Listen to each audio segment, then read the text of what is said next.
assistant permanent secretaries, executives from the public and private sectors, friends from the press, dear guests. A very good morning to you all.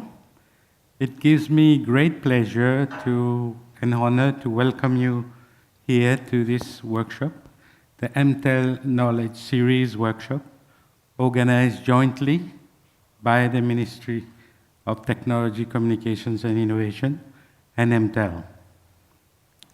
The Emtel Knowledge Series workshop started last year, in early 2014.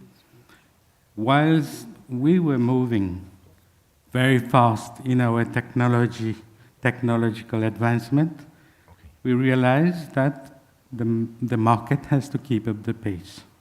Therefore, the need for education of the market, whether enterprises, government, or home users.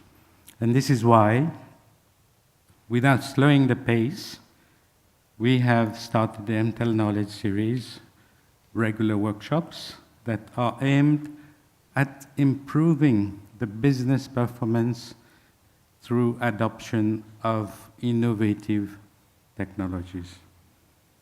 We strongly believe that this workshop is now established as a flagship forum for knowledge sharing and interaction amongst stakeholders, business people, industry specialists, academia, and policyholders. These workshops are conducted with the assistance of overseas and local experts in the relevant topics. And just to recap, the last 4 editions held in 2014 were on very trendy subjects. The first was mobile broadband and LTE evolution. Second was digital service adoption, framing the right ecosystem. The third was from cyber island to smart Mauritius. And the fourth was the future of digital banking and payment. This year's theme of the World Telecommunications and Information Society Day is telecommunications and information and communication technology, a driving force of innovation. The theme profoundly reflects the important role of ICTs in human, economic, and social development and innovation. And we are proud today to be associated, like every year, with this initiative and make our contribution for its successful implementation. And therefore, today, I am very pleased to announce that the 5th edition of our workshop has for theme ICT as enablers for an innovation economy. It is innovation that creates new opportunities for growth and development. And we are proud to have brought the best in the industry, and also one that has changed the quality of life of the people of the Republic of Mauritius. It is very easy to acquire technology, but the challenge is how to make it best use of technology to innovate. Last week, we have proudly introduced the new service for the benefit of Mauritian consumers, the Emtel 1010 Cloud Services. You will be able to see later demonstrations behind there, and as well as register for the services if you wish so. And to encourage you to do that, I'm pleased to offer you, to all the participants here today, a complimentary trial cloud account branded 1010.mu. Today, our distinguished speakers from overseas are Thomas Strohmeyer from Arthur Little, Toby Oki from Intel Capital, and Ben Mann from IBM, who will certainly share the best practice in technological innovation from an international perspective. I wish to thank all the distinguished speakers from government and private institutions who have accepted to be here today despite their very heavy schedules to share the knowledge and experiences. I am also very pleased to welcome our dear friend Kim Anderson, who has been with us since the very start of these workshops and who has done a great job to make the discussions very lively and much more interesting. We believe strongly that innovation cannot happen overnight. The incubation has to start early at school and at university. And that is why this afternoon we have reserved a second part of the workshop for academics and tertiary level students of the University of Mauritius and the Open University. I wish to thank the officials from government, from the ministry, for your presence and the support of your staff in the efforts to organize the workshop today. Please convey my thanks to the Honorable Minister for kindly accepting to jointly organize this workshop with the ministry. Thank you all for your presence, and I wish you a wonderful day. Thank you.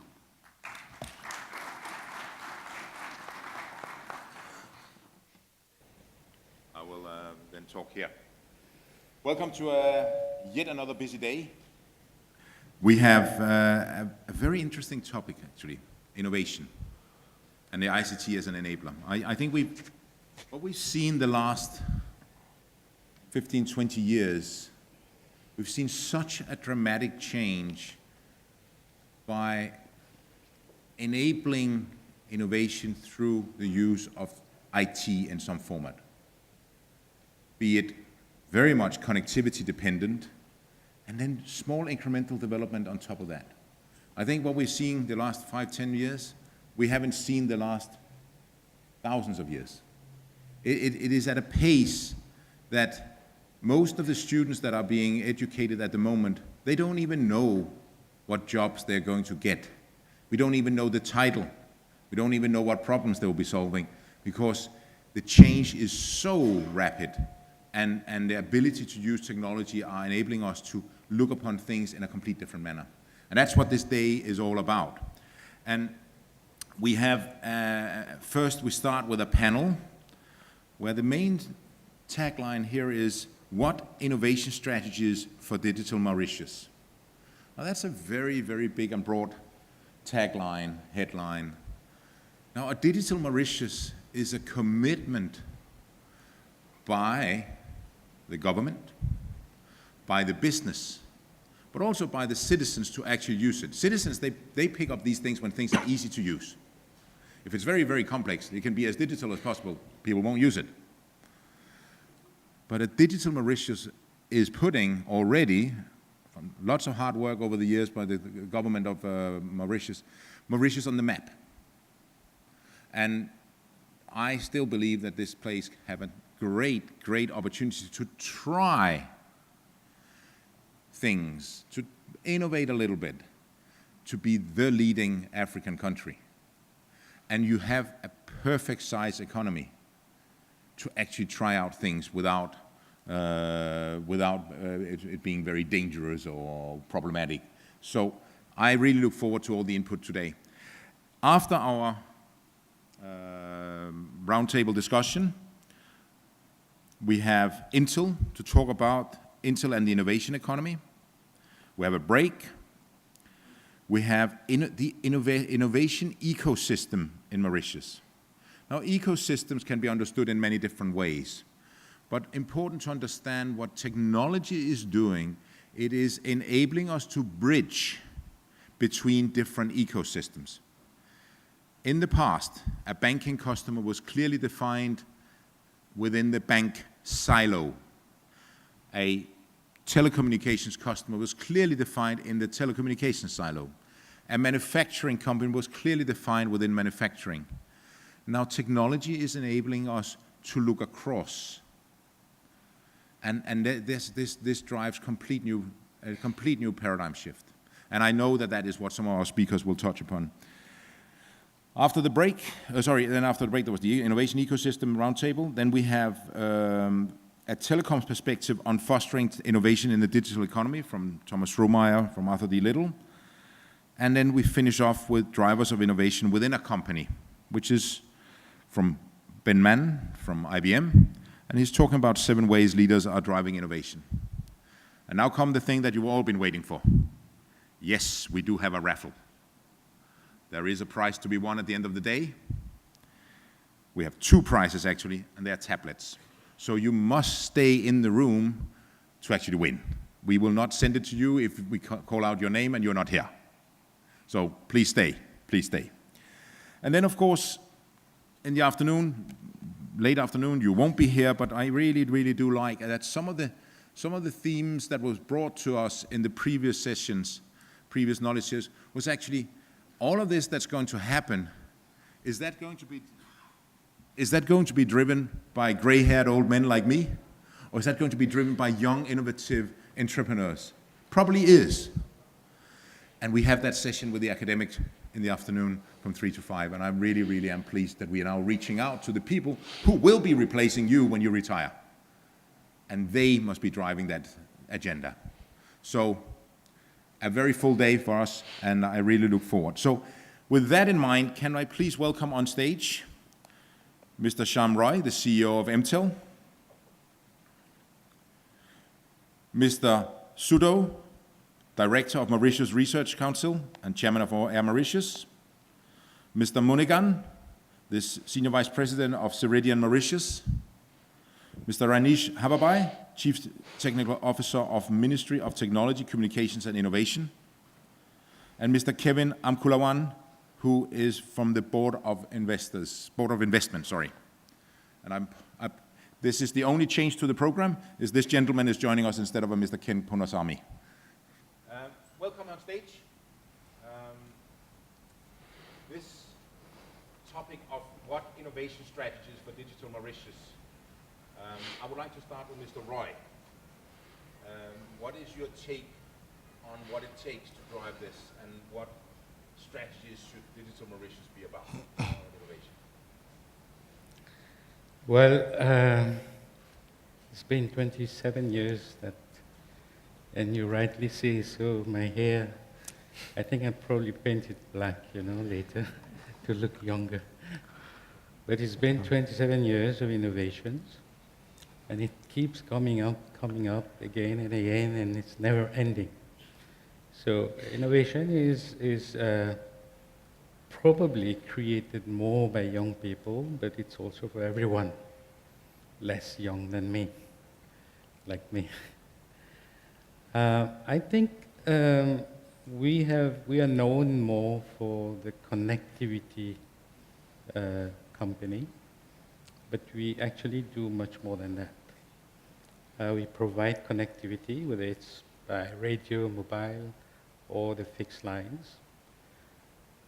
But we don't want to just provide the connectivity. I think innovation is what you do with the connectivity. What value you add to the connectivity.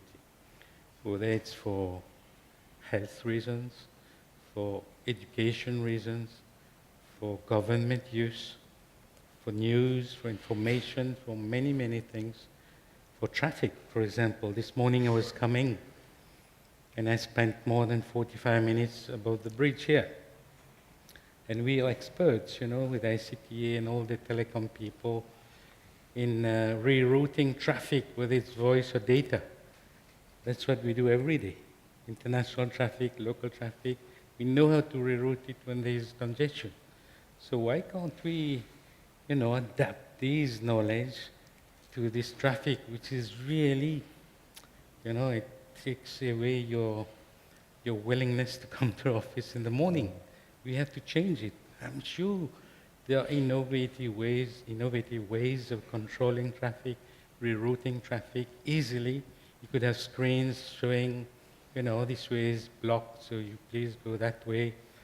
Or on your smartphone, what's the best way to go to your office or the place, your destination. There must be, I'm sure. So maybe this afternoon we'll talk to the university young guys and ask them to develop something which, unfortunately, the others could not do. So there are lots of things that we can actually do with innovation that can help, because the ultimate objective is what? Is to be able to improve the lifestyle of the Mauritian people. When you're coming to work, you don't have to wait half an hour in the traffic. You can access your services easily, whether it's information, whether it's government services, or you want to apply for a visa, it's always online, easy to access from anywhere in Mauritius, or if you're traveling. This is the kind of things that we want to introduce with innovation for the good, for the people of Mauritius. Thank you very much. I would like to ask Mr. Haberbein. Now, the future of Mauritius, as a CTO, you will be involved in that, I would assume.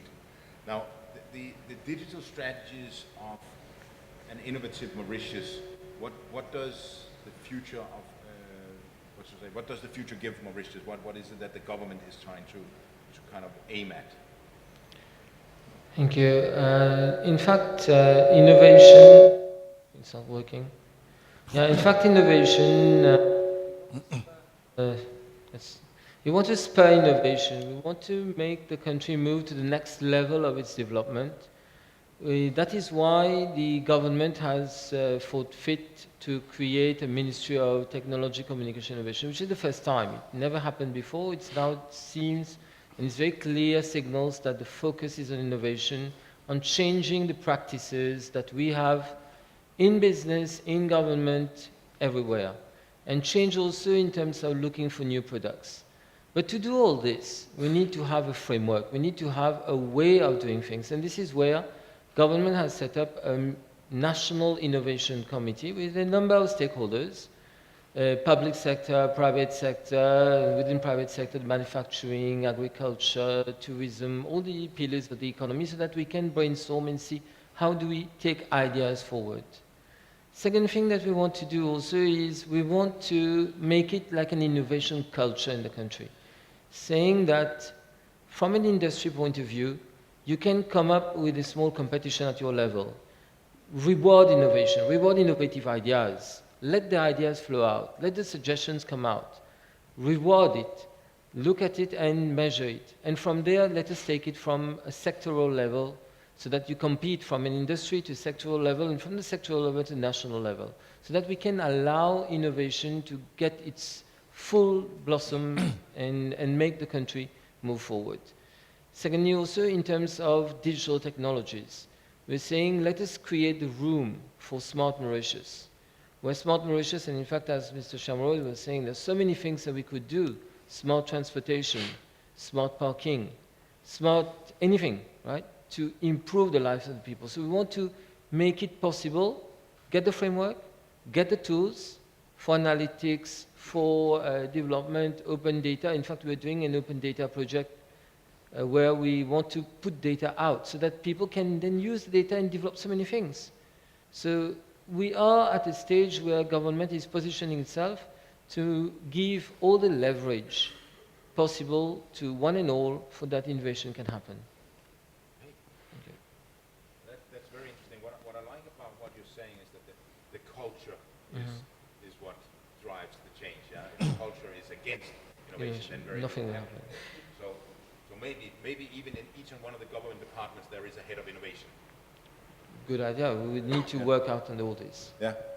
Now, with that, say, renewed focus on innovation in the Mauritian economy and the Mauritian government, now that should bring some nice new challenges to the Mauritian Research Council, because these things will filter down. And what is your take on that, Mr. Soto?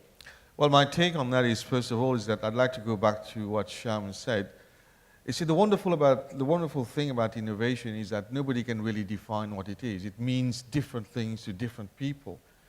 And there's no singly agreed definition. Yes, it's an improvement in processes or products and so on. But within the context of Mauritius, we need to also look at what do we want innovation to mean. And I think Shyam's put the finger on it. Innovation is what will improve the quality of life of us Mauritians within the context of the Mauritian economy.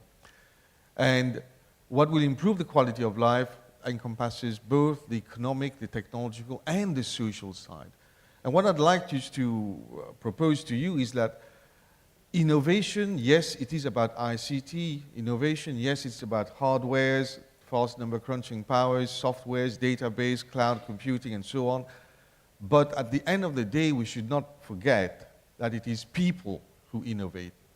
So the culture that my friend is talking about, it is not machine that's going to create the culture. It's us, it's all of us, it's the synergy that we create, the academia, private sector, and government. And unless we can inculcate this culture, this people dimension, then innovation is not going to take place. And I'll build on that. If you look at the number of patents being filed or the quality of the patents being filed, you will find very few patents which are filed nowadays by a single person. Most inventions, if all innovation comes from a group of people coming together, working together, and people of diversified backgrounds, multidisciplinary kind of background. This is what I would call the culture. We cannot just innovate for innovate's sake. We need to know that it is the people that's going to innovate, and what kind of people do we want to develop that will lead to that innovation process. So it's going to start from the school system, from the education system, the university, what are we teaching? So I think we need to take the integral aspect of innovation. Of course, ICT is a great enabler. It's going to happen, but without the people dimension, it's not going to happen. From the research point of view, we are very much concerned that whatever we do needs to have an innovative aspect or component in it. Most of the projects that we sponsor are possibly applied research. And I think Shyam said it. Innovation also occurs as part of the process of us addressing an issue, a problem, a traffic jam problem, a water supply problem, a water quality problem, climate change. When we're looking at it from the problem point of view, from the issue point of view, then innovation comes in. And if we look at also at the development of the country, I know, people measure innovation in terms of the number of scientists, number of patents or whatever, but if you look at the evolution, the social and economic evolution of Mauritius from where we were in the 70s or 60s, the monocrop economy, moving on to tourism, ICT and financial, the evolution shows an innovative process. So there are other aspects of innovation. Policy, innovating in terms of policies, innovating in terms of FDI. So I think we should not just focus on the technological aspect of innovation, although that is very important. We should also, the policy that the ministry is looking at is very broad. Having said that, at the end of the day, we need innovation doers. That's the people. But how do you motivate the people to do it? The people need to be surrounded by the right infrastructure. And maybe the ministry will announce it later on. One of the projects that we are working on, together with all the stakeholders, is the setting up, for the first time in Mauritius, a high-powered computing center, which will address the need for high-powered or high-number crunching power, huge data storage. But I think my friend said it, you can have the hardwares, you can have the softwares, you can have the culture, you can have the people, but you need, in the digital world, the data, an open data access. What are we going to do with that data? However fanciful our culture could be, or digital power or hardwares and softwares. Without the data, without access to the data, without sharing of data, I think the digital economy is not going to be there. We need to generate the data, first of all, whether it's e-government, e-health, or whatever, climate change, it is the data that's going to be the driving force in that policy that government is looking at. Thank you. No, it's very, very true. With you can have all the equipment, but if there's nothing in it, then there's nothing coming out of it.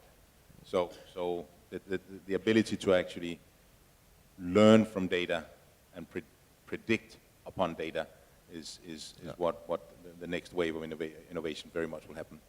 Now, moving from the open data and moving from the setting the frameworks where the culture is innovation. Now that must excite you, Mr. Kevin Amkulawan, because as board of investment, your job is, I assume, to make Mauritius somewhat attractive. Absolutely, absolutely. Is it working? Anyway, yeah, it is working now. I'd like to start again with a point that was taken earlier on. For us, innovation is in fact essential for the future of our job at the Board of Investment. We've done the traditional sectors, we've done the emerging sectors. We now need to bring value to the investor who wants to invest in Mauritius, for Mauritius or for Africa. So in that view, in that angle, innovation is key. And we need, as Mauritius, BOI just doesn't attract investment, we also try to help at the policy level. So what we're seeing and what we're trying to build is the infrastructure, what we see, what is required, the infrastructure and the ecosystem, capacity building, quite a bit, financing and funding, and there's something happening there as well, and then the legal framework. I mean, there are some projects where you just need to have new laws and new regulations for things to happen.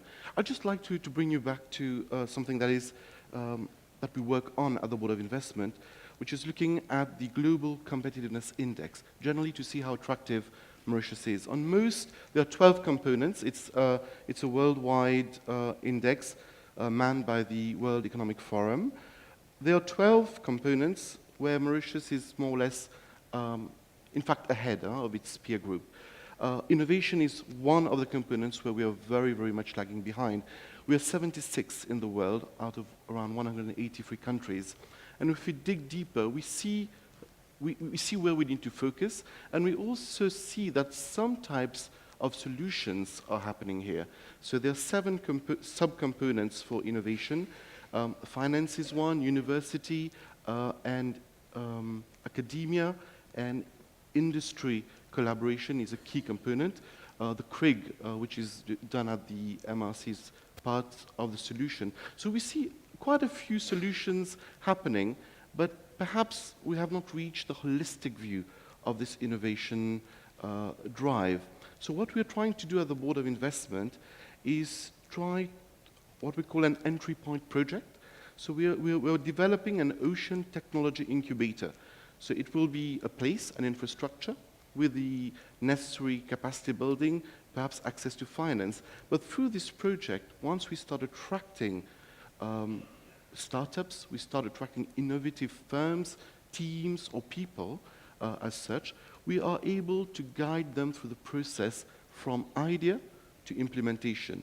And in that process, that entry point project, we are hoping to be able to bring solutions to all those different fundamentals that are required to make Mauritius an innovative ecosystem. I like that, and I now have heard 3 different units saying they will provide the infrastructure. I would also urge you to sit down together and come up with a combined infrastructure, because I think if we all reinvent the wheel at the very bottom, we can, but it's actually at the very top level that great innovations happen. But I really like that the drive is now there, and the focus is on giving Mauritius that base level so that everyone can excel on top of it. Now, talking about excelling on top of it, I think we have here with us a very professional company in Mauritius here, the Senior Vice President from Ceridian Mauritius, Mr. Monaghan. Now, how do you define a digital strategy and innovation in your company and from a Mauritian point of view? I think innovation today is being talked about a lot. I think everybody believes that we should do it. Everybody is trying to do it, but very few people are actually successful in actually doing it.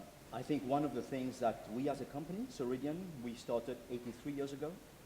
In the early 2000s, we realized that if we wanted to position ourselves in the market and grow over the next few decades, then we had to look at how we innovate our products, our software. So we started in 2009. We tried to build a massive project, spent over $50 to $70 million. Did not lead to the results we were expecting.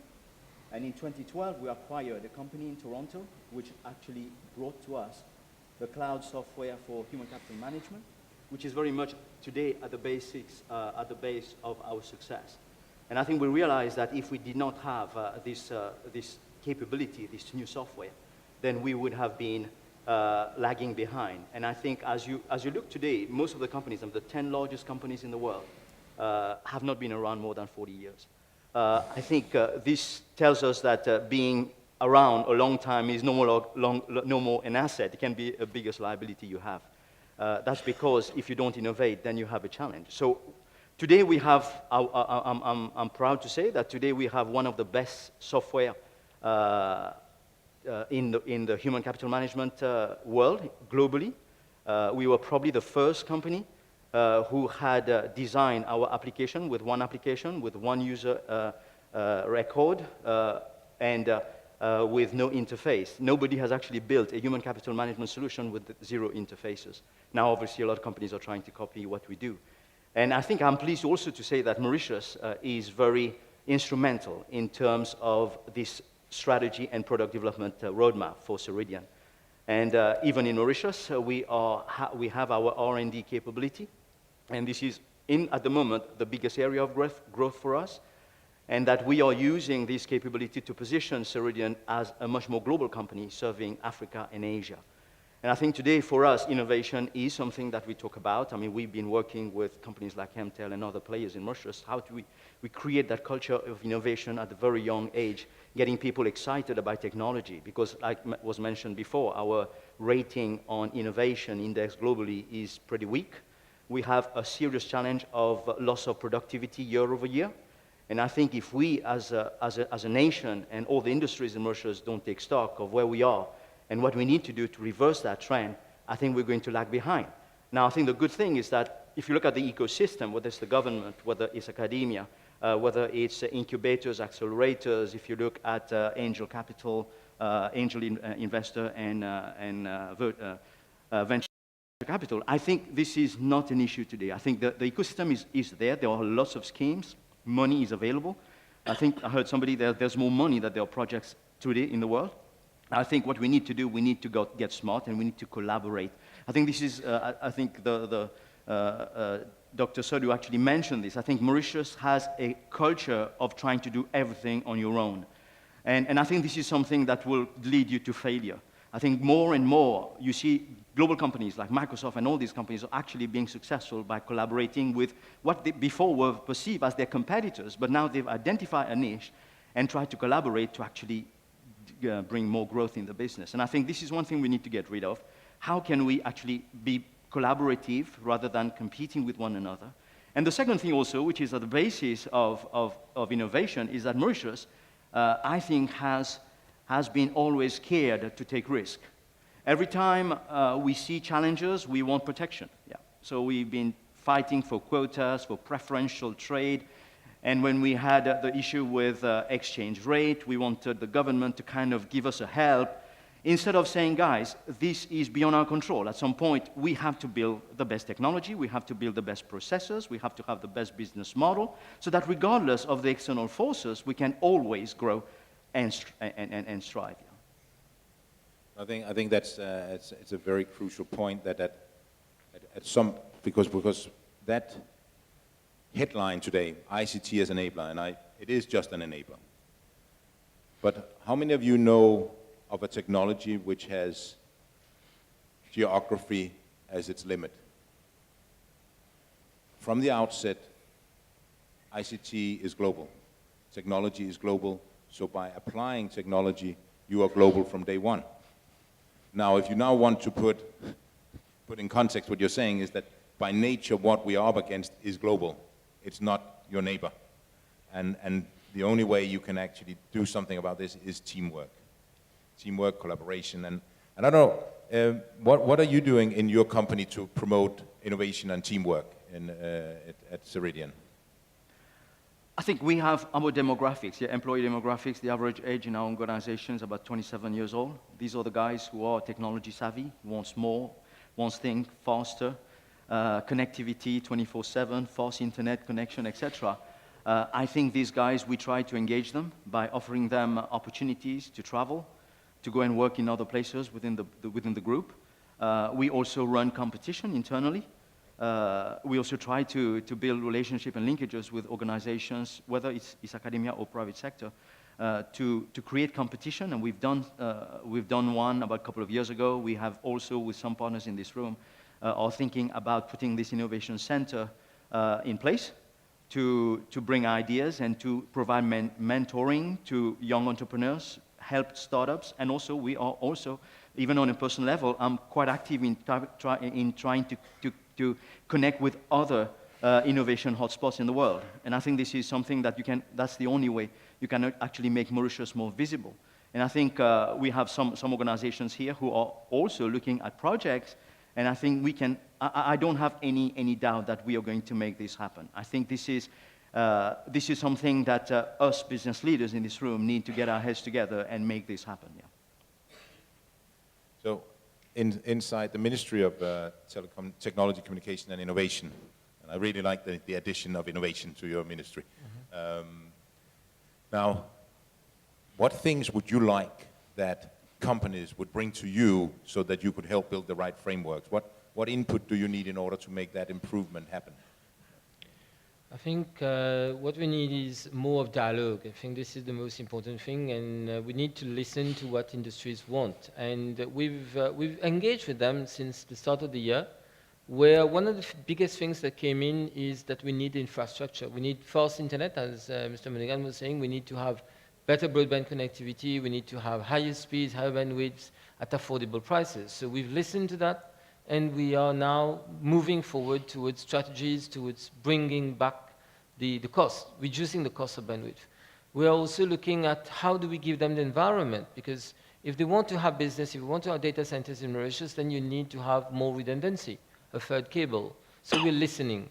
We're also listening in terms of what do you need in terms of human capital. We have a big problem in terms of that. We need to have strategies to address the skills mismatch.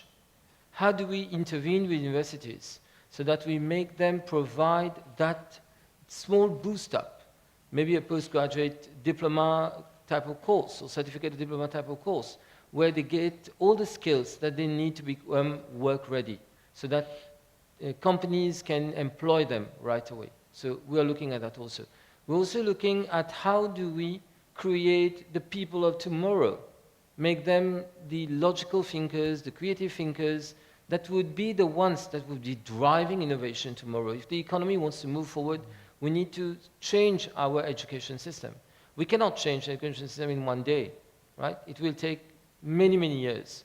But what we're doing is, as the Ministry of TCI, with the Ministry of Education, we'll be moving forward towards introducing activities from Standard 1 in terms of creative thinking and logical thinking, so that we can start to develop this mindset, change the mindset, so that we can get more people ICT tomorrow for the workforce on the market, and also maybe not in ICT, but creative thinkers, because you need that for innovation. Innovation is not just ICT, innovation is widespread.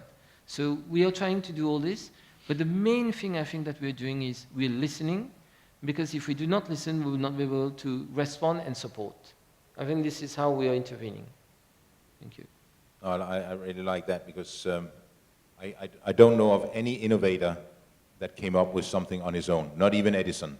He had 100 people working in his workshop for him. And if you have a great idea and you convince yourself, it is not going to go very far. You have to convince someone else that it is a great idea. And you need to be able to present that case. You need to actually drive that vision. You need to convince others, because only when others are using your idea, then it becomes an innovation. Now, for that you need creative minds. You need a support structure like the Research Council, And I'm just wondering, what are you doing, or what would you like to see happening in your organization from business and from government to enable all of this? I think what we would like is more synergy. We've touched upon it earlier on. We need people, institutions to come together in a kind of multidisciplinary environment. You know, having the listening ear is very important. You need to listen to the market there.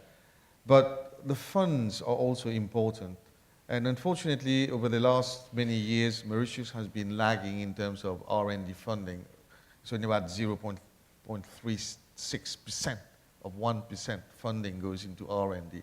However, I'm very pleased to announce that this year, with the change in government, with the new ministry, we have a new scheme, and no less, we have about 125 million rupees which are out there to promote innovation. And one of the schemes that we have come up with, and which I can tell you is very, very successful so far, is what we call the Collaborative Research and Innovation Grant Schemes.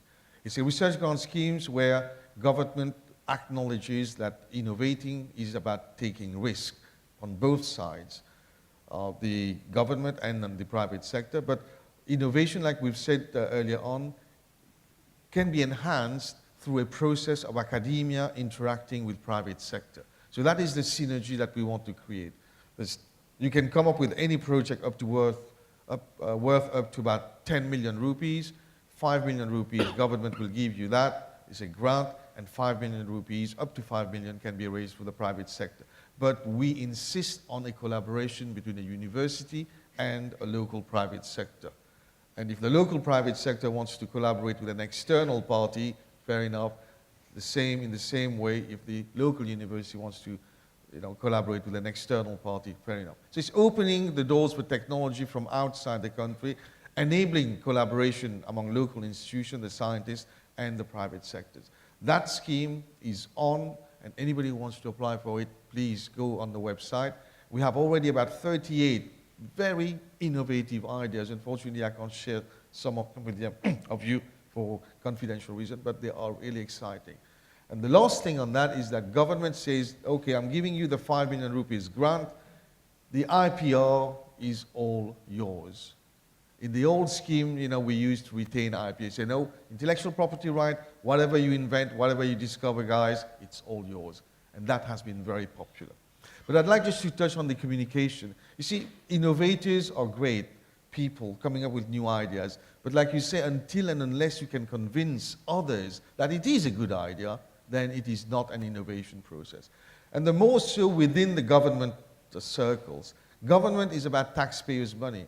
So it's not a question like in the private sector, where the communication of the innovation is much faster. In the government circle, it takes a lot of time. You have to go through all the steps, all the different ministries, and do the convincings.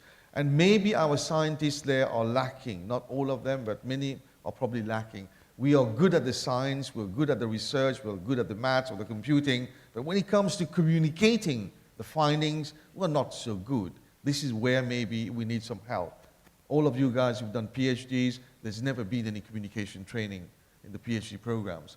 You're good at the science, but the communication is sometimes more important, the convincing, because that is what's going to decide whether the innovation stays in the drawer or it becomes a reality. Yeah, I couldn't agree more. One of the most impressive people that I have ever met, it's the head of the library at Stanford University in the US. You think, head of the library? He's actually head of information at Stanford University. He's in charge of IT. His job is to make IT so user-friendly, so easy to consume, but he's head of the library. He's the most powerful guy on Stanford. Now, that is an out-of-the-box thinking, and he is helping students every day to be able to sell themselves and to sell their ideas. Now, with these kind of initiatives that's now happening in the Research Council, it must be a little bit easier for you to also attract the capital to Mauritius and actually maybe even partake in some of those initiatives. What's your take on that? Absolutely. The FDI part is important, but the local investment also. So the idea is to be able to take projects that have a commercial value and try to find partners for that. We've got a few coming to the BOI, looking for funding, looking for international investors really to help. And in fact, BOI is part of the collaborative research with Dr. Sadhu. So we also see some projects at that level. I'd perhaps like to also bring into this conversation two thoughts that came at the ICT workshop organized by the BOI last week.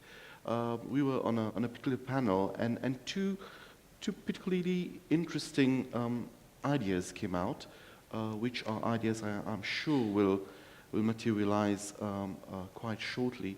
The first one was we were talking about value addition and innovation in the new ICT products. I mean, Mauritius has done quite a bit of telecommunication, quite a bit of BPO, but real IT work, I mean, there are very few companies that are really into it.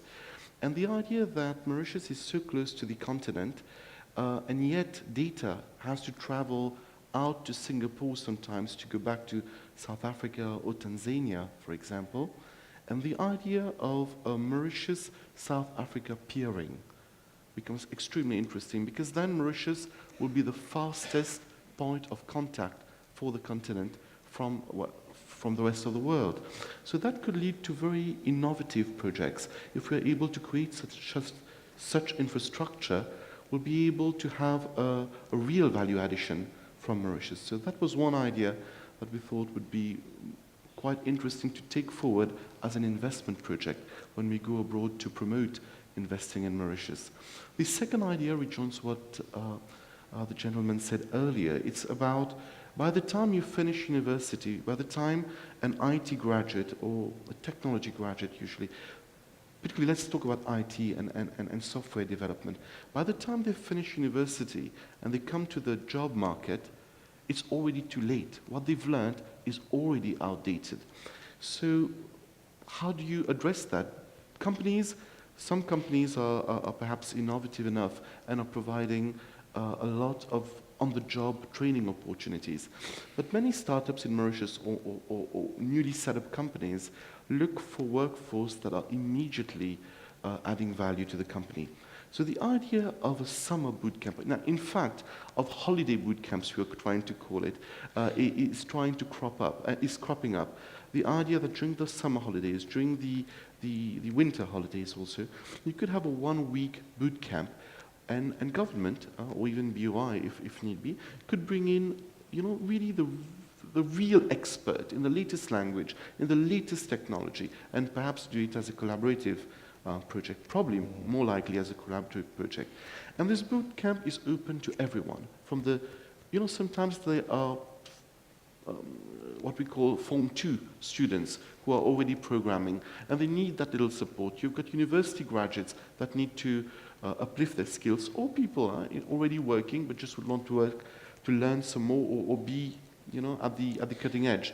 So the idea of the boot camp is also another idea that we're trying to push forward at the BOI, because it really means that then we can show to the world we have the right skills for those projects to come in.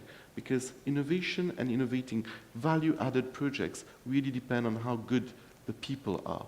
And if we're able to create that people value here, I think we'll have a real edge to create this innovation economy we've been talking about. Mr. Roy, as maybe one of the final comments on this. I know you've always been a promoter of collaboration, a promoter of open society. What would you like to see from the digital strategies, or the innovation strategies for Digital Mauritius in the future? Well, there's quite a few elements which I think has to be streamlined. One of the elements we talked about earlier is the people.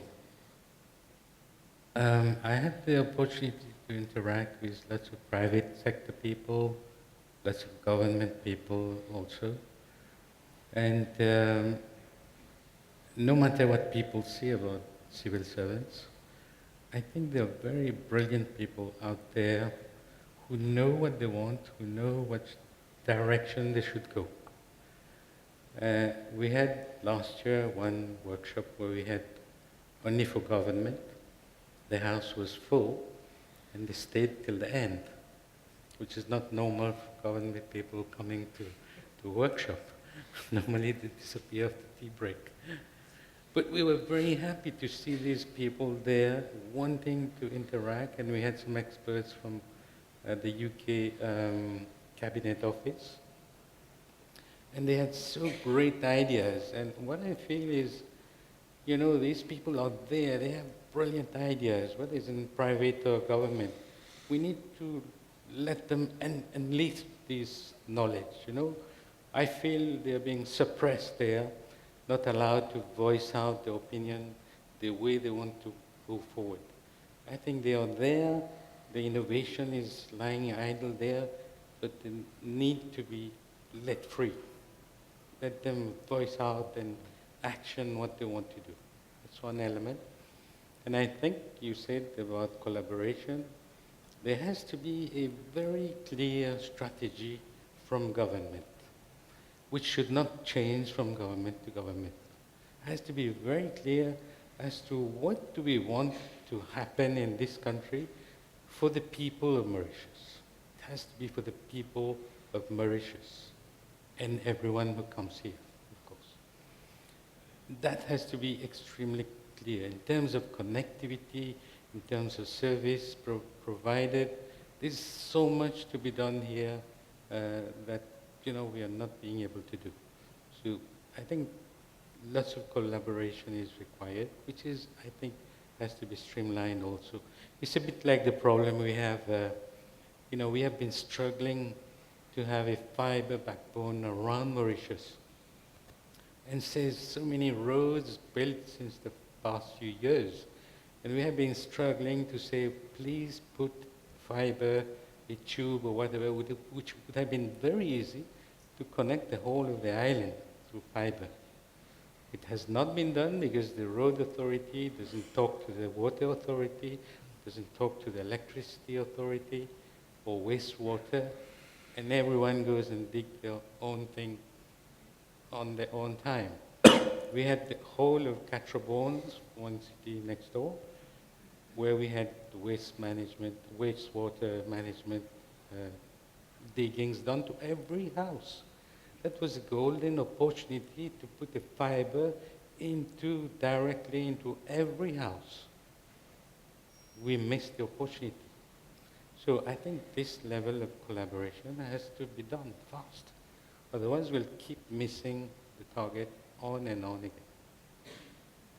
Yeah, I think as we started the day off with was that the old silos are now breaking down because technology, in this case just a fiber cable, can actually goes across.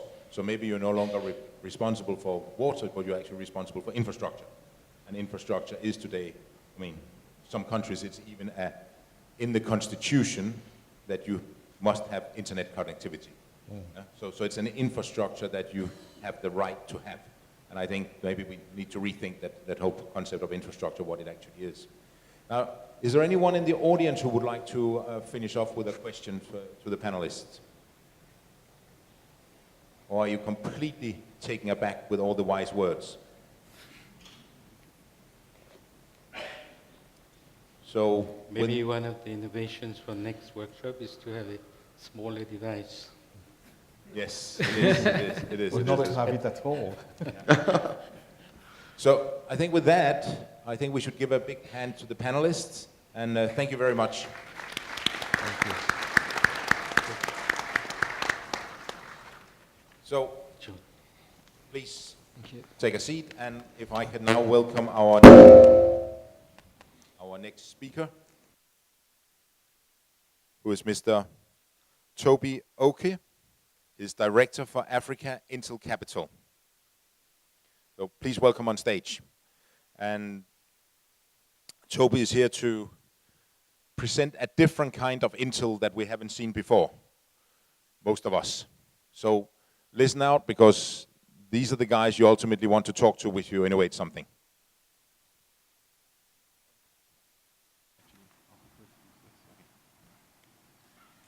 Good morning, everyone. You guys are awfully quiet in Mauritius. I've been asked to come and talk about innovation, and I'm holding this mic because I'm not very used to standing in one position. So I hope you indulge me if I walk across. I'll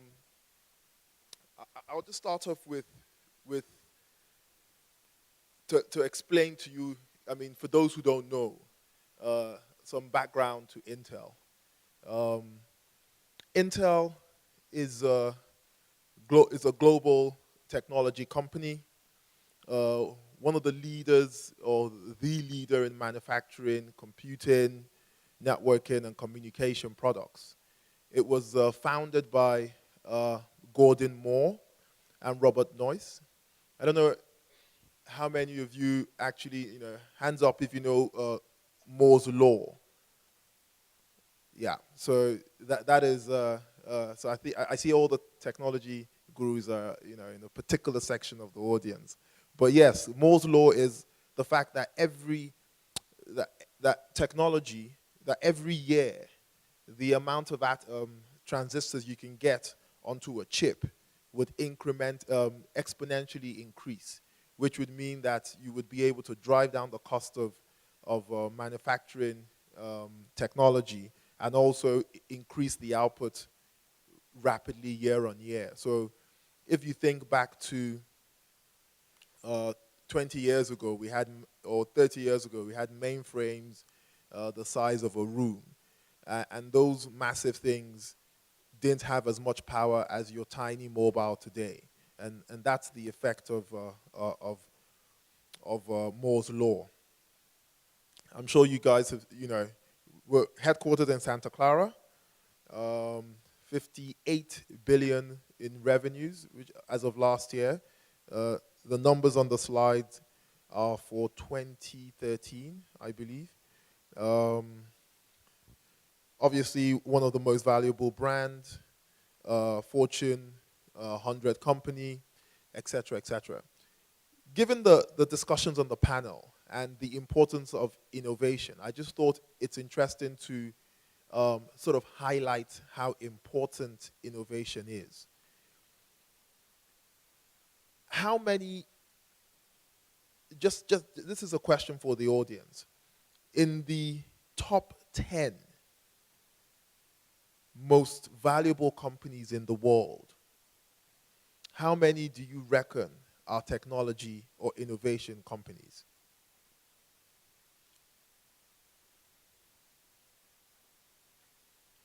Okay, the number is actually 7. 6 to 7 of the top 10 companies are technology companies. Now, this is a more interesting question, is of the top 20 most valuable companies in the world 20 years ago, how many of them are in the top 20 most valuable companies in the world today? Very little. I think maybe Wells Fargo, the largest financial institution, and that's about it. Facebook wasn't there. Microsoft, I think, wasn't there 20 years ago. Definitely wasn't there. Microsoft, Intel, Google, Uber is worth 46 billion. Some of these companies didn't exist 10 years ago. It should, I mean, and I know I'm talking to a business audience, so it should give you an idea of what happens if you miss technology. Now, having said that, Intel has been and we look at this on a 5-year basis. So we realize the importance of innovation.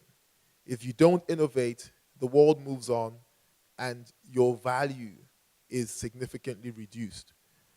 So that brings me on to Intel Capital. Intel Capital is Intel's investing arm. And we've been doing this since 1991. So the two things that we do, we invest in companies that are financially viable, but also invest in companies that have a strategic value to Intel. Strategic value meaning companies that help move the digital economy forward. Because Intel's mission is to touch the lives of every human being using technology.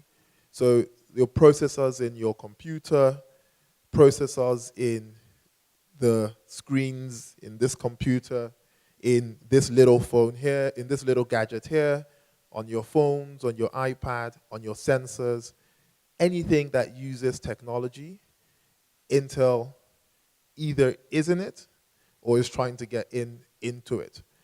And so that gives us a very broad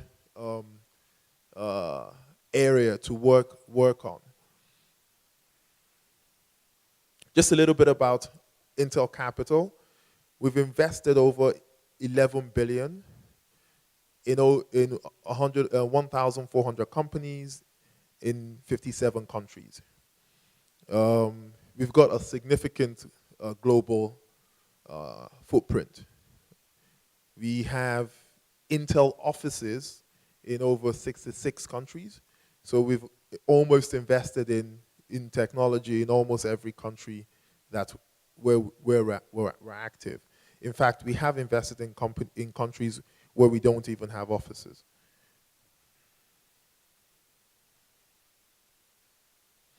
So this is just to demonstrate the different segments that Intel invests in.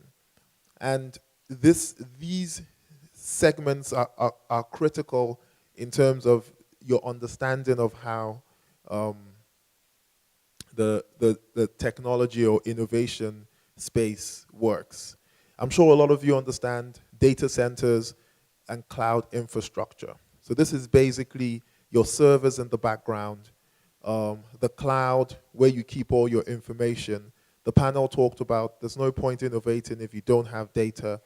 And data is important. It's important because it changes the way we see life.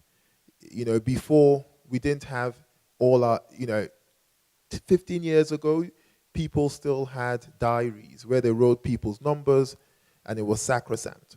In fact, I remember my old man, if I ever messed around with his diary, I was in big trouble because he had all his business contacts, never lost it. No one uses diaries anymore. Every single contact is in a phone. You can keep over 10,000 contacts. 10,000 contacts 15 years ago was close to impossible. You needed an assistant to carry a big binder with all your contacts and check them out. So all this data is accumulating and is sitting in the cloud. So that's a very important aspect. And Mauritius, I know, is looking into being a center for Africa in data centers. Data center software, these are companies that help you make your data more efficient. So how do we categorize, how do we take in data, how do we analyze them into different segments? Network storage, basically just storage either on devices or in the cloud. Internet, digital media, and education. Now this is massive. This is massive because this affects the youth. Everybody wants access to the internet. People want to consume information on the internet. News, entertainment, sports, and education. Everything in terms of media happens in the internet domain. Consumption happens over the internet. And then to do that, you need smartphone and tablets. Talking about sensors and Internet of Things, you need new devices. I'm sure most of you have heard of the Apple Watch. We're going to have wearables. I'm sure you've heard of Google Glass. And the list goes on. Your car is going to talk to you. Your fridge is going to talk to you. You're going to be able to control your home from work. And everything is going to have sensors. So that's the wearables. Now, all of this leads you to a question. Am I safer or am I more exposed? And it's a big deal for Intel looking into security because internet security, or shall I say tech security, is going to be a very big topic that a lot of people are not factoring in. And then we talk about software and services, manufacturing and Intel labs, ultrabook and perceptual computing. Perceptual computing is just another word for saying intuitive computing. I'm sure most of you here have kids who are or will have come across kids between the ages of 2 and 6, and if they come to your computer, they would literally just touch the screen, and if it doesn't move, they're like, "What is this? Is this a computer? What's going on?" And that's because, I mean, Apple, or should we say Steve Jobs, thought about how do I make things more intuitive, more natural. And that's what perceptual computing is all about. Not just touch, also all our natural senses. How do we do compute in a way that doesn't have a manual, in a way that is just intuitive? You can talk to your phone, it talks back to you, it can learn what you're saying, it can understand what you want to do by the way you move your eyes, etc., etc. And then the Internet of Things is putting all of these things together and everything talking to one another. So this is just Intel Capital. We invest across a wide spectrum. We are stage agnostic, which means if you're a Mark Zuckerberg from Mauritius and you have a great idea, I would love to talk to you. If you're a very established BPO company and you're taking over Africa, I want to talk to you. So we are stage agnostic. We try to be agile as possible, and we have a significant network. We've been doing this for a while. This is just some examples of the companies we've invested in. I'm sure a lot of you may know some of these companies: VMware, Red Hat. These are AVG. These are some of our more illustrious exits. So these are companies we invested in, they did well, and we exited from them some time ago. So the compute evolution. Now, this is what I was talking about earlier. This slide illustrates where we see the world going in terms of innovation.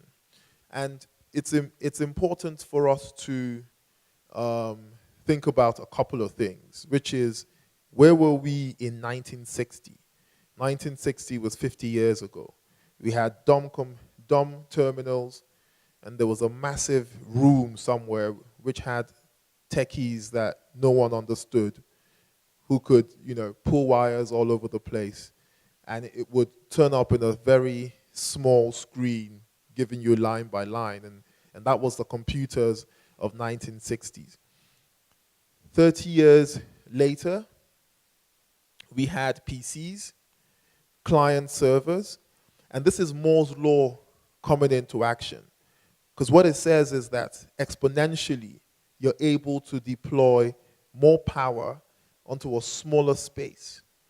And 10 years later, we have the web with multiple servers and laptops, personal computers. 10 years later, we have servers or web everywhere in the cloud, smartphone and tablets.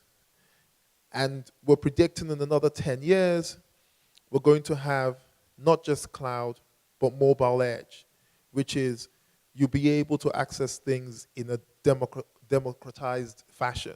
Everywhere you go, you'll be able to pick up technology, and everything will be able to connect to each other. We believe by 2020, there's going to be 10 billion traditional devices, which is primary devices, phones, tablets, PCs, etc. But we're also going to have an additional 30 billion of other things that are connected, be it your fridge, your car, your shoes, your glasses, your newspaper, whatever. And this is going to create a complete evolution. If you're not connected, if your business model hasn't innovated, then you might find out that you're rapidly going out of business.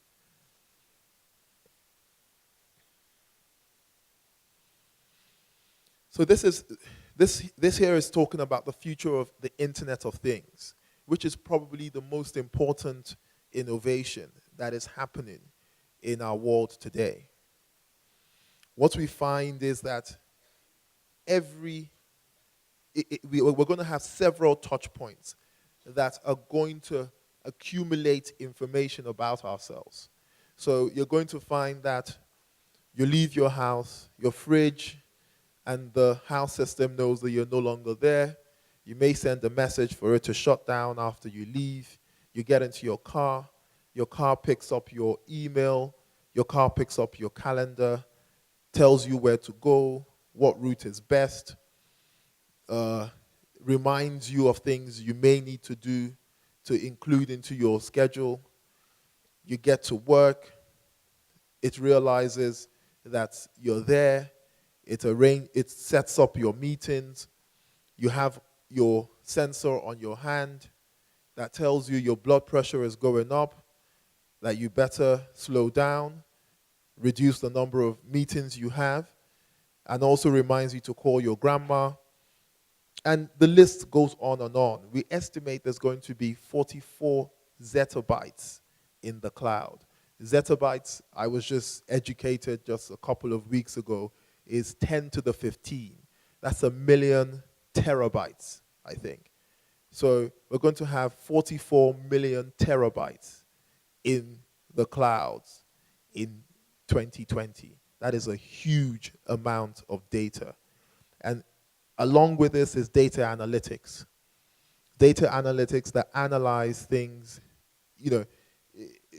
having all this information for one is not as important as being able to tease out relevant, critical things that improve the value of our lives.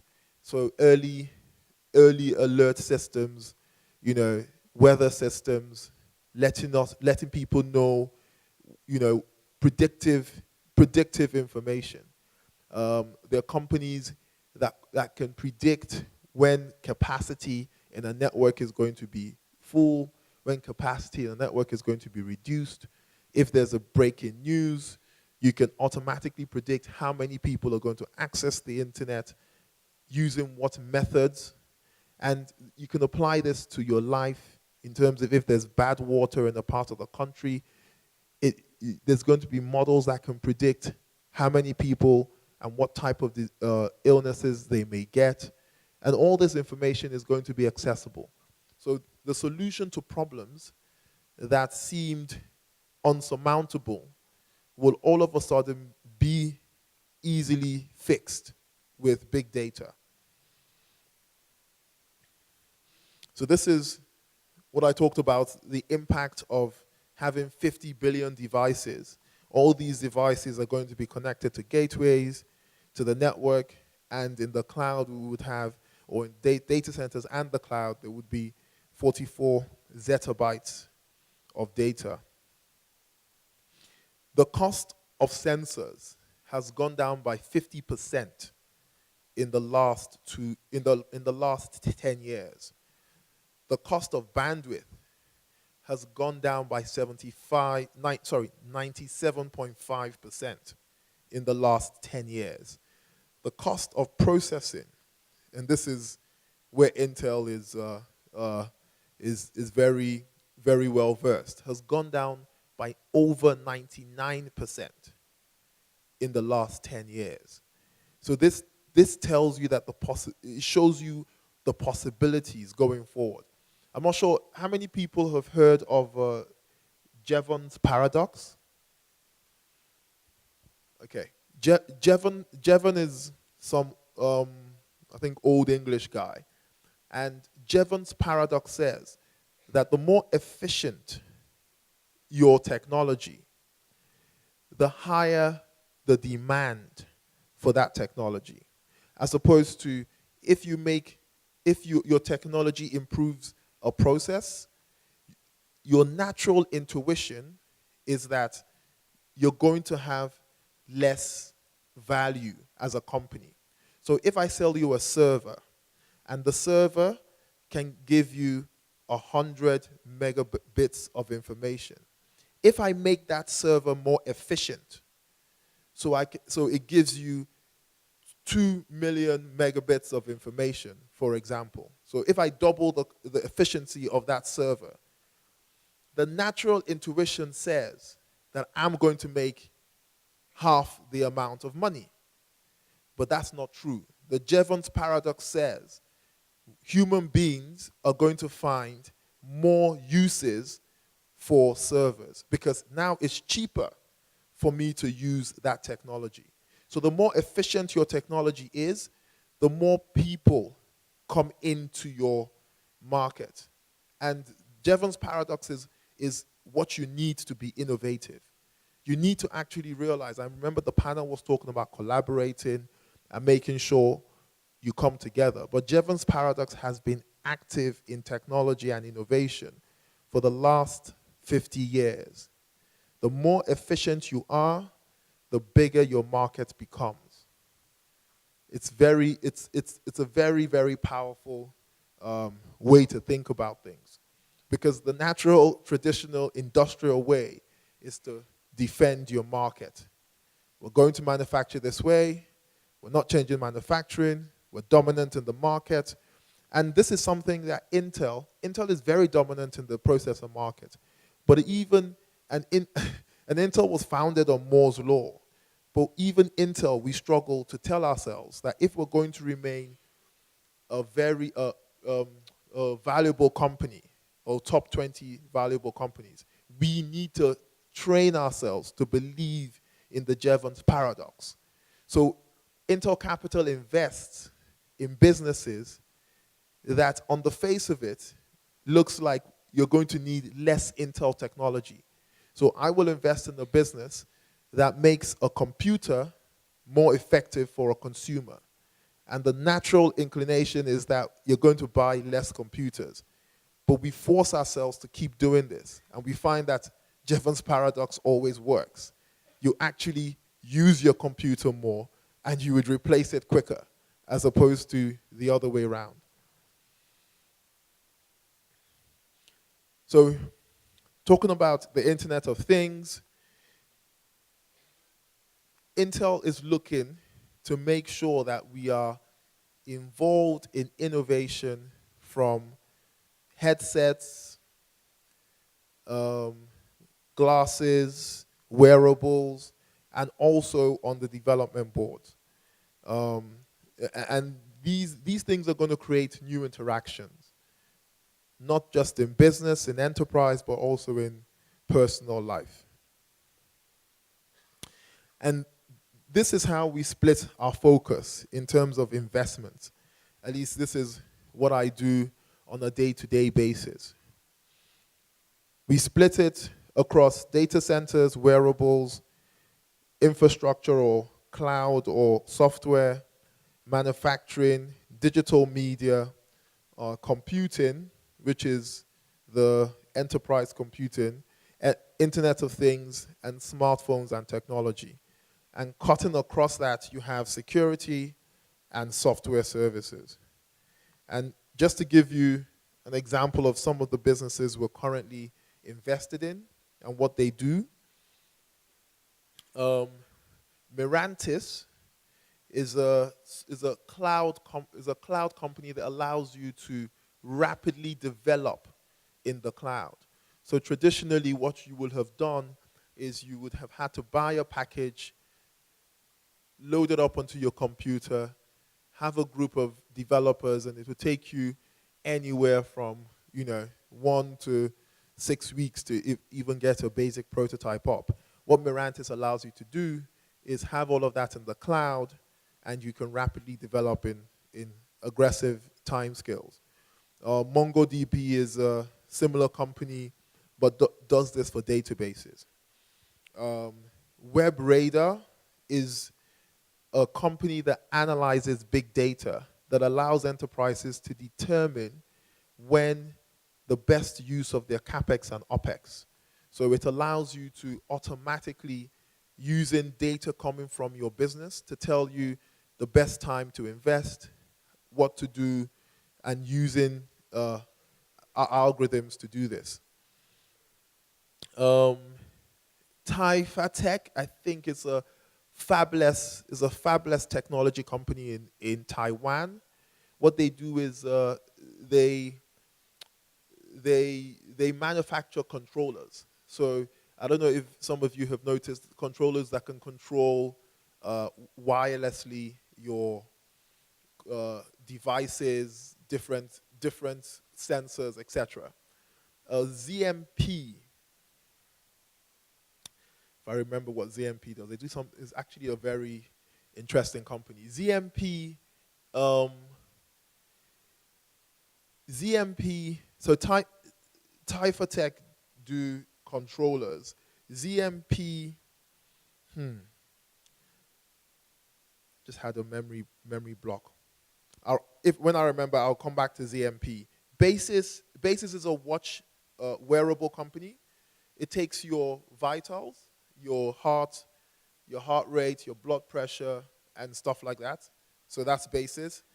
iFluence is a wearable company that actually watches the movement in your iris to determine what you're going to do and to determine how you interact. So it can actually pick signals and learn signals off your eyes.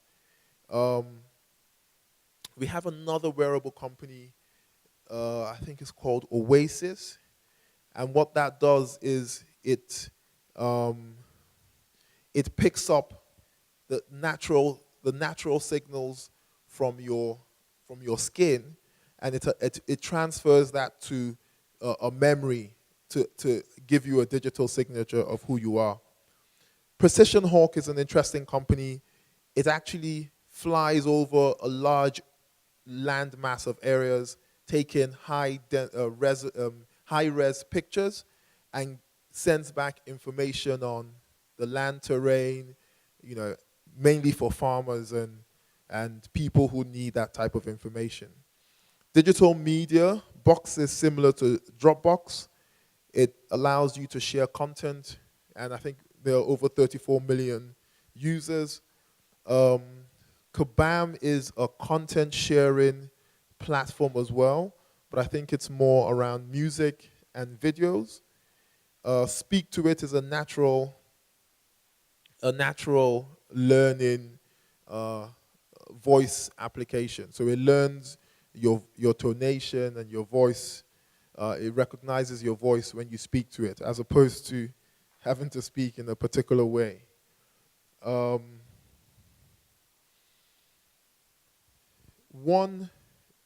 security, 1B, I believe, is a company that does facial recognition, that can recognize you by your iris recognition. And so you come into your computer, the camera looks at your eyes, scans it, and knows that it's you. And you're going to find, in terms of security, a lot more natural human interaction to determine a signature, as opposed to typing in a password or anything else.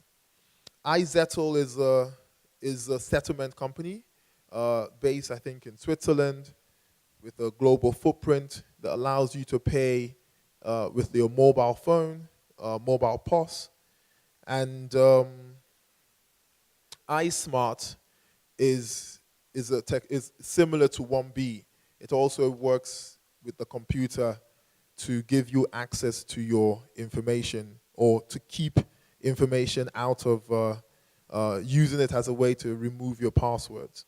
So these are some examples of businesses that we've invested in.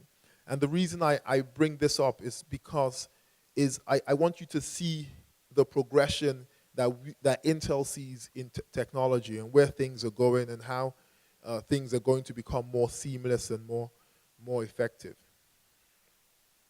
And that's it. So unless, I don't know if anyone has any questions. I think I've kept to time.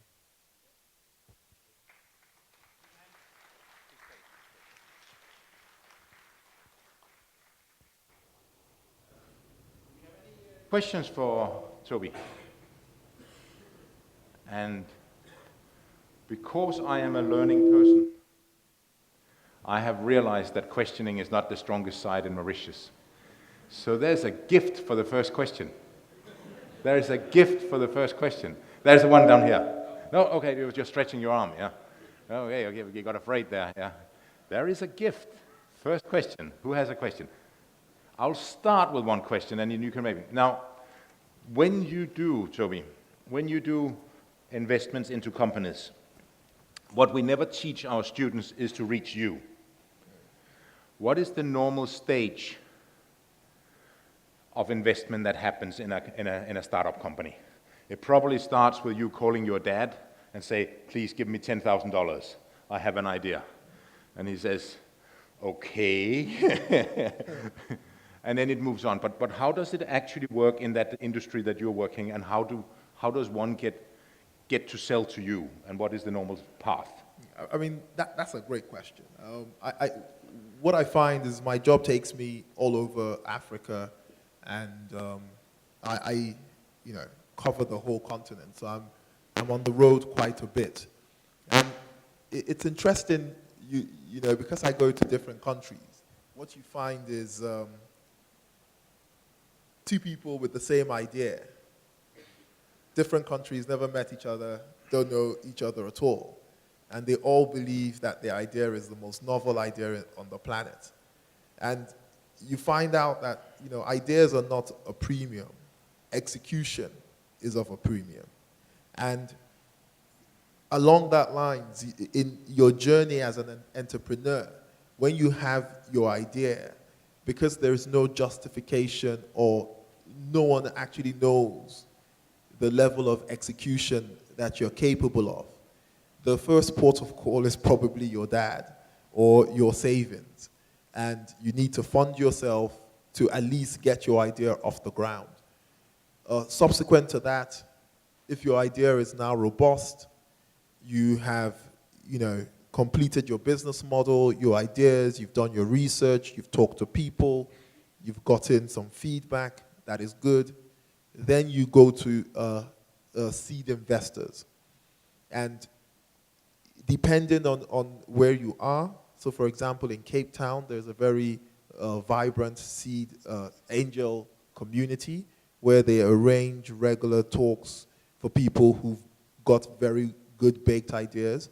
And sometimes you would probably have to, after funding yourself, get in all your friends and family, you probably need to do anybody else who would help before you get to the angel seed round. Because starting a business is very exhilarating, but it's also very challenging.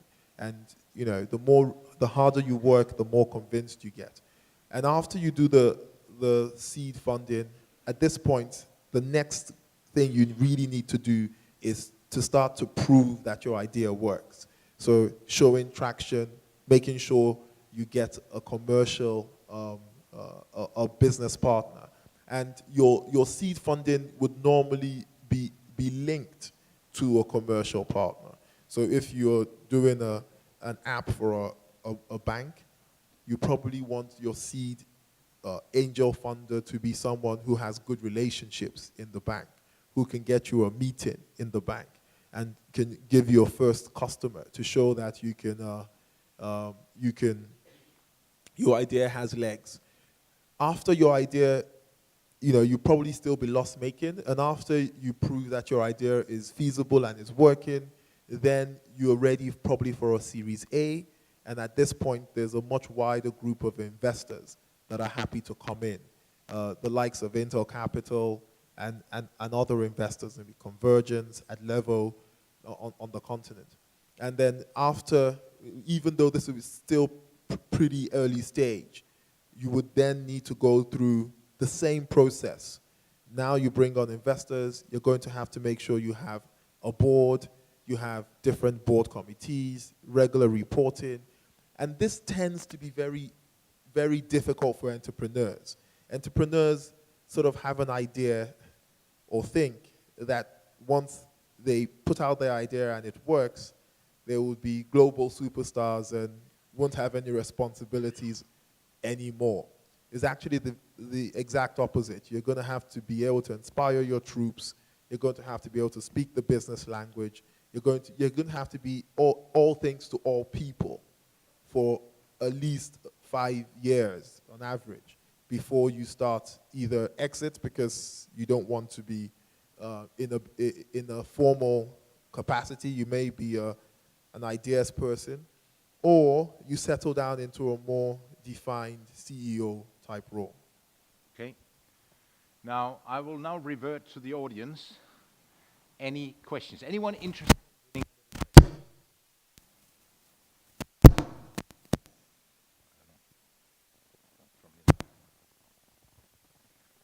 Anyone interested in winning a little present? Okay.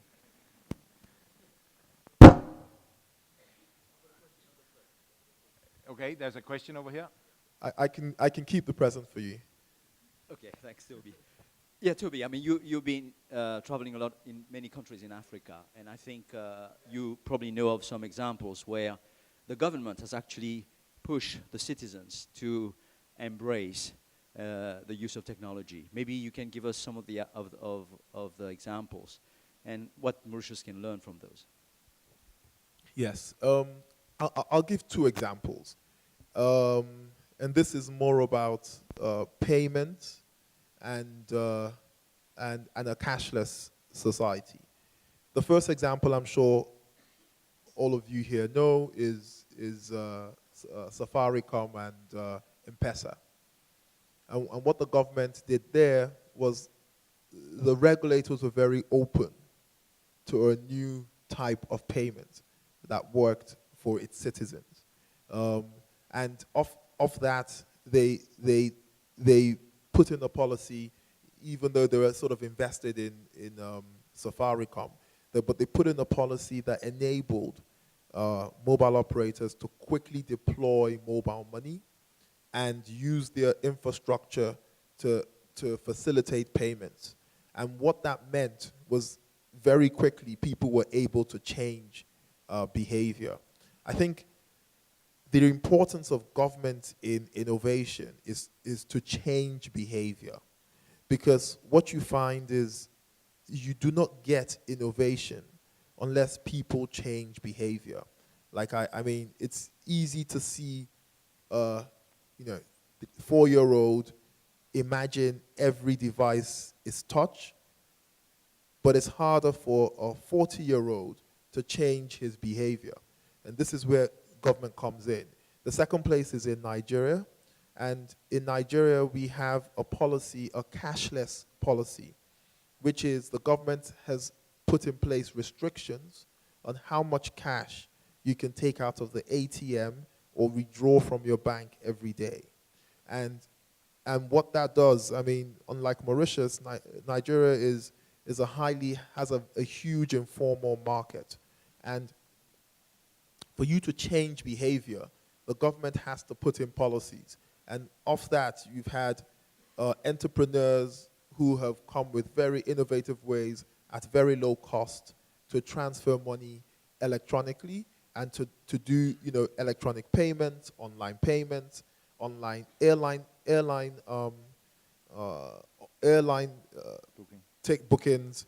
And what you find is this actually has a positive impact on the economy, because banks were the most horrendous places to go to in Nigeria, because everybody was handling cash. And big bundles of cash just to get an airline ticket, big bundles of cash to pay your school fees, and it was just close to impossible. But now the banks are probably doing 5 to 10 times the volume, because it takes a fraction of the time. But it meant the central bank saying and penalizing people who continued to use cash transactions that were, to be fair, it was actually costing the government a lot of money to print that much cash. But it was also towards the point of you needed to innovate for you to move forward. So those are two examples. Thank you very much. There is a question. Here we go. Yeah. A present for that It's a short one. gentleman over here, please. No real need for a present. Just got a single question. Yeah.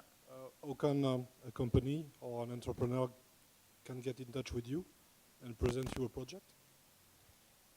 That's a great one. A lot of people ask, how do we get in touch with Intel Capital? Well, there are two ways. If you're lucky to know me, then you can give me your idea and I'll have a look. But the other way, which is open to everybody, is on our website, intelcapital.com. There's a section where you can put in your idea.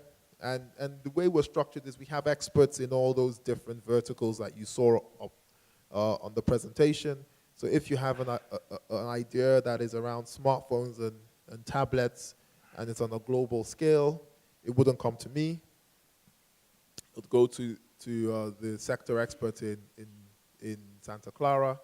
If it's more to do with the African geography, then it would be mapped to me. So on the global website, your idea or your request goes to everybody, and then the team filters it down and pushes it to the relevant people.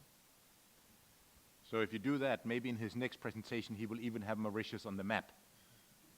Has anyone noticed? You didn't. Yes, I know, but at least I'm here. There's a reason he's here. He's looking for great ideas. Okay. Should we give Toby a big hand? Thank you very much. Yeah. Now, we have a tea break and a coffee break. And if we could be back in 25 minutes, maybe. Yeah, we're trying to catch up a little bit. So 25 minutes, and that is exactly at 11:30. Is that correct? Yes, 11:30, please.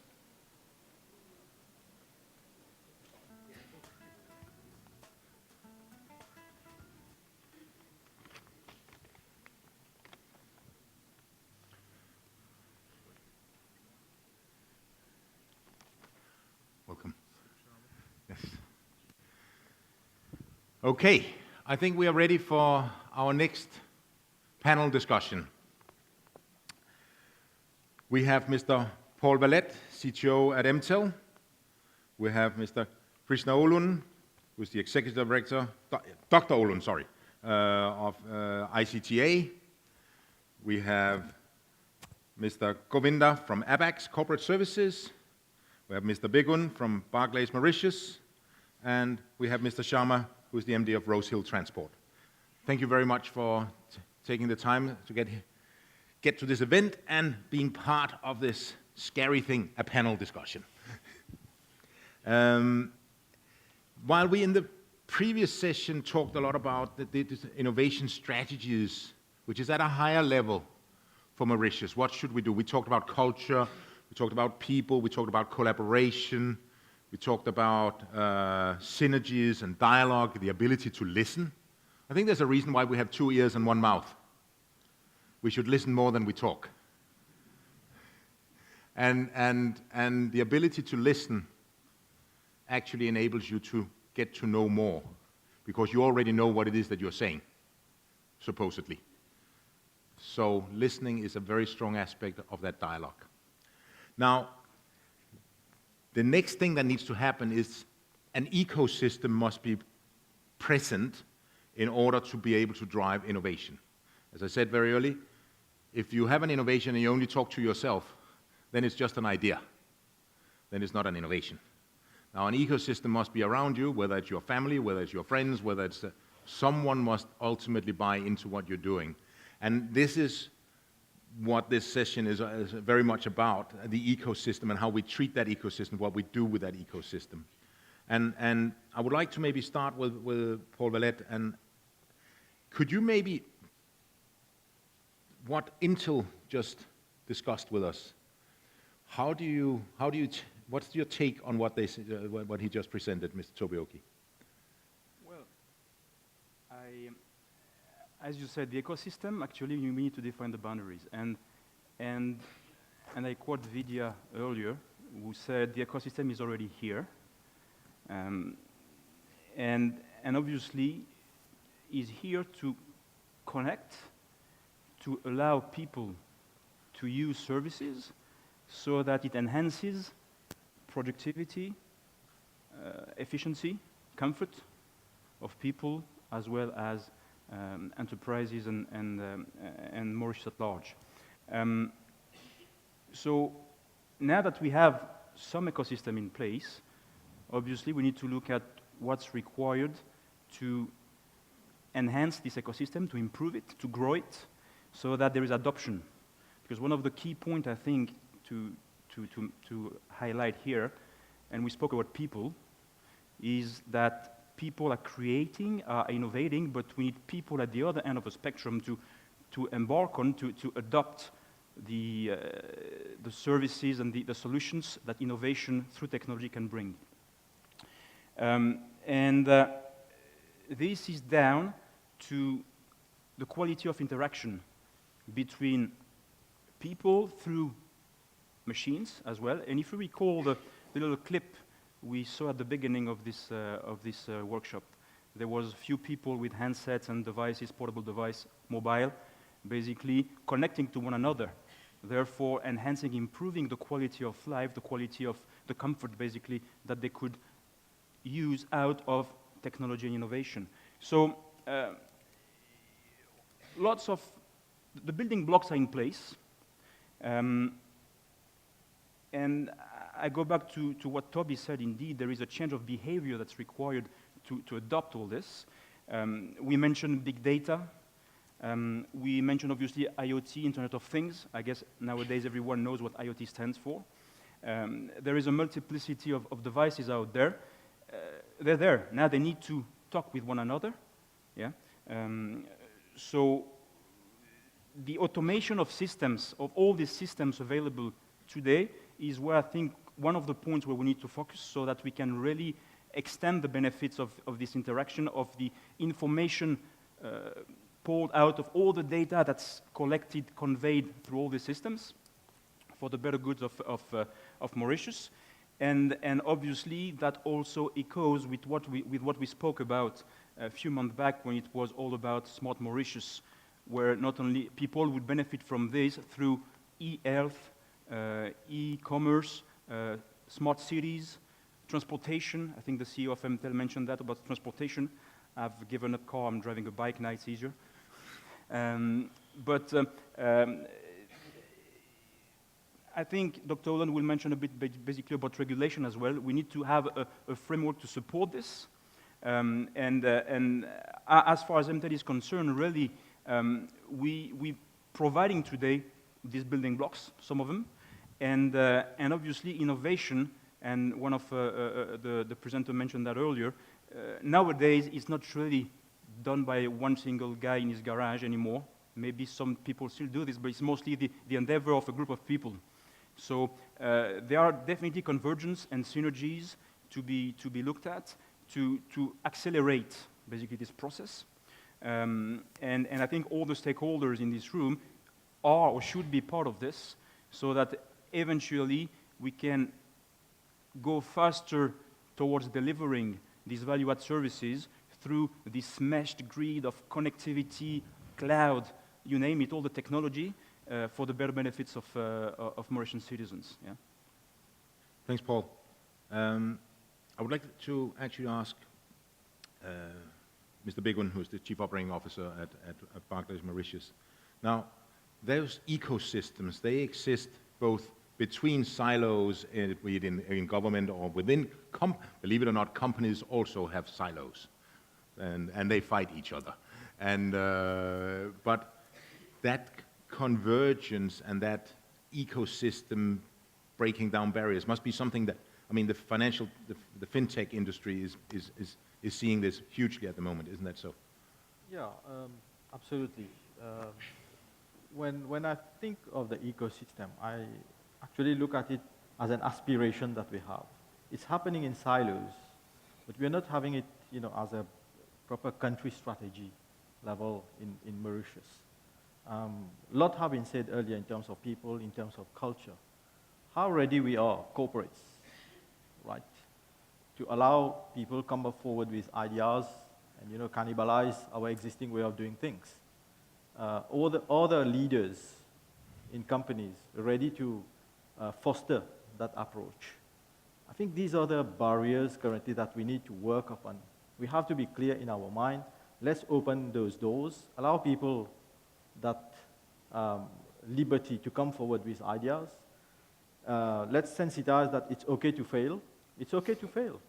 Fine. You've tried it, tested, it didn't work, that's fine. But I think that's a kind of mindset change that we need to bring. And innovation, I believe we shouldn't look at innovation in terms of just product, or there are 3 layers of a product. The process piece, get rid of all ways of doing things is also innovation, I believe. Yes. And also the business model, radical change of the way we are doing things. The business model itself changes. I also believe that there is creativity part to innovation, which is a total rethink of an existing concept versus innovation, which is a totally new concept. Yeah. So, I mean, we need to really dissect and come forward with a strategy.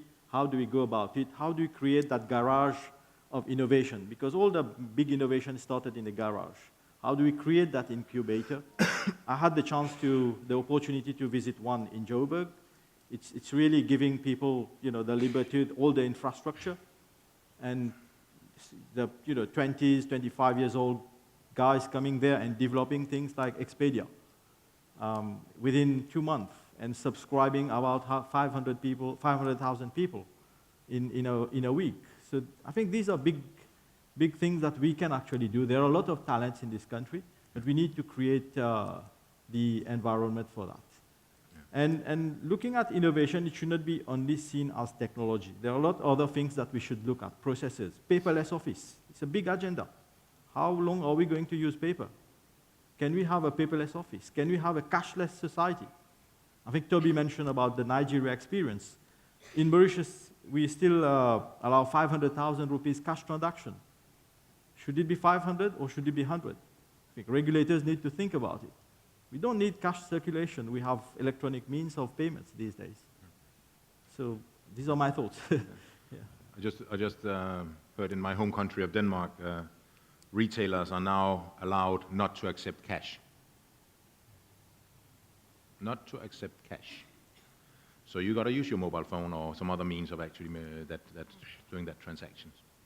So that's an interesting one. So ultimately, in the old days, Mr. Bigon would look after your cash in a big safe. Now he looks after your data. Yeah? He doesn't look after the cash anymore. He looks after the data. The data. Yeah. So now, Mr. Govinda, this innovation and ecosystems, they somehow needs to be integrated. And do you have, what's your view on that? Right. Thank you very much to bring this point, because we operate Bax Corporate Services in what we call the global business sector in Mauritius. And one thing that we're trying to foster is a very close integration between the domestic economy and the global business sector. For the very simple reason is that we feel that this integration would actually bring the next spurt of growth in the economy of Mauritius.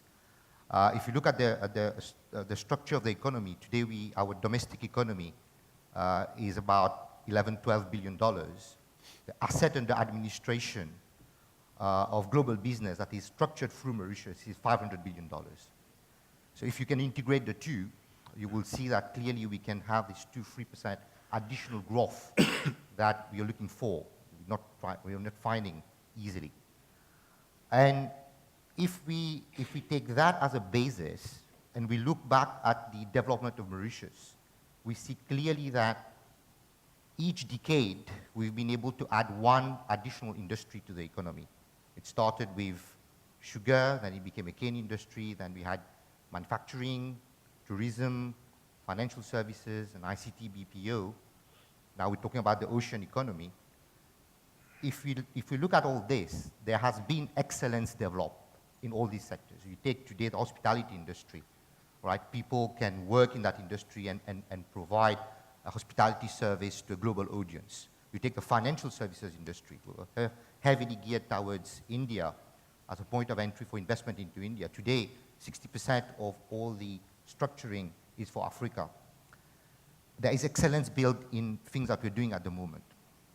If we have the possibility to integrate these different sectors and provide an additional offering, and my proposition will be if we add the element of business analytics into everything that we do. People have been talking since this morning about big data analytics. I don't know if you've heard about the SMAC stack, which is social media, mobility, analytics, and cloud computing, which is going to come as one because people are giving away data on their mobile phone and has to be analyzed somewhere. And the analysis gets enough value that you can make a lot of money out of it, the analytics part, when you present it properly. So my proposition would be that if you have to build an innovation ecosystem in Mauritius around trying to integrate whatever we've done best in hospitality, in financial services, in the cane industry, and add a layer of analytics on that, where we analyze big data here. And we've got the proper regulation. I think I'll lead then to Dr. Ulan about the regulation that we have in Mauritius. We have Data Protection, Electronic Transaction Act, Cybercrime. We have everything that will give comfort for people to bring in their data to be analyzed here, right? So we can actually make Mauritius a center of excellence for data analytics and integrating the different sectors on which we've built excellence over the years.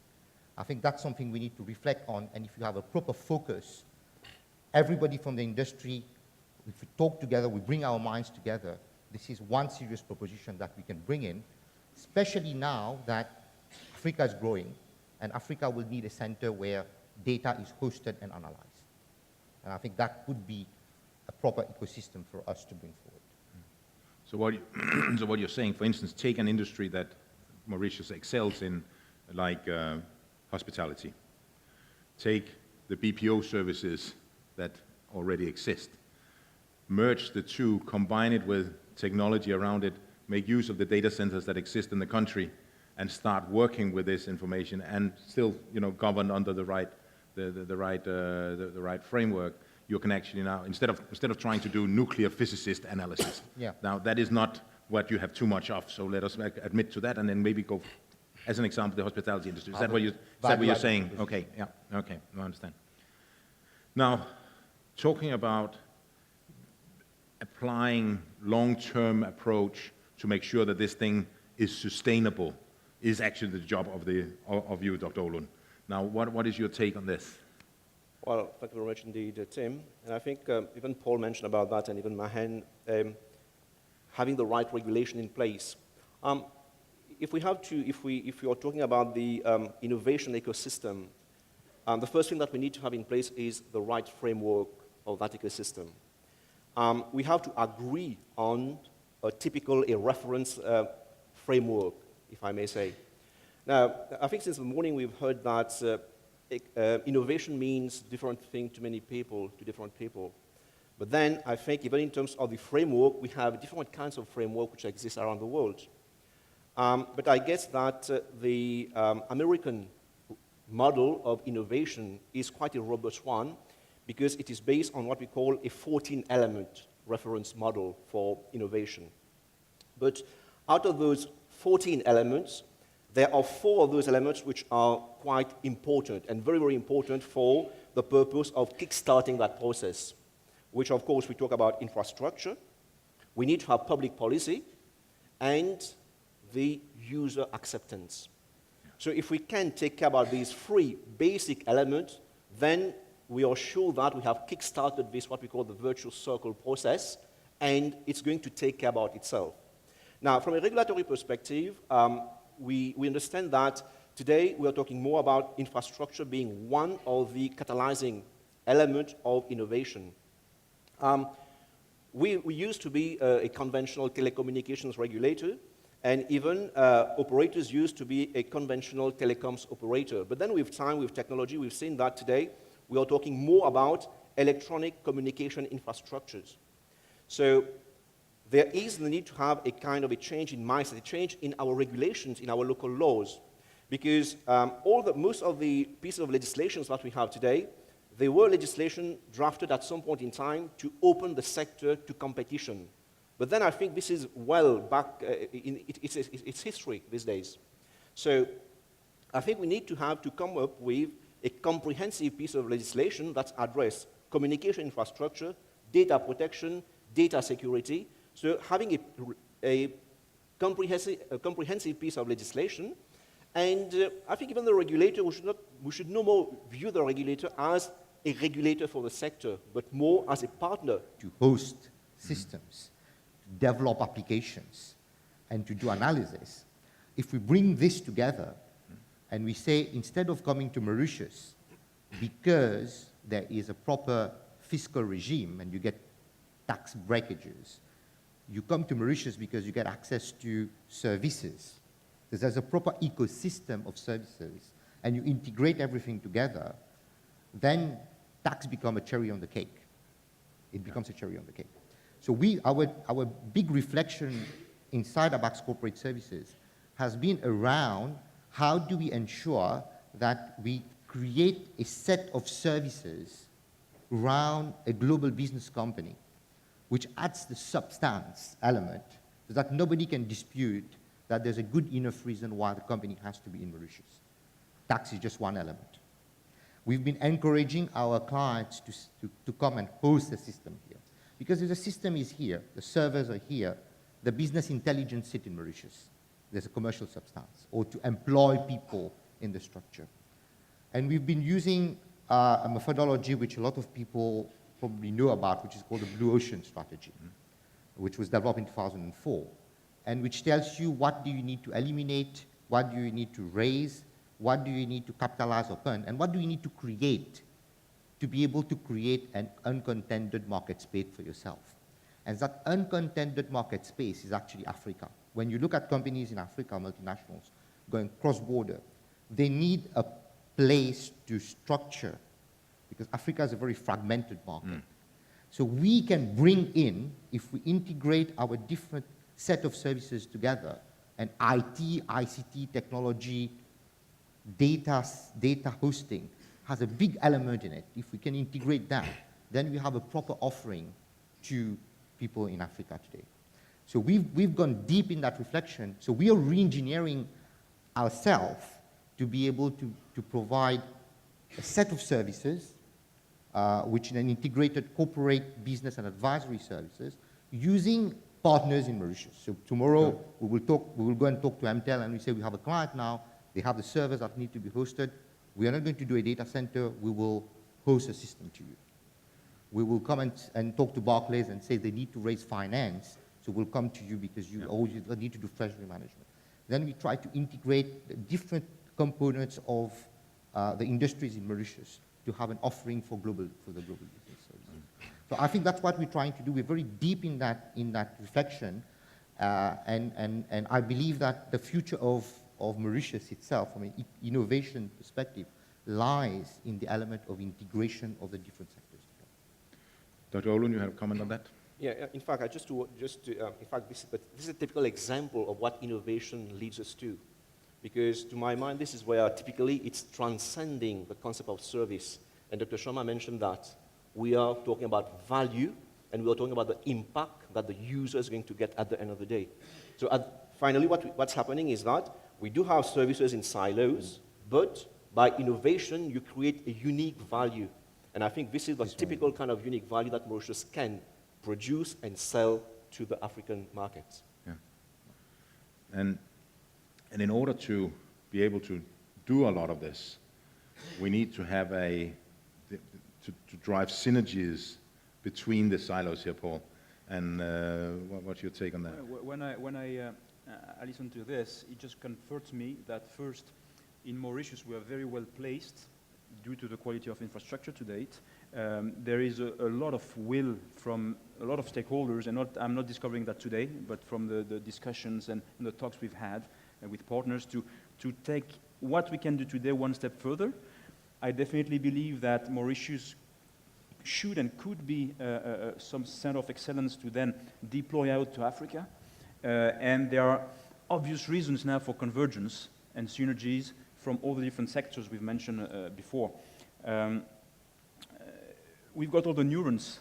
We just need to improve the quality of the synapse. Yeah?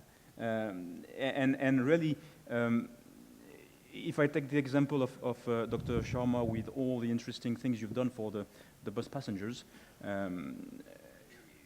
we could even take that further because, and I'm not sure how far you've been, taking this concept, but now everywhere in the world we talk about location-based services. We could think of, not only fleet management, which is something I think is being done already, but like ticketless kind of boarding. Your kids are going to school on a bus. You want to know whether they're stuck in a traffic jam. You can check on your tablet at home. You're connected. You know where they are. You're good. You're all right. There are lots of things that could stem out of this on the transport side, tourism, banking. So really, we have in place today an ecosystem. It's there. It exists.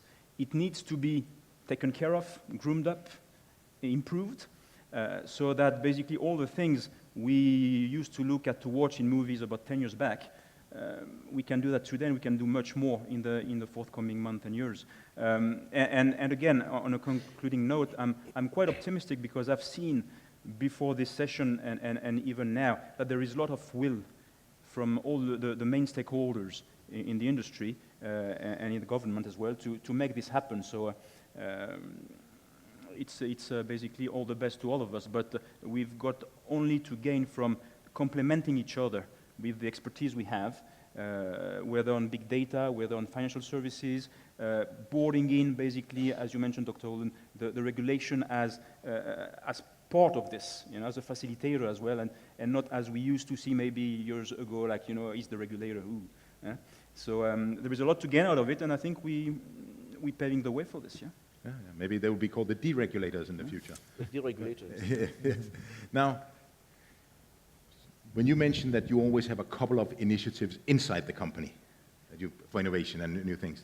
Now, thinking of a broader ecosystems, do you invite, for instance, Mr. Begun to come and talk about those ideas because maybe he could bring technology to you or he could bring ideas to you that he could actually provide? That I'm talking about an open ecosystem in a sense.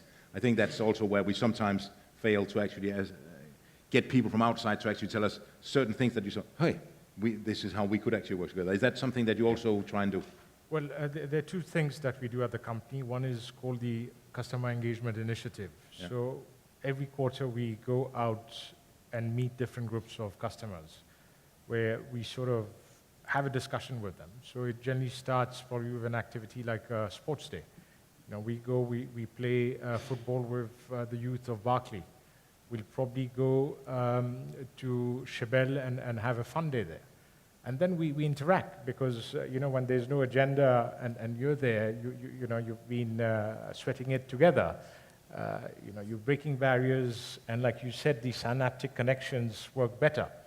So that's one way we've done that. Second thing is I believe in cross-fertilization.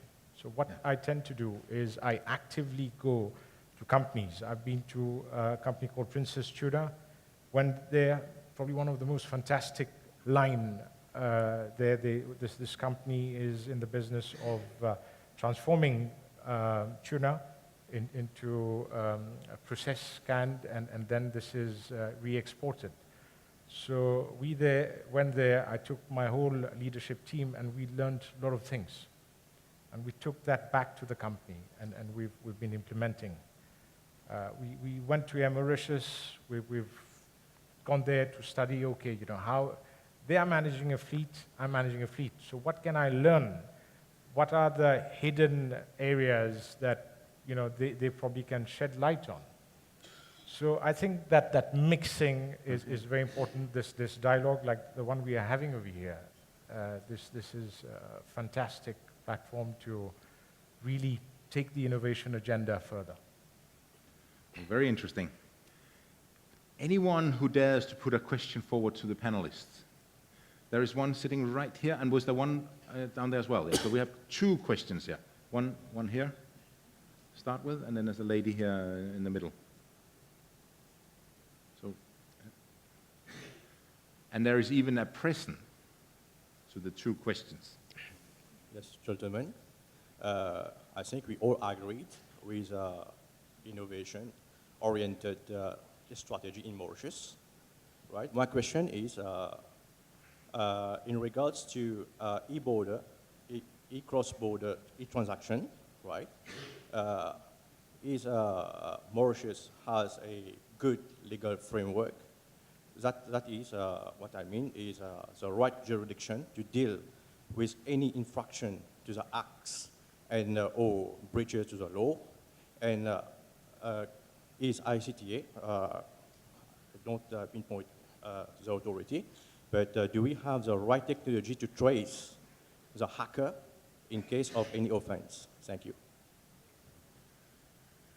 Anyone who would like to? Yeah, I get the question is directed to me, so let's, I'll attempt to answer that question. In fact, the legislations exist. We have a number of pieces of legislations. But then when it comes to cybercrime, there is a reality which is not unique to Mauritius only. I think it's worldwide. The first thing is the question of jurisdiction, where the crime has been committed and where are you going to shoot that person. And this being the basic reality about things, there have been evolution, there are work in progress happening worldwide, I should say. There is, for example, the Council of Europe trying to harmonize the approach in identifying methods, process, technology. In fact, it should be a combination of the people, the process, and the technology to really address those elements. And I think there are lessons that we can learn from other sectors. For example, right now we are trying to go into what we call the MLAs, mutual legal assistance, in the field of cybercrime. And this is being done currently under the collaboration of the Council of Europe. And if I'm not mistaken, even our Data Protection Act and our Electronic Transactions Act and the cybercrime legislations are being tuned or being amended in order to cope with the Council of Europe model. And I think Mauritius has recently, we have acceded to the Budapest Convention. So in that regard, when it comes to cybercrime in general, the only and only means is international collaboration, synergy. Yeah. We need to have this kind of approach, else we won't be able to track. Even if we manage to track who has committed that offense, then the question still remains of jurisdiction. Where do you shoot that person? Yeah. Happy with the answer? Good. There's a question from that lady here in the middle. Please raise your hand. Yeah. Good morning, everybody. I'm Banishta. In fact, I have a question related to cloud computing. It's very interesting to see you people talking about innovation and all that. Nowadays, cloud computing is, I think, there's a lot of hype and buzz around the term cloud computing, which is termed as the innovative solution of the 21st century. But although Mauritius is termed as the African success story, I believe that we have a relatively low rate of cloud computing adoption in Mauritius. In some reports, I found that South Africa, Kenya, and Nigeria are the top leaders in adopting cloud computing. One of the reasons may be that our capacity to innovate is relatively low, according to the Global IT report, which was published by the World Economic Forum last year. I would like to know, you as IT professionals, as practitioners, what do you think can be done to increase the capacity in Mauritius so that we can innovate and encourage companies, SMEs, and the whole public to go towards cloud-based solutions? Thank you. Okay. No, but it's a very good one, yeah, but it's also about changing behaviors. It's about changing your own culture, which and I see that in many countries, that the culture of I know best everything myself, and I will take care of everything because no one else understands and can take care. That limits the capacity you have to do other things. So as you said, I will look after IT in my company. The chances is that you're not spending 15 to 20% of your time looking after IT in your company because you've got HR, you've got a fleet, you've got all kind of other things. So you spend 3%. Now those 3%, no one can do a great job on 3%, so you need to trust others. But what if you then ask someone else to run it for you? Because those 3% would then be released for you to do innovative stuff and you could think of other things. And that does raise the bar. So you need to get rid of something in order to create that mental space, mental time for yourself in order to start driving that. And I think that's the process where a lot of Mauritius is right now. Do we accept that? I mean, we have accepted that we can use a telephone. We don't have to shout to each other. Some people do things still, they do that. But it's about accepting there are certain things we don't have to do anymore. We leave that to people who are better at that. And that gives time for us to focus on new and innovative things instead of controlling the existing. I think that's, yeah. Maybe just to add to that, I think it goes back to the reference model I just mentioned about these 14 elements model. One of those elements is definitely the user acceptance. Yeah. But then the other very important element is the public policy. Because if we want to promote cloud in any country, let's say a jurisdiction like Mauritius, we know that a week back we had the 1010.mu, which is there. So infrastructure is present, technology is present, security, everything is present, but where is the policy? So I think this is where I believe personally that government should be the leader. We need to have the appropriate public policy set out to allow first government to use this kind of infrastructure which exists. And once government start using those infrastructures, then you will see that the market, it's just a spillover effect. So people will say that because government is using that, we have trust in that system. And then it is just a domino effect. So if we have to redress, if we have to really come up with a strategy, because even in some countries, they have cloud strategies. In Netherlands, for example, they have a law only on cloud computing. So I think we have different models that exist in different parts of the world, but probably what will fit best in Mauritius, I guess that we need to come up first with a public policy that defines how we can better use cloud for government services to improve and to make government services even more effective. Yes. And talking about cloud services, if you want the presentations from this seminar, you have to register for an email address down at the back. And that is being to be downloaded from a cloud service. So try it out, for when you try it, that's when you know it's not dangerous. And then you may just change your behavior. So please, at the end of the session today, get yourself an email address. It's a good one. If I allow me, just, well, if possible, okay, yeah. Because I think the question is a very loaded question. It's got three elements to it. The first element is the adoption of cloud among the population. I think that's the first one, which is apparently quite low in Mauritius. The second one is about the innovation culture itself, because in the innovation index, we are not, I think we are middle in the pack. If you see ease of doing business, governance, we're quite high. But if you look at innovation, we are middle of the pack. And I think the third thing is how do we make Mauritius itself a center for cloud computing? I believe the answer lies, if we look at it well, Dr. Olen was saying that we probably have the infrastructure, we have the system, we have the legislation, we probably need to deregulate a little bit. There is one element which is we need to face. Today we have a population of 1.3 million people. We don't have a lot of corporate enterprises in the domestic economy. It joins my part earlier in saying we need to look at Mauritius not from a domestic economy perspective. We need to look at it from a more global perspective. The global business sector is about 50 times more in terms of value than the domestic economy. If we can achieve that integration, the answer might lie in the integration element. And the other thing is then, how do we capture the market which is next to us, which is our African market, which is 1 billion people? and 500 million people who are going into cities, right, by 2020. So, and that is one element which has been talked many times, which is connecting us to the African continent. Yes.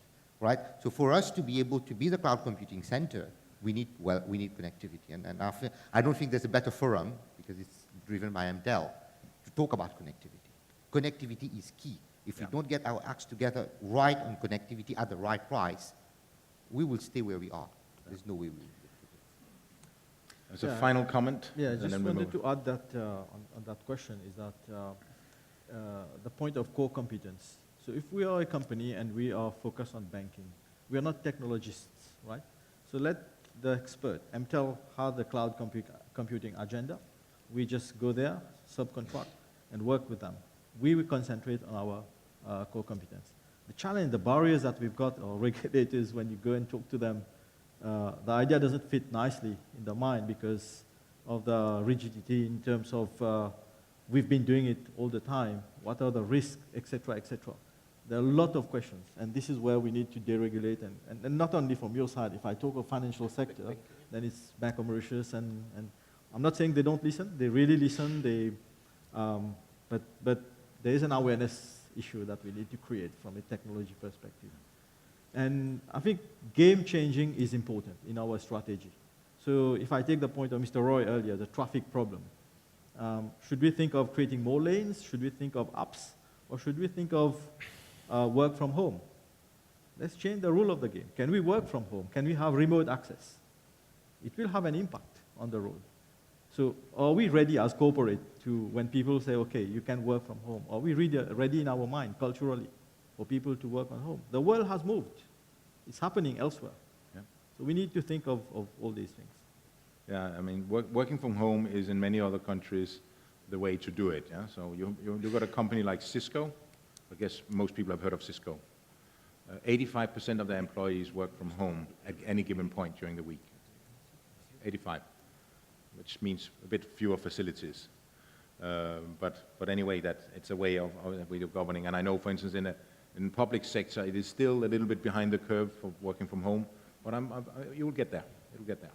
So now I think with this, the ecosystem is about working together, and the ecosystems must converge, and they will start to interact with each other. And I think we will see, maybe we can sit and do banking in the bus one day. Yeah? And who knows? So with that, let's move on to the next speaker and give a big hand to the panelists. Thank you. Please welcome Mr. Thomas Strohmeyer it is, yes.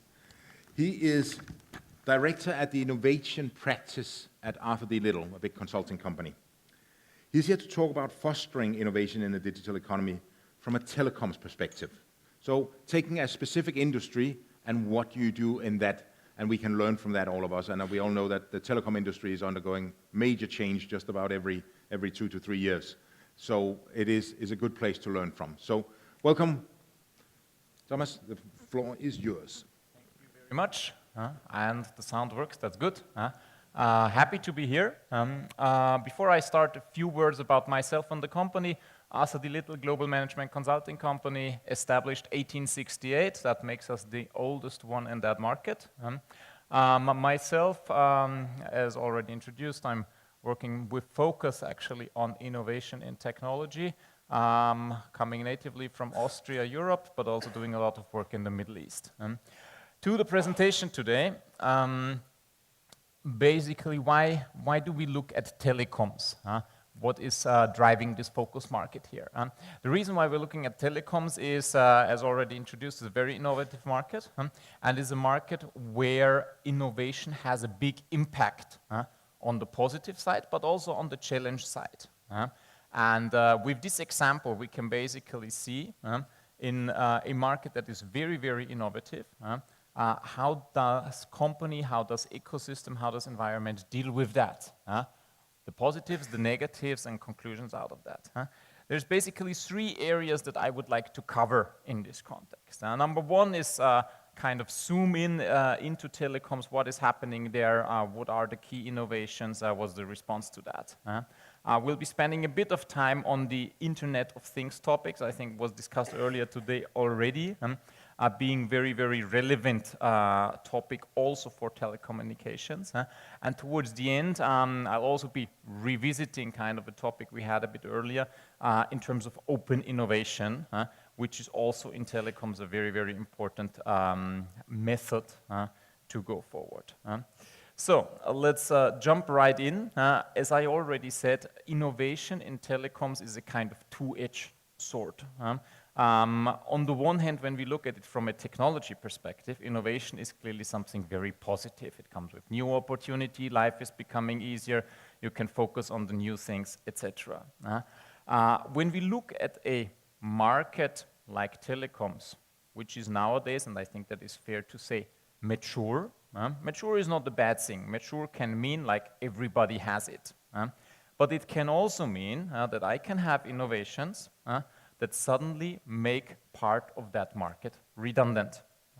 And that obviously for a player, for an investor that is into that market, can be a challenge. And that is a situation that in telecoms, in the last, I would say, 10 years and also nowadays, we have seen quite often, like new innovation coming around, but that innovation is not just making things better, faster, easier, but is also threatening certain established logic. And that's like one of the core principles telecoms has been dealing with in recent years, is the evolution of so-called over-the-top services, which basically provide just the same thing that you have in telecoms today, for example, voice telecommunication, but do it in a different way.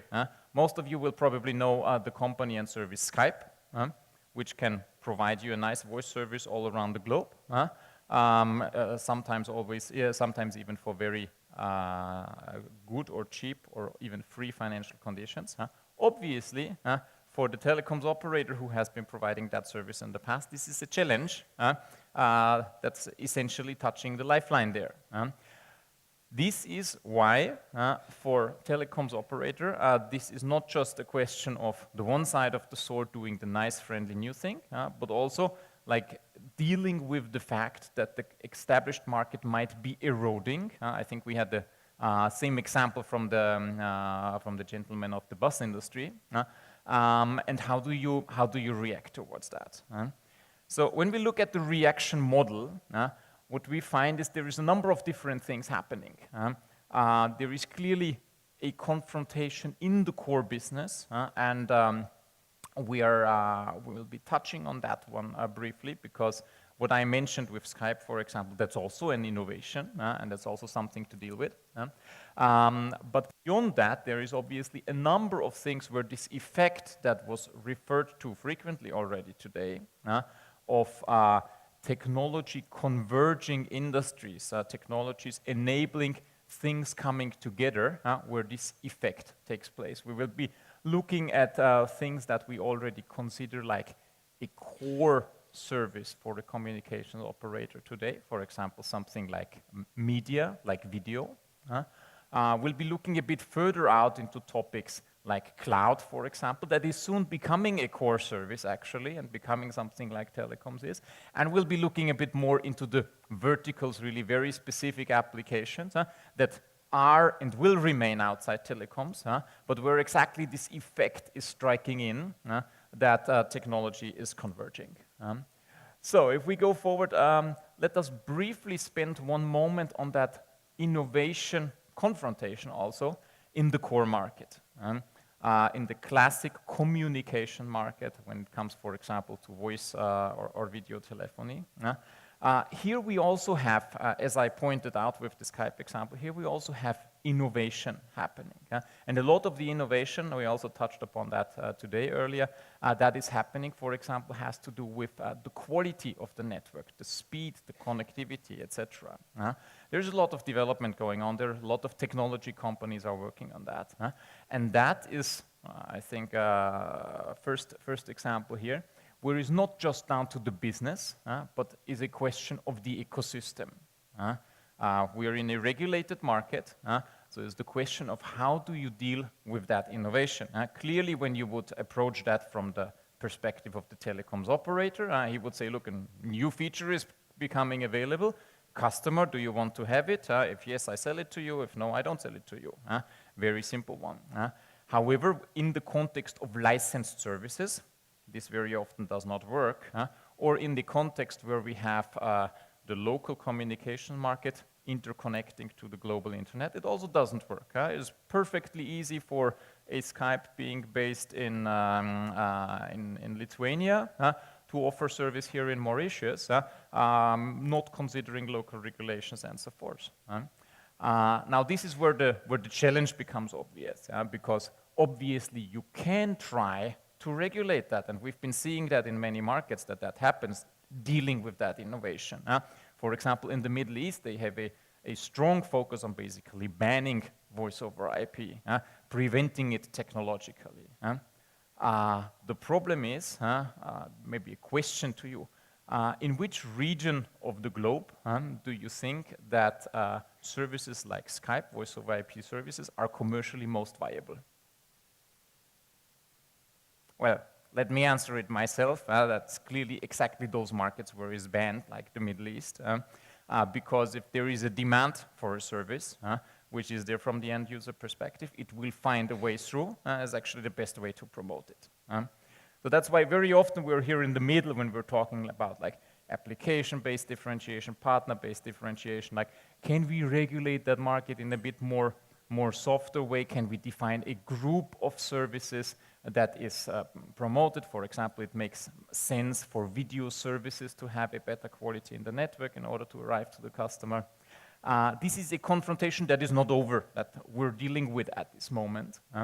The challenge very often is, just because there is a model, and here I'm referring to that net neutrality debate many of you will have heard, and that's probably also a debate you're hearing here in the market. For some questions that are there and where there is a good basis, there might not necessarily be a technological solution. Net neutrality is exactly such a question. Yes, you can theoretically define what services should be doing what. If not everybody is sticking to it, and in the internet we're raising here a global question, is not going to work out. This is very important for a telecoms operator that is local, dealing with a phenomenon like, in this case, voice over IP, but the IoT, Internet of Things, I'll be coming to later, is similar phenomenon that is global. And this confrontation we need to keep in mind, and you need to keep in mind when you are working with global innovations. That's not what I wanted. Let's go one step further, like one step up the ladder, and looking at services that are increasingly becoming core of telecoms, like media services and video services we put in focus here, but are still something that is fairly new. And here we see that while telecoms was probably like 10 years ago starting to go into that direction, establishing IPTV services, going into video, etc., that right now we are here again in a very competitive market where again these same over-the-top players, let's not dwell too much on this classification, are coming in and providing even further innovation. So someone said earlier this morning how the innovation cycle has accelerated. And I think this is a very good example. Like IPTV is still something that we would in many contexts consider as something new. Practically, however, what we're seeing in the market, we are already in a situation where IPTV is fighting with even newer services in terms of what will be the key channel to deliver to the customer. And what we are seeing is that the various players that are involved in this market are very aggressively engaging across the value chain in order to fortify their position. In Europe, in the US, what we are seeing, pure play IPTV players, telecoms that went into that a couple of years, that do not move across the value chain at this moment, are already losing revenue, are losing customers to the likes of Hulu, of Netflix, etc., and partially even back to the content providers directly, like HBO, that are reaching out to the customers. So even for a basic infrastructure service, which in the end TV that we're talking about is, you see how much development is happening there, how fragile this value chain gets, and how a player like a telecoms operator that is investing into this one need to be very, very careful nowadays how to actually justify such an investment within a couple of years. Because many of the company names that you're seeing here, many of the players that I mentioned, have emerged only recently and are establishing themselves. Here we have another view of these ones, which essentially leads to one situation, and that is not uncommon. You find that very often. It essentially means everybody is competing almost on the full value chain. And that is, I would say, for the overall technology landscape, everything that is influenced by telecommunications, the classical picture we see. We have this competition, and we increasingly have it on a global basis. And again, you might have that local versus global conflicts, when the question is how long does it take for the global market to establish? Because here's actually the new names, like HBO, Netflix, Hulu. Like 5 years ago, I think probably none of these companies existed. Now they have millions and millions of customers, presence in 50 countries and so forth. The number is growing, I would say, on a monthly basis. And those markets where they are not yet are high, should be high into the question of preparing. Are you a media player in Mauritius? Are you part of that value chain? It's high time to prepare how these players will position here in the market. And I would not see that from a threat perspective. See it from an opportunity perspective, as also just mentioned in the panel. Many things that were not possible, maybe also in the consumption, even 2-3 years back, are possible right now with these services. We were talking about like watching TV, watching video on the bus. Be my guest. It's exactly what you can do here. But from the perspective of the local value chain player, be very clear what is your value add to the customer and whether that is sustainable. Let us look one step further again on our ladder, and let us look into the cloud perspective. The cloud in this context is a bit more neutral, and probably if I would be holding this presentation in 3, 4, 5 years, I would be treating cloud the same as telecoms.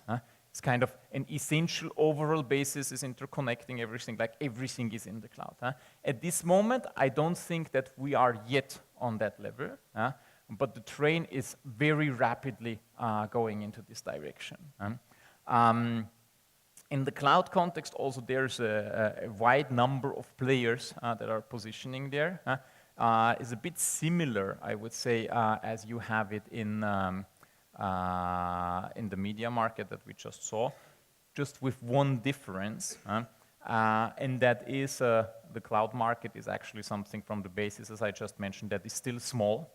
Thus growing. That's why you don't have these kind of competitive battles so much. For the telecoms context, I'm always reaching the wrong button. There is one nice thing about cloud which differentiates the reaction there, and which is also very important, I would say, for your setting here in Mauritius.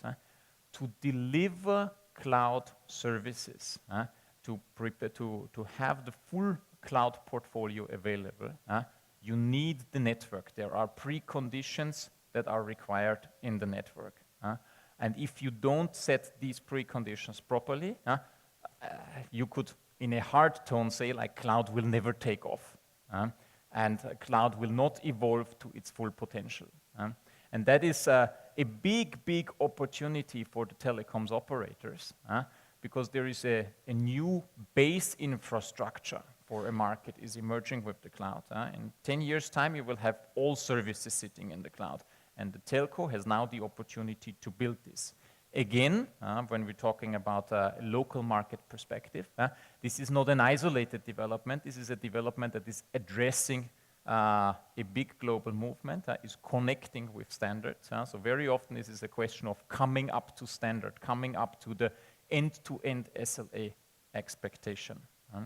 And there's a clear journey that needs to be gone in that perspective for the telecoms operator to innovate.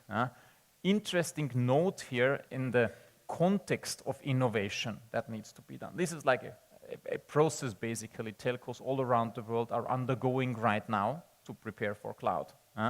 Now you could ask, is that innovation? Because we have been discussing innovation today also very much in that context of the new ideas and the garage setting and so forth. I think for an established market like telecoms and banking, bus systems and so forth, a lot of innovation has to do more with the doing and implementing and going forward rather than with the really just the new idea. Many of these steps might be menial, but if you don't go them, you will not be unlocking the opportunity of the future, and it belongs to the innovation process. Let's go one further step then, and now we're kind of finally reaching that end of the telecoms classic domain and going into kind of other industry domains where telecoms technology is an enabler. And we have here a list of things that are typically being addressed. This is a short list.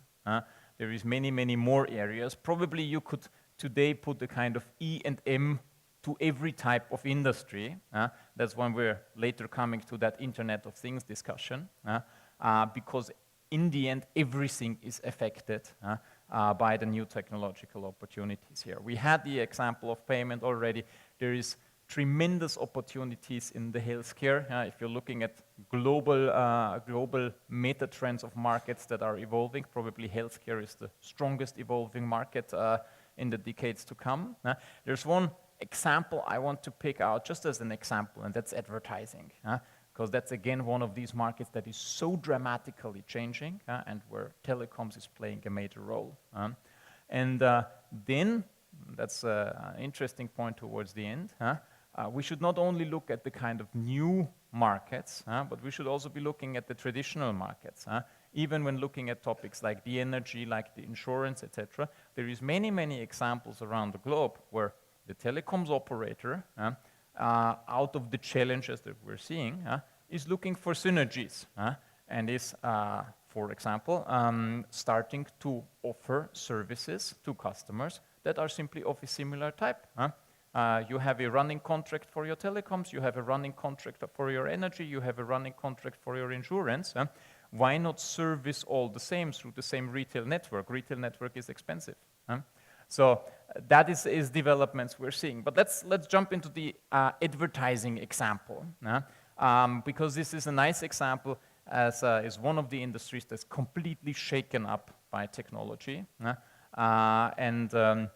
Here specifically one area that we're zooming in by mobile and portable devices.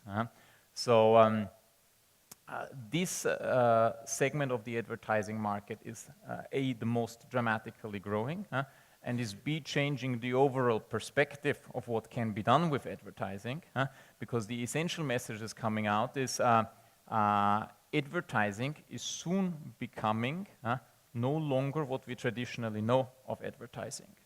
The border between information and advertising is actually eroding and at some point of time even disappearing. When you look at key means of digital advertising where there's a lot of money being invested today, kind of number one sector there is the video market, the YouTube. For many innovative brands, this is the number one sector where they put their money today. Second topic, no question, search. Being found is the first, and being found with exactly what you want to sell is the first step to actually making a transaction. And so forth. There's many more developments pointing into that direction. To make it more clear, let me bring one example of that border eroding as a nice application from Europe, which is actually emerging as a tool. It's a social media application that's bringing social media, your social media channels, Facebook and so forth, to the lock screen of your smartphone. And on top of that, adding the opportunity for a business customer to buy a premium channel on that. That would be, in practical cases, here you see Robbie Williams, football clubs, etc. Those are big content players that have a following. And those players are then equally represented in that ecosystem next to the social media channels of the customer. And they can give messages there. They can even do like full classic advertising, but that's probably the step that gets you kicked out most quickly. But they are very effectively using that to trigger communication with their customer base.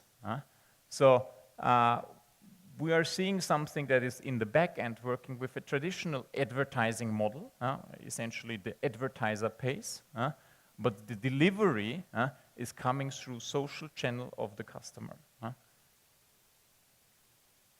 Let's look a bit further and now entirely leave the telecoms domain and look into the IoT a bit more. We've been talking about IoT already a lot today. I think there's one thing just to call in mind in this context is this is, I believe, in the developments, in all the developments we've been talking about, this is the biggest one.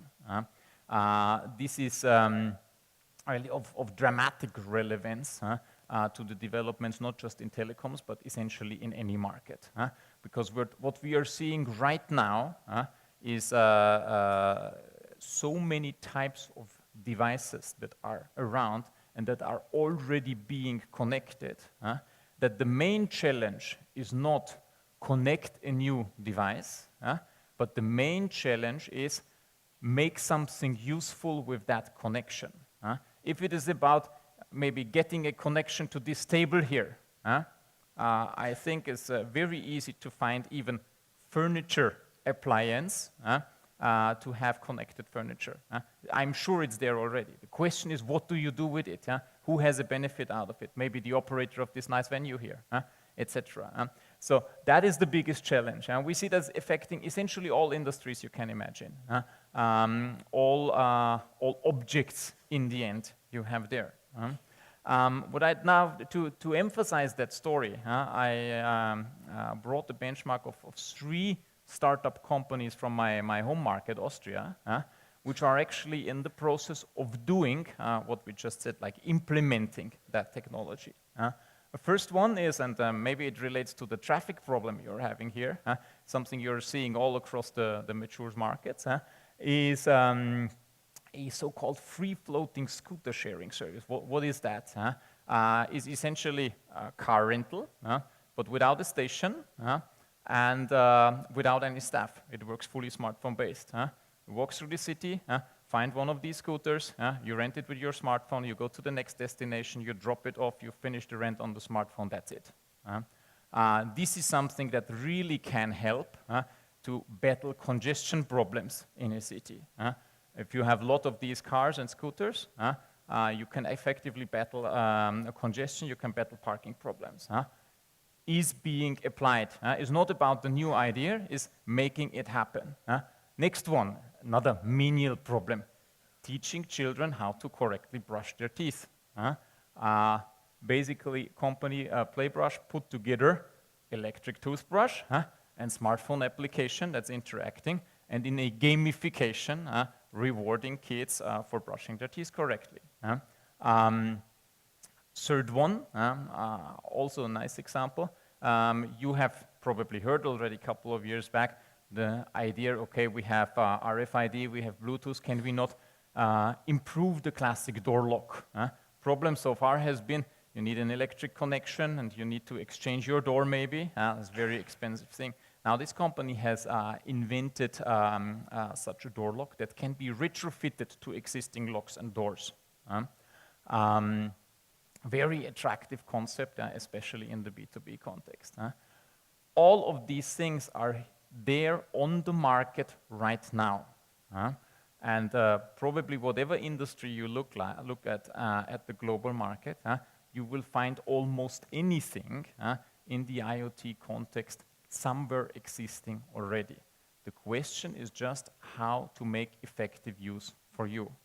And especially, I would say, in an ecosystem setting, when you are wondering how in this market, in this nation, you leverage these innovation opportunities most effectively, taking a thorough look at what is happening on a global basis there is really something that's urgently recommended, and often maybe the more effective way than starting to think from scratch.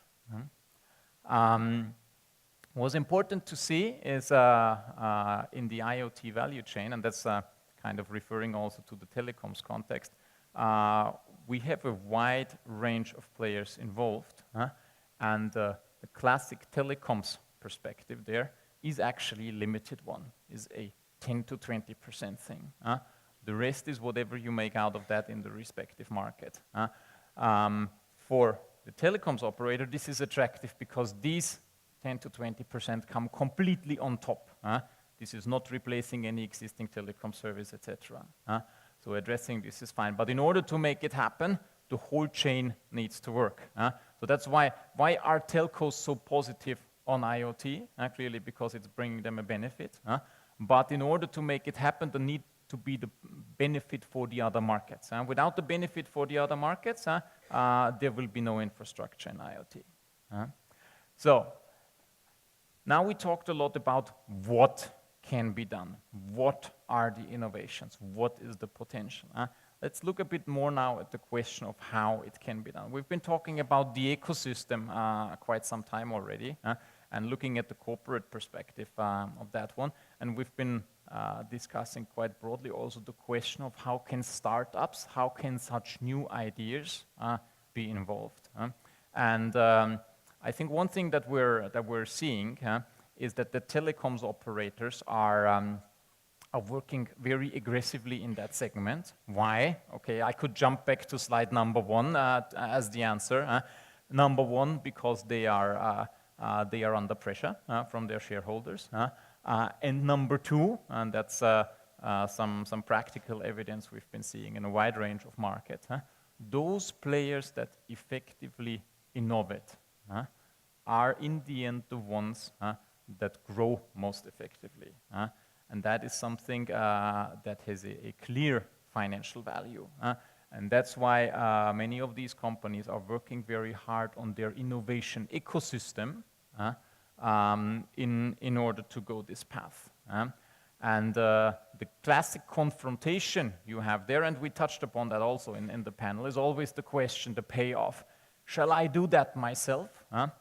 Or shall I use whatever best is there? And this is coming actually to the point I just made also on the IoT. Very often discussions on IoT first start with, okay, what could we imagine doing in IoT? Very often this is the wrong question. Question should rather be, what is there on IoT and what can I make out of it?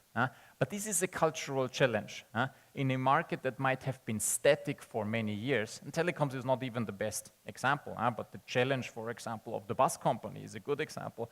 Market that might have been static for 50 years with kind of no massive technological evolution. And suddenly there's a huge impact from various technological developments. That is a cultural challenge. It's not so easy to switch from A to B in one day.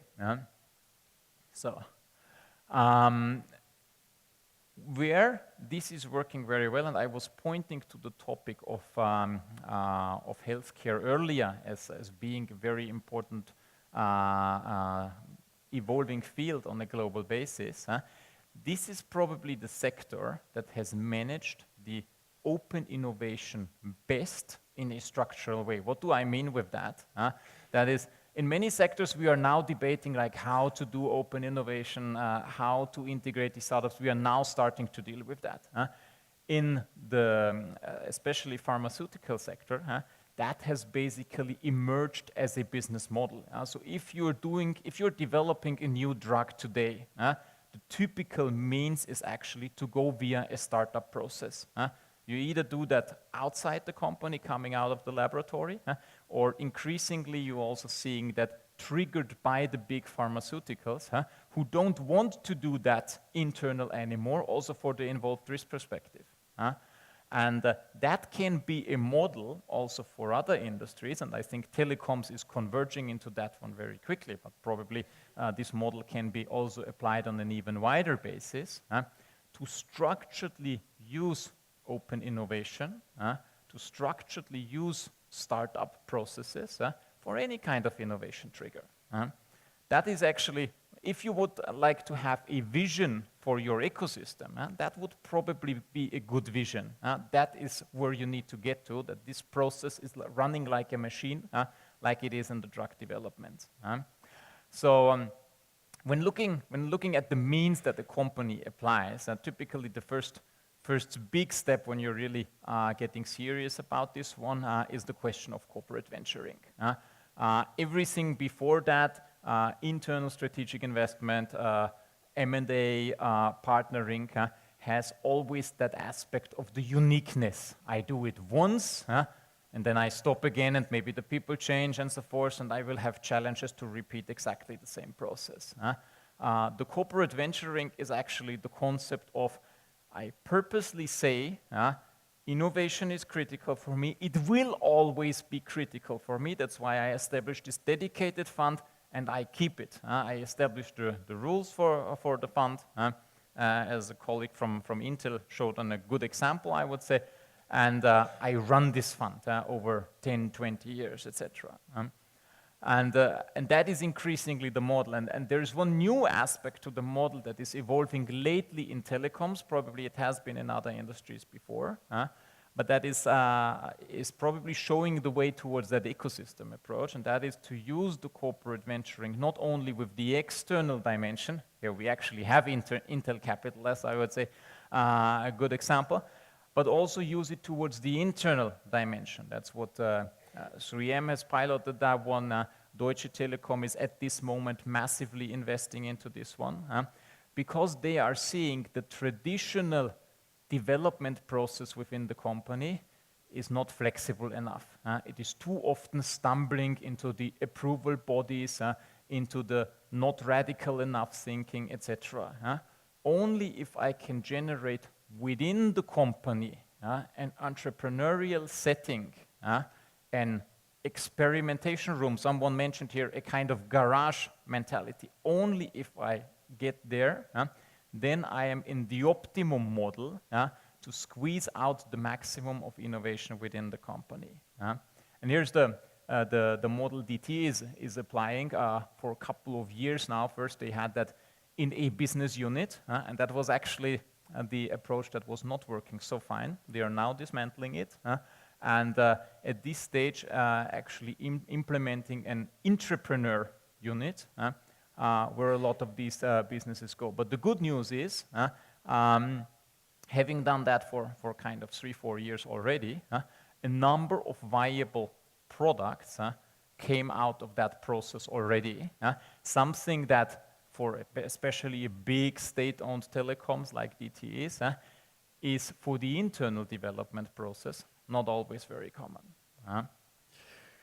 So then to conclude a bit on the innovation perspective from telecoms, but also in general.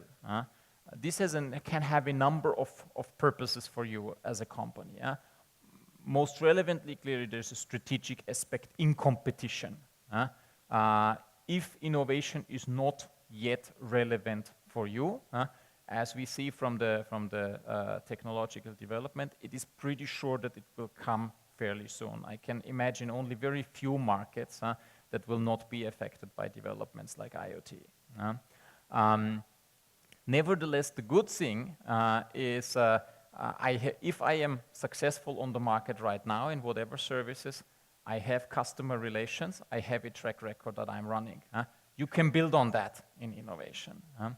And the open approach is typically more quick and more effective way to get you there.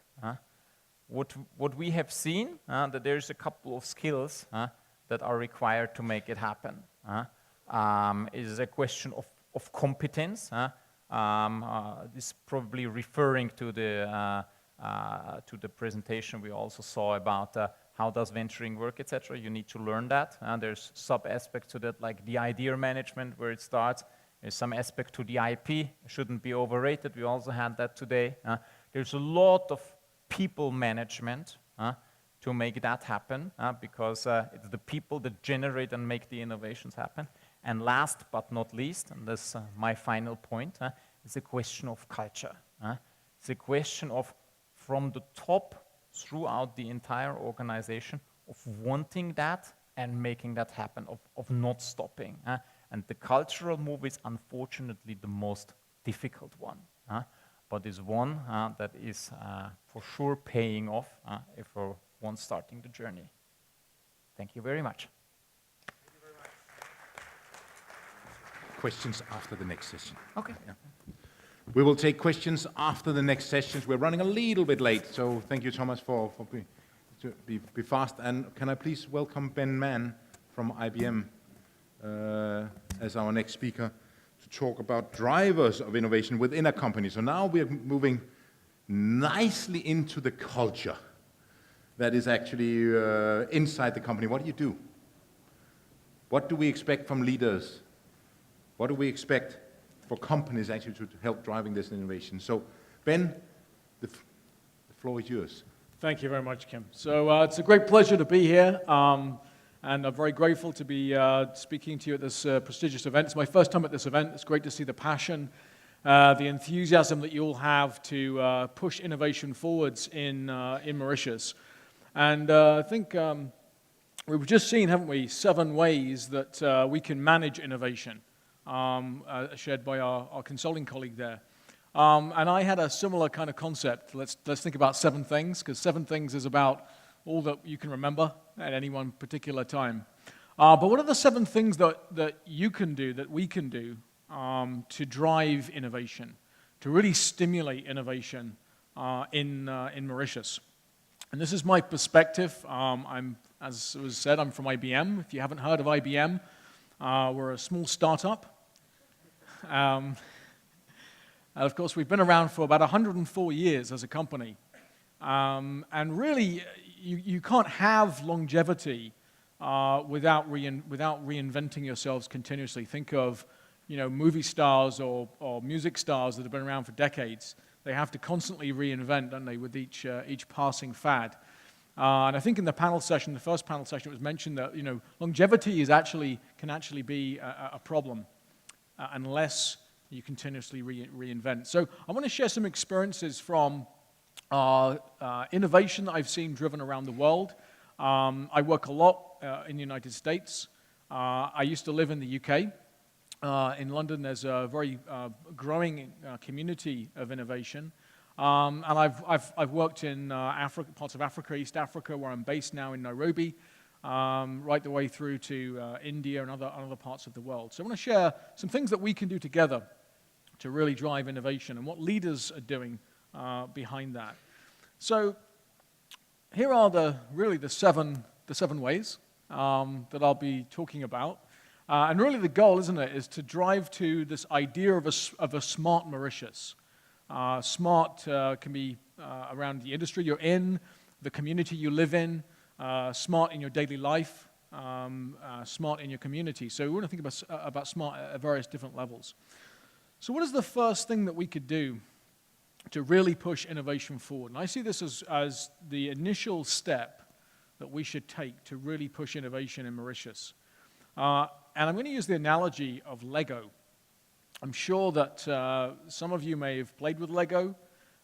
Fewer of you will admit to still playing with it, perhaps with your children or your friends. I can never resist an opportunity. Why is Lego such a fantastic toy? Well, isn't it because of the possibilities that Lego open up? Whatever you can imagine, you can quickly build with a toy like Lego. Doesn't matter if you're into astronauts in space or castles or or whatever it is, you can build it because you have all the building blocks. They're very easy to put together very quickly. A child can put them together. And any Lego block will fit with any other Lego block. So it has this wonderful ability of unleashing a whole set of possibilities for creativity. And isn't that what we need to push innovation forward? So what is the IT or ICT equivalent of having this Lego box that developers and entrepreneurs, technologists can rummage around in? And out of it can come these creative new ideas that we can then try out and we can put into practice. Well, the buzzword, and I know this, I want to sort of skirt around not being too technical in this presentation, but the buzzword here now is APIs. APIs is not a new term, it's a very old term, and it's a concept that's been around in IT always. The idea of making it very easy for people to recombine and reuse and share things. But APIs are really that next evolution. It's making it so much easier for developers, even developers with limited skills, but perhaps working in areas that they're not fully experts in, to take things other people have created and very rapidly and quickly put them together and experiment and try out new things. So APIs can be used to give access to things like data. Open data sets can be put together, maybe from government, data like weather information, information about crops, traffic, etc. That information can be readily exposed through APIs for developers to use and play with. Services. So if you have a business that delivers something that can be digitized, that can be turned into an API. And that means that other people can then take your service and they can incorporate it into what they do. Let me share an example of that. There's a company called Expedia, who are a travel company. So the whole idea of Expedia is they market their brand, Expedia.com. I'm not affiliated with Expedia, by the way. I'm not trying to advertise their brand. But you would go to their website and you could book a holiday, you could book a hotel, a car, etc. What Expedia realized is all of those useful, valuable services that they have would be useful to other people. In particular, the people that would use those services are other travel companies. So many years ago, what did Expedia do? They took those services. So think about things like checking if a hotel has a room, inquiring about a rental car, booking a flight. All those services Expedia built, they chose to expose them, to open them up as building blocks, as APIs that developers could use. What does that mean? Well, that means that developers could very quickly build their own travel websites. They didn't have to create all those services and have all that expertise. They could just bring it in from Expedia and from other places. What did it mean for Expedia? Well, Expedia leased or rented access to those services. So every time you wanted to book a room or book a flight, they could charge a small fee, maybe a percentage of the transaction or a fixed charge every time you made a call. So what did that mean for Expedia? Well, they've turned their potential niche competitors into their business partners. They've embedded themselves and what they do into other companies. And that is really transformative from a business point of view. And then, of course, applications. So you can take what you've got, you can turn that into an API as a developer, and other people can build and use. So this concept of using APIs is very, very powerful. But it really starts with organizations, governments, taking the data that they have, that they want to share, and exposing it through APIs. And there are sets of tools that can make this really quick and easy to do, that create websites that developers can go to. They can log in, they can register, they can play with APIs, just like rummaging through that Lego box. And they can pull out of that interesting new creative ideas.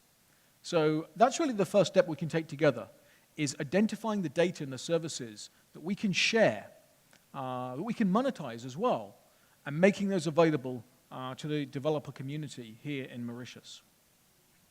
So if you have access to that ability to get all this data, all these services, and recombine them in new ways, what you also want to be able to do is very quickly and easily create those new applications. And you want to build them in a way that takes advantage of cloud, as we've discussed, so that those applications can scale very easily, so that a solution that's developed as a pilot can then go Mauritius-wide, then it can go Africa-wide and then global. You also want the ability to be able to experiment and try things out and get rapid feedback from people. My thunder was stolen a little bit. I was hoping to be the first person to encourage all of us to embrace failure, but I think that point has already come up before. I think Thomas Edison was mentioned earlier. He's often been misquoted. No one really knows for sure how he was quoted. But in creating the light bulb, he had to fail thousands of times until he was able to figure out that bamboo provided the best filament, that he was able to figure out exactly how to provide the power.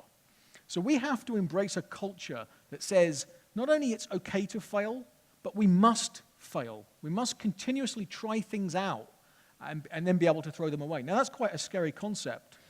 How can we get into this mindset of failing? Well, we can only get into this mindset if it was quick and cheap for us to experiment in the first place. So how do we get to this point? Well, to cut a long story short, my analogy here is drawn from music.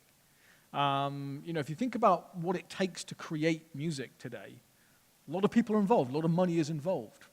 And yet it is possible to experiment, to try things out. So, artists in the past would release an album, and that was it. And if people liked it, they bought it. If they didn't buy it. But now it's a lot easier for a musician perhaps to experiment, to try things out, like a DJ in a nightclub. They can take music that people have created already and remix it and combine it in new ways and try it out on, is anyone dancing to this beat?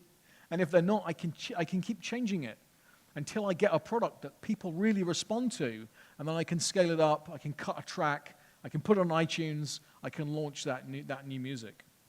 The same thing is happening for developers. So developers now have access, or need access, to cloud-based innovation platforms. These are environments developers can use to very quickly combine these Lego blocks, these services, and very rapidly experiment and try things out.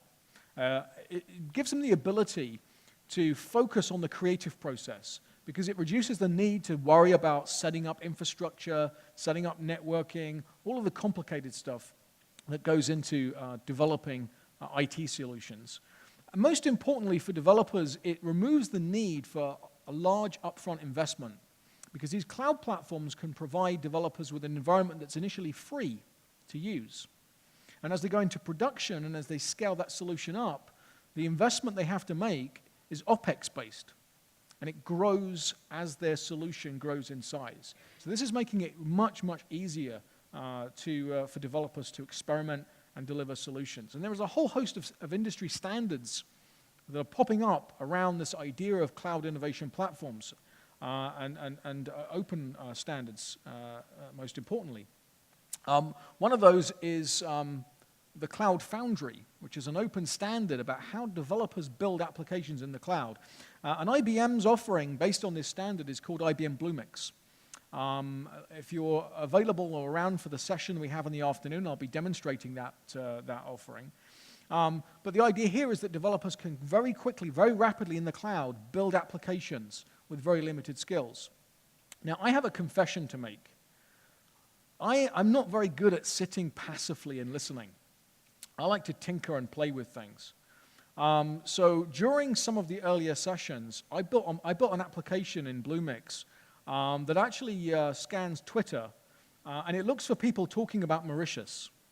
And it looks for people asking questions about traveling and staying in Mauritius, and it gives them answers using cognitive computing. And I'm not particularly smart, but I was able to build an app and test it in just one of the sessions earlier today. And if you're interested, I won't demo it now, but if you're interested, later on, come and see me, and I'll show you how the application works. But the ability for someone like me with limited skills to rapidly experiment and build something, in about half an hour and test it, and try it out and see if people like it, that's a very powerful ability that we need here in Mauritius. Skills, of course, are really important. So even if we have the access to open APIs and data, we have these innovation platforms that developers can use, we have to improve the skills. We have to enable the developer community here to have the confidence to experiment, to have the ability to know how to collaborate effectively.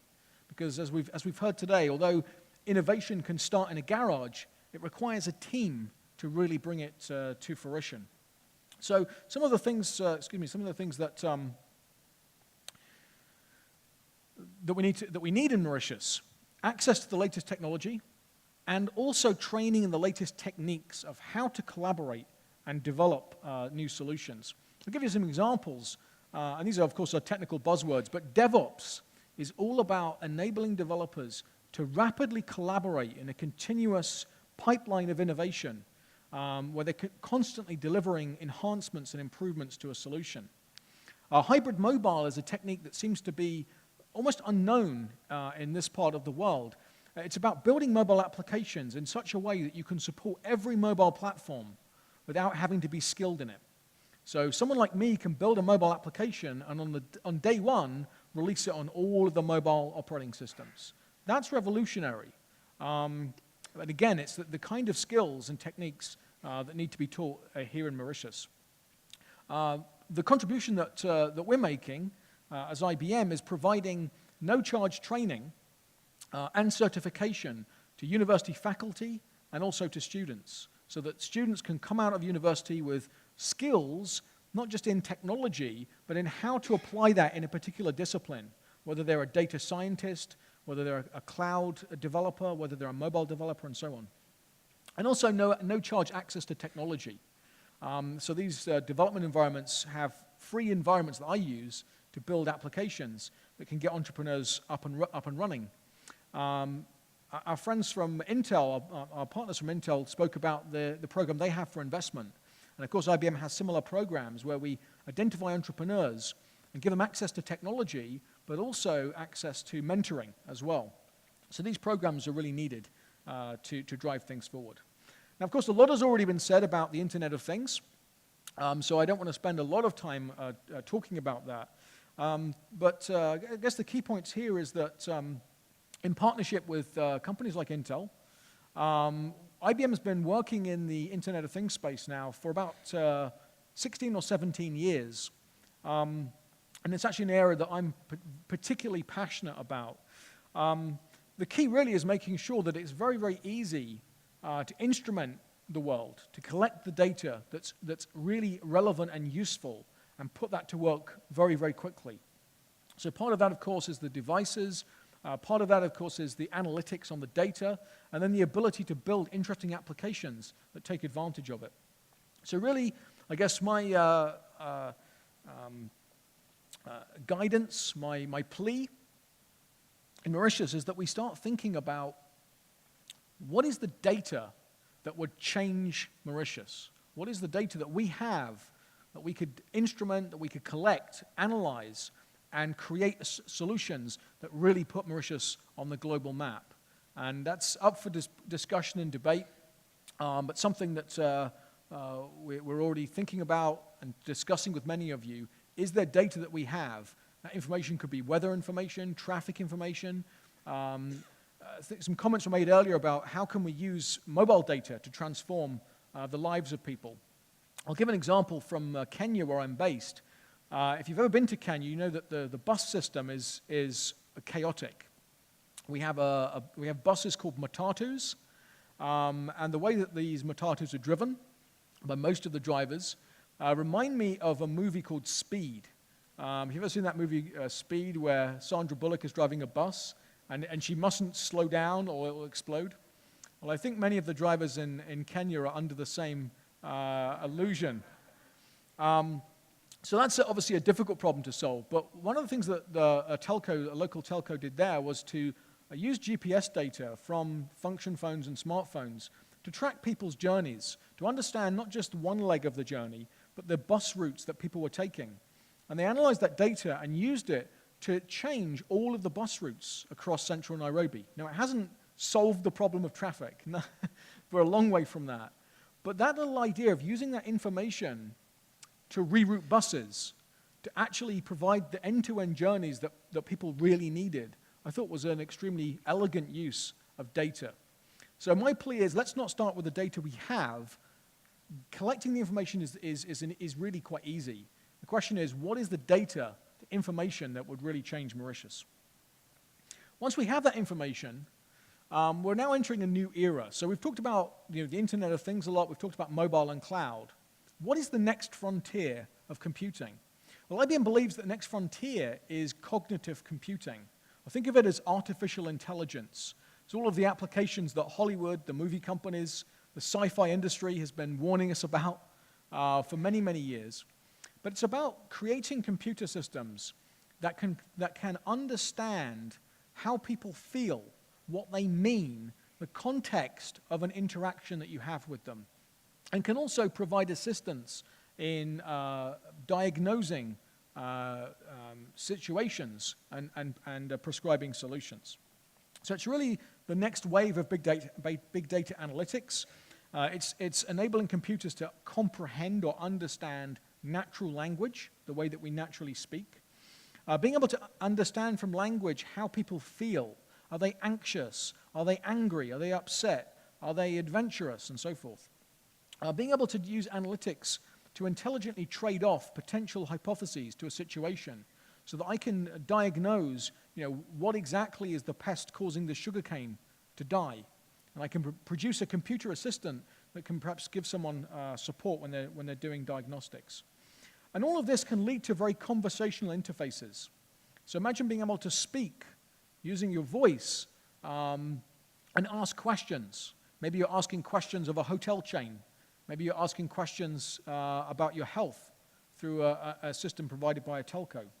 This is really opening up a whole new set of use cases. And this type of computing is new for everybody around the globe. This is an opportunity for Mauritius to leapfrog everyone else. Rather than just repeat what everyone else is doing, get in on the next new wave and develop solutions of this type. So if we have the building blocks, we have the innovation platform, we have the skills, we have the ability to collect data from the world around us and use analytics to make sense of that data. What else do we need? Well, I would suggest that we really need to think about how we teach people to think about innovation. We've talked a lot about the environment we need for innovation and how we manage innovation. And fundamentally, this challenge of how do you get people to think, not about invention, just creating things, but about identifying problems and coming up with solutions to them. That's a real challenge. That's in fact what I do for a living, really, as I build software solutions. I try and look for problems and figure out, okay, is this a problem worth investing in? How do we solve this problem? How do we get people much smarter than me to be creative and innovative? And so there's a number of ways that we can do this. IBM has shared this practice. It's called IBM Design Thinking. And it's something that we can continue to teach ourselves, to teach the entrepreneurs in Mauritius, so that we can be very problem-oriented when we innovate. And it's really very simple. It's a very simple thought here. There are three areas to this thinking process. The first one is who. Who are you trying to help? And that who can be a citizen of Mauritius, it could be a healthcare practitioner, it could be somebody who's a commuter, but really understanding who is that person? What is their life like? What is a day like in that person's life? The second point is, what is the change you want to affect in that person's life? And the metaphor that we use here is hills, and I noticed the fantastic, dramatic hills that you have in Mauritius that are breathtaking. If I was to say, go and get to the top of that hill over there, you'd know very clearly what the objective was. But how to accomplish it is up to you. Helicopter, bits of rope, building a bridge. And that's the power of this very simple concept of defining hills or objectives that are very, very specific, but leave it completely open as to how developers, how entrepreneurs can actually get to that, what technologies and techniques that they can use. And the third one is always to think about what is the wow? What is the game-changing effect needed in how you accomplish that goal? So it might be get to the top of that hill, but do it in 3 seconds. Yeah? Or do it without, me getting airsick. Or, do it in a way that, delivers me an experience that no one else around the world can deliver. Whatever it is, focus on that wow. And then, of course, getting into this process of continuously giving feedback, getting feedback from the sponsor users. So this is a kind of a very subtle and very complex subject, but it's really about our mindset. Do we just keep talking about innovation and hope that innovation will come, or do we start by looking for problems? And so, you know, if there's a soundbite from me, it's that problems are the answer to innovation. Start by looking for problems, and then figure out, okay, what should the solution be like? How should it affect someone?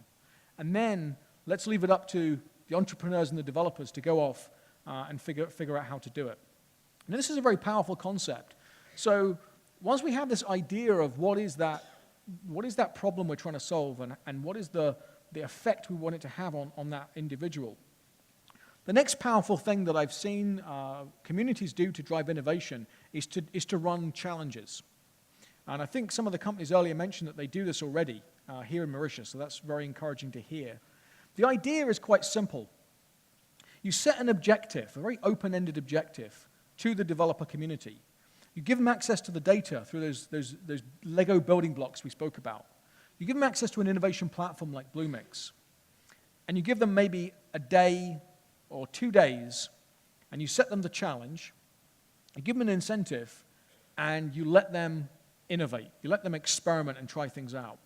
And that innovation can come from within your organization, so you can use this with your internal teams, but it can also come from the developer community, from the university students, from the entrepreneurs, from the graduates who've graduated in ICT but are not yet employed.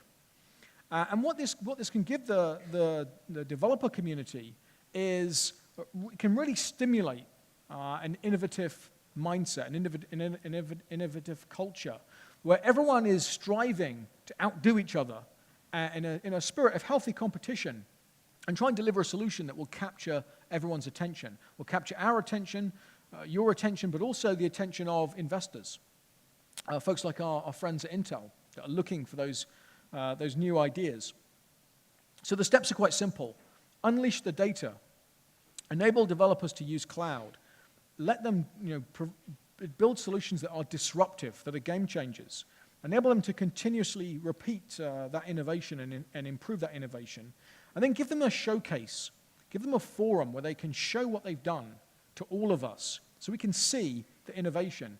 And my guarantee to you, having been involved in many of these challenges myself, from London to Nairobi to India, you will be amazed at what developers are able to produce. The ideas that they come with will not be constrained by conventional thinking. Some of the ideas might be shocking, they might be strange, but there'll always be ideas in there that you think, wow, I wish I'd thought of that. That was such a great solution to a problem. I'll give you an example. The last one of these that I ran was actually in Nairobi. I worked with a global bank. They opened up their data, their services to the developers. And one of these developers, by himself, built an application where you could go onto Twitter, and you can have a direct conversation on Twitter, and you could have a conversation with the bank. You could ask questions like, do I have much money? And it would do a balance inquiry, and it would send you your balance. You could say, could you get me a taxi to another hotel? And it would use your GPS to know that I'm here. It would figure out that the destination that I wanted was a particular hotel, Le Sofren or whatever it might be.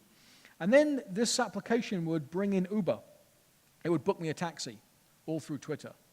The ability to have an application like that could be very transformative in the banking industry because it delivers a whole new way to engage with a banking brand.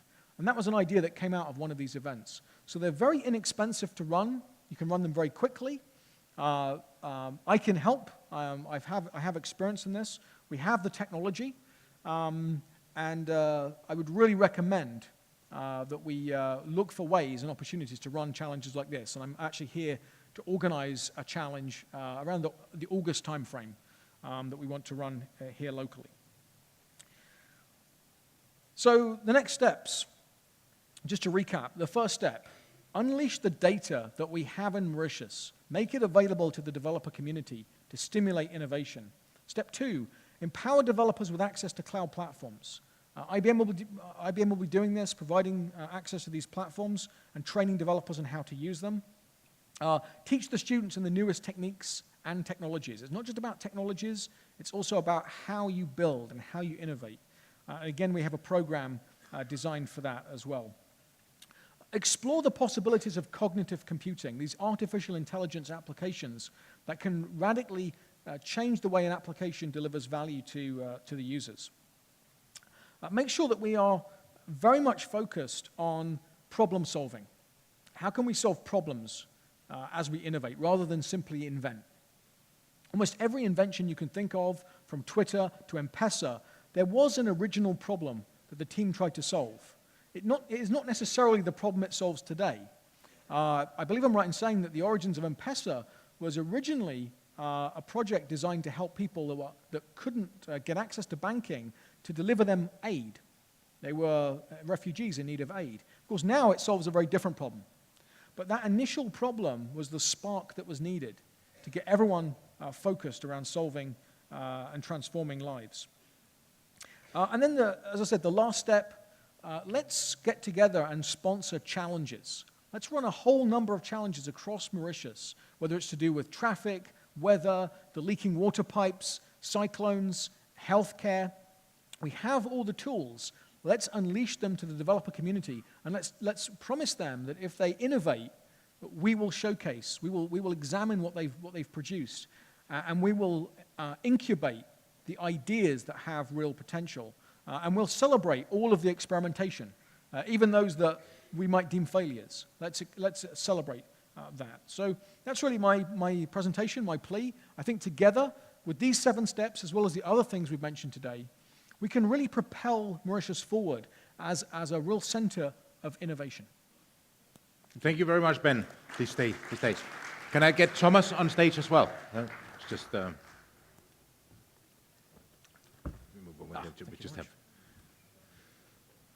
we have only 7.5 minutes left, so so please bear with me. But what I do need, I need a question for Ben, and I need a question for Thomas, and there's a prize. There's something to win for each. Anyone has a question for Thomas? You can win something. There's a question actually from Toby. Maybe wait. Well, as I said, in the end, all the verticals will be affected. So it's a kind of medium-term answer I can give you. Healthcare for sure is a topic, especially for I would say the development stage that Mauritius is in, because you have access to quite good healthcare system, and there is a very significant innovation potential there. So that is one topic. And secondly, and we didn't touch a lot about this, you have agriculture, sugarcane production, etc. This is also an area, and I think you mentioned, for example, one application there. This is also an area that can benefit quite a lot from the IoT opportunities, which is then, however, not so public, as it's not a mass market. But I think that can be very relevant for Mauritius also. And as a third one, I would bring the financial services, because as I understand, you as a market overall have also a vision to even stronger establish still as a financial hub. And in order to do so, being very innovative in the use of technology also in that segment is important. So if you want to be attractive for banking customers from Africa, using technology and services efficiently here will be a precondition. So those are segments I would see as specifically relevant. Thank you very much, Thomas. So that was one question, and I need one more question, and this time for Ben. This lady down here. Yeah. She's been very good today. Yes, my question is on leadership.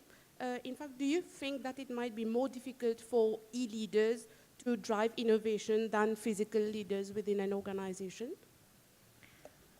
Thank you for the question. Maybe- Sorry, was the question e-leaders? And what do you mean by an e-leader? What's an e-leader? Just like we have leaders within an organization, you people like you are sitting in America and anywhere in the world, and you are leading the IBM, for example, IBM group in Mauritius, you're termed as e-leaders. So are you people e-leaders? Can you drive innovation like you're doing in a physical place by sitting online and driving all these strategies from there? Thank you for the clarification. Yeah, so I'm actually, although I work for an American company, I'm actually based in Nairobi, Kenya. My focus is the entire African continent. So I have the freedom to focus on the parts of Africa where I think there is the most emphasis on innovation. And since I've been here, I officially started in February, I've spent my time in Nairobi and Mauritius. So I think to answer your question, I think in order to give people the impetus to innovate, it's more than just providing them with the tools. That can be done, as we said, through cloud. That can be done over the internet. That's not a problem. We can deliver training courses remotely. We can deliver support and mentoring remotely. I think the one thing that we still haven't figured out how to deliver remotely is the inspiration needed to inspire confidence in people. And I don't know how to deliver that through the cloud or through the internet or through a phone. So when I travel around the world and I run workshops, as I did yesterday at the University of Mauritius, teaching people how to build applications the new way, it's when you see the look in their eyes, and some of them say to me, you know, this has changed my life. I get emails from people saying their lives have now changed because for years they've been struggling in the mire to try and take their ideas to actually show them to someone and build a solution. Now they can do it really, really quickly. It can be life-changing, and you can't deliver that through distance learning, through the cloud. You have to really be there to drive it. Our strategy, of course, as a company is, I think that the first part of inspiring that confidence is to train the trainers, to teach the teachers. So what we do in IBM is we work very closely with faculty members at universities. We train them and we certify them just as we would our own services professionals. They can then pass that knowledge on to the student community, and that's how we scale. That's how, you know, there isn't thousands of me, but we can scale through the others. So I think the answer to the question is, most of what's needed, yes, can be delivered remotely, but inspiring confidence, which I think is a big part of innovation, that has to be done face-to-face. And I think those challenges I spoke about earlier is a way of doing that. When you see a developer who's very shy and retiring, or a team that have never built anything in their lives that anyone was interested in a couple of days build something, and they get in front of a stage like this, and they proudly proclaim that they are now an entrepreneur, and they've started something, and they're going to change the world. And you've got people like Toby that suddenly will pay attention and think, yeah, I'll put some money on these people. That's a real part of innovation, I think, is that belief that you can do it. And, you know, talking about Nairobi, M-Pesa has really stimulated that thought in Kenya that we can do it. We can build something that the world will take notice of. And I think the same thing is what we need to have here in Mauritius, is that confidence, that belief that developers can build something that will change the world and will put Mauritius on the global map. And I can't do that over a conference call. I don't know how to do that. Well, that is very inspiring and leads us back to that innovation comes from either a product that you develop, we're re-innovating some processes, or we are re-innovating how we do business. And with those three things in mind, knowing that we can set a strategy for innovation in Mauritius. The government's been here today, they have even changing the ministry to also include innovation, knowing that we have multiple ecosystems in Mauritius, and I think it's up to these leaders sitting in this room to enable those ecosystems to communicate. And fantastic platform IBM is providing for free, and I would encourage you to do it. And as he says, even a semi-literate developer like you can actually develop something, and I can even. And it is not that difficult. So can you imagine in your organization, if you have 3 young, bright guys who knows a little bit more than we do, and you unleash your data on them, what you will suddenly benefit. So maybe we should make the Rose Hill Transport our next example of how we can do this, yeah? So with that, I'll thank you very much, everyone, but I also want Mr. Roy to enter the stage to finish off the session here, but we have a lucky draw. That's what you've all been waiting for. So thank you very much to our speakers, yeah? Thanks a lot. Thanks, Ben. Let's have a chat afterwards, huh?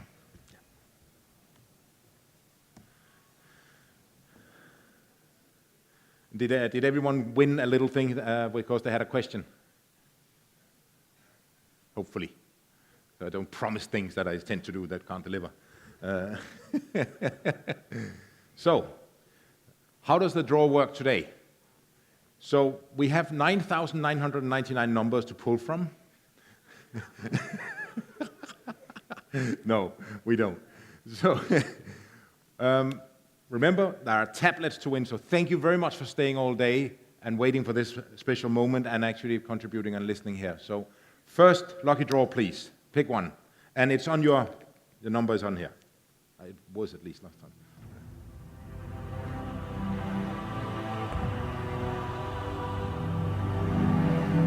007. 007 is down here. And you need photo, I guess.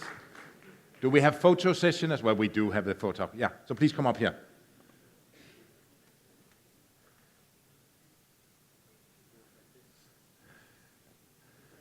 Congratulations. So, Mr. Aslam Kurabokus. James Bond. James Bond, 007. We got him here, so, and we even have some Bond girls as well. So,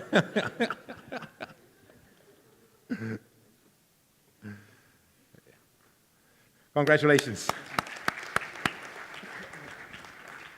Okay, can we do the next one, please? Which is an iPad Mini. Thanks for Huawei for sponsoring this. Number 58. Is number 58 in the room? Number 58. Number 58 went home and will regret. Let's have a new draw.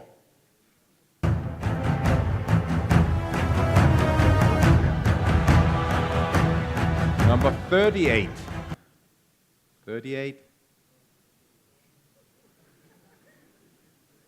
No one 38. Maybe they work in the same company and they really will be upset. So let's try the next one.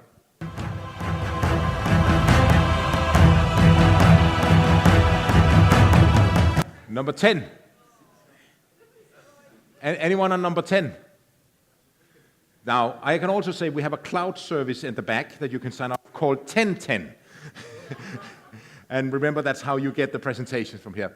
No one number 10? There is a number 10. Fantastic.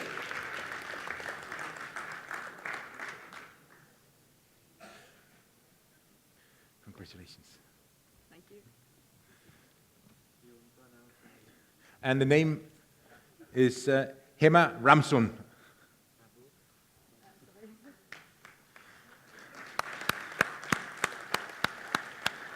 So well worth coming to the session today, yeah? Very good. Would you want to finish off? You must be very hungry now. They forgot to bring lunch. Well, I would like to thank all of you for being present. And I hope it's been, for me personally, it's been a great day. I thank all the speakers, especially those who have come from overseas, but also all those who are from here, Mauritius. And thank all of you for being here, listening to all this. And let's hope between now and the next Emtel Knowledge series, we'll have lots of more innovation, especially in the traffic there. And we are still thinking about the next theme. And listening to all this today, we thought maybe it has to be something to do with the people and ICT, because the people play a big role. But we'll keep it a mystery for now and let you know for the next invitation. Thank you very much, and we invite you to take lunch with us before you leave. Thank you. Thank you. I'd like to thank our Mr. Kim Anderson for his great moderation, or whatever you may call it. He has been as great as ever. Thank you. Thank you very much.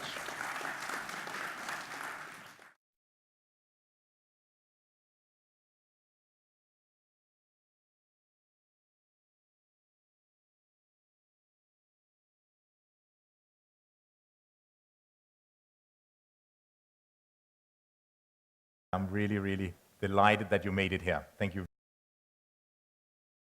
Today is the 5th iteration of a knowledge series workshop that ran 4 times last year, and this is the first time this year, with different themes like smart Mauritius, like the broadband in general, a number of other subjects. But what is really important here is that every time we've had that session, it was pretty clear that it is imperative that we share this information with the up-and-coming people, you. Because a lot of what we discuss is innovation, a lot of what we discuss is slightly disruption, a lot of what we discuss is how not to do like your parents. Yeah? Because you will challenge the way we used to set up things, and that is your job. And there's nothing like giving you knowledge and information so you can do it. And this is what today is very much all about. Now, we start with a panel discussion. Looks very formal, it's not. But we will have some questions, and then we will move on with, you can actually also ask questions. And before we do all that, I would please welcome Mr. Roy to welcome you all to today. And Mr. Roy is from Emtel. Dr. Jawahir, Pro Vice Chancellor, Dr. Sukon from the Open University, Director General, Mr. Rotu, Head of Faculty, Schaltelfe Institute. Dear students, do we call you students, university? Or is, what are you, students or a bit higher? Whatever. Welcome to you all here. It is a great pleasure for me to welcome you at this Emtel Knowledge Series workshop organized specially for you. This morning we had a workshop with around 200 people, and which we have in many occasions last year on specific subjects. And today, because it was the World Telecoms Day on Sunday, there was a subject related to innovation, enablers of innovation. So this time we thought, because it's you guys, the young people of this country and the world, who actually, if you go to Google, it's all young people working there. You won't find my kind. So I said to myself, Emtel has been here for 27 years. We have been bringing innovation, lots of technology, and it's high time now, and we have been doing it since some time, to participate together with the university to see what we can do together with students of the university. And therefore we decided to have you here because it's a special workshop, and we have special guests coming from overseas, specialists on various subjects, and they come and share their knowledge, their experience with all of us. And this morning has been excellent. All the people remain till after lunchtime, and I think everybody was extremely pleased. And we talked about innovation. What should we do about innovation for Mauritius? Last year we did 4, and this year this is the first one. And the subjects we had were mobile broadband and LTE evolution, digital service adoption, framing the right ecosystem, from cyber island to smart Mauritius, the future of digital banking and payment. And today it's ICT as enablers for an innovation economy. Probably you all know that it's innovation that creates new opportunities for growth and development. And we are very proud to have brought the best in the industry, and also one that has changed the quality of life of the people of the Republic of Mauritius. How many of you have Emtel? Very few?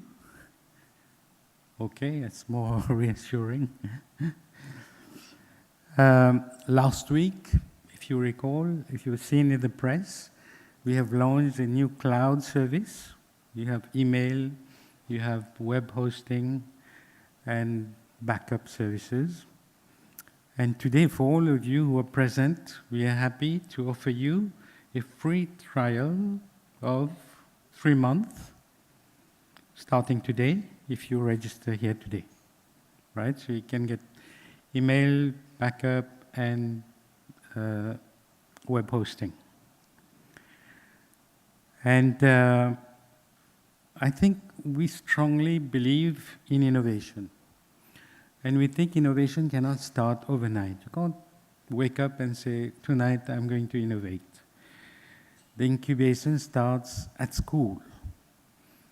We need to have our kids at school learn creativity, arts, music, etc. And then they develop the minds that are more creative.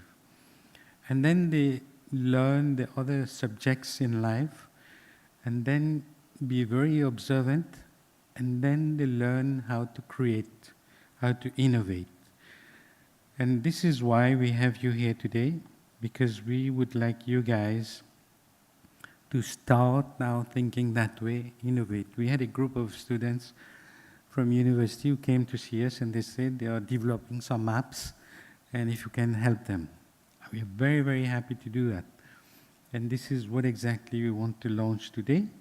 We want you guys to learn how to innovate, how to create new things, which eventually will come to help improve the lifestyle of the people of Mauritius. That's the ultimate aim. Because this morning I was giving an example. While coming here, I was late. I was caught in traffic for 45 minutes. We can develop something which tells you on your smartphone where traffic is blocked, which is the best way to go to this destination. Should not be very difficult. This is an idea maybe I'd like to invite you guys to develop. And there are so many applications that you can develop. And if we develop them here, we can sell these ideas overseas as well. So for you, it's the world, it's an opening to the world. Apps are sold in app stores from Apple or Android and all, and it's a great opening for all of you. And I think you guys at the university have met a lot of you recently. I think you can do that. Sometimes we don't have enough confidence that we can do something. I've seen some of you work, develop apps, and I see that you guys can do it. You have the knowledge, you have the willingness to do something. So I'm very confident that you guys can do it. And at Emtel, we are very, very willing to help you, assist you in whatever way, whether smartphones, connectivity, assistance from experts to help you achieve that. And hopefully get you all an Emtel. So let's have a great afternoon today. We'll probably have a forum just after and discuss on how to go about. Thank you very much for being here.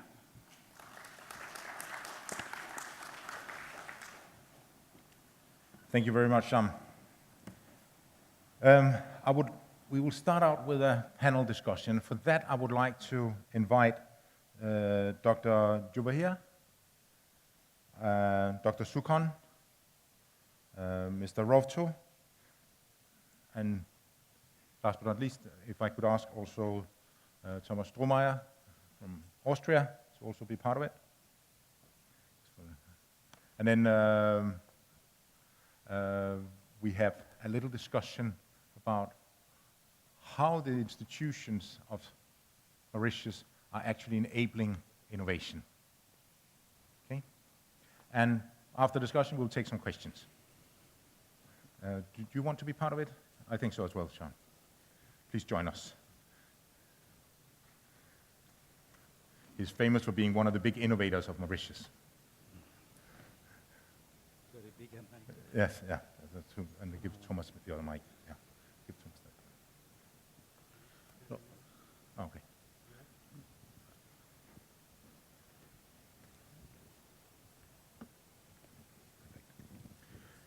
Good. Now, I would like to pose a question to Dr. Joe here about innovation and the innovation economy and what is happening within the universities in order to prepare our students for such a world. I know you have some valid insight to this. Please share with us. Okay, thank you very much for that. I like this question from a university point of view. Good afternoon to all guests around and dear students from different universities in Mauritius. I've chosen, when I was invited to be part of this panel, I must say that the word innovation has been really like tempting for me. That's the reason I'm here from the University of Mauritius. I must say that whenever we're talking about innovation, innovation is a buzzword, but it's a key word for the young generation. I'll tell you why. Based on all types of research on innovation and creativity all around the world, we've seen that the best experiments on innovation happens only with youngsters. Why? Because youngsters, they are what we call blinders of past experience. They don't know what's been happening in the past. So they are more, they will adapt when we tell them, go and try. Because they have not tried many things before. They do not know what to try. They do not know what not to try. So at the end of the day, this is where, innovation becomes very important. As you have mentioned, we're talking about innovation. The CEO clearly mentioned, we cannot live without innovation because if we do not innovate, we do not make the world become digital as such. What do we want to do at the University of Mauritius is to convert our classrooms into digital ones. They might not happen in the near future, but we know we have the support of telecommunications company like Emtel right now helping us. And if we do not embrace innovation, creativity, we will not be able to face that challenge in the next 20 years. If you see the trends for universities in the next 20 years, if we do not have online learning, online teaching, we do not embrace technology, we do not believe in innovation, students will not come to classes in the next 20 years. They will not come for face-to-face lectures. So at the end of the day, these youngsters, they are well-groomed and ready to embrace innovation. So I must, in a way, encourage the youth to go for it because it's all going to be its success will be for the young generation and the word indeed is innovation. Thank you. Thank you very much. Dr. Sukon, I know that your university also has a very strong opinion about what innovation is and how Mauritius should adopt it. Sure. In fact, even if we don't want it, we are part of it. The way we communicate, the way we communicated 5 years ago and the way we communicate today has changed. Yeah. You like it or not, if I ask how many of you have a Facebook account, if you raise your hand. How many has a Facebook account? They all. More than bank accounts. So, in fact, if you see over the last 10 years, enrollment in higher education has been higher than number of cars produced. And this is accelerating so fast, and you're having more and more people coming to universities, would like to have university education. That's why we're having more and more universities. But one thing which is important, and that employers would need to understand, is the debate: should a university produce graduates that are employable, or should they provide the fundamentals that allow them to do work? That's important. So this is an important debate. So should we have our students ready, like create employable, just go at the place of work and start working, or should we have people, should the employers help to train and to ensure that they are employable? Because we won't get innovators overnight. I wish that would be true. I wish universities could create innovators. But our role is more to give that platform, to give that gamut of skills necessary so that our students become innovators. Innovation is not becoming Einstein, Newton, that we are all fascinated by when we are kids. Innovation, as the CEO of Emtel said before, and my colleague Rubina said before, is coming up with small things like apps, right? Doing things differently. Because, as I said, we communicate differently.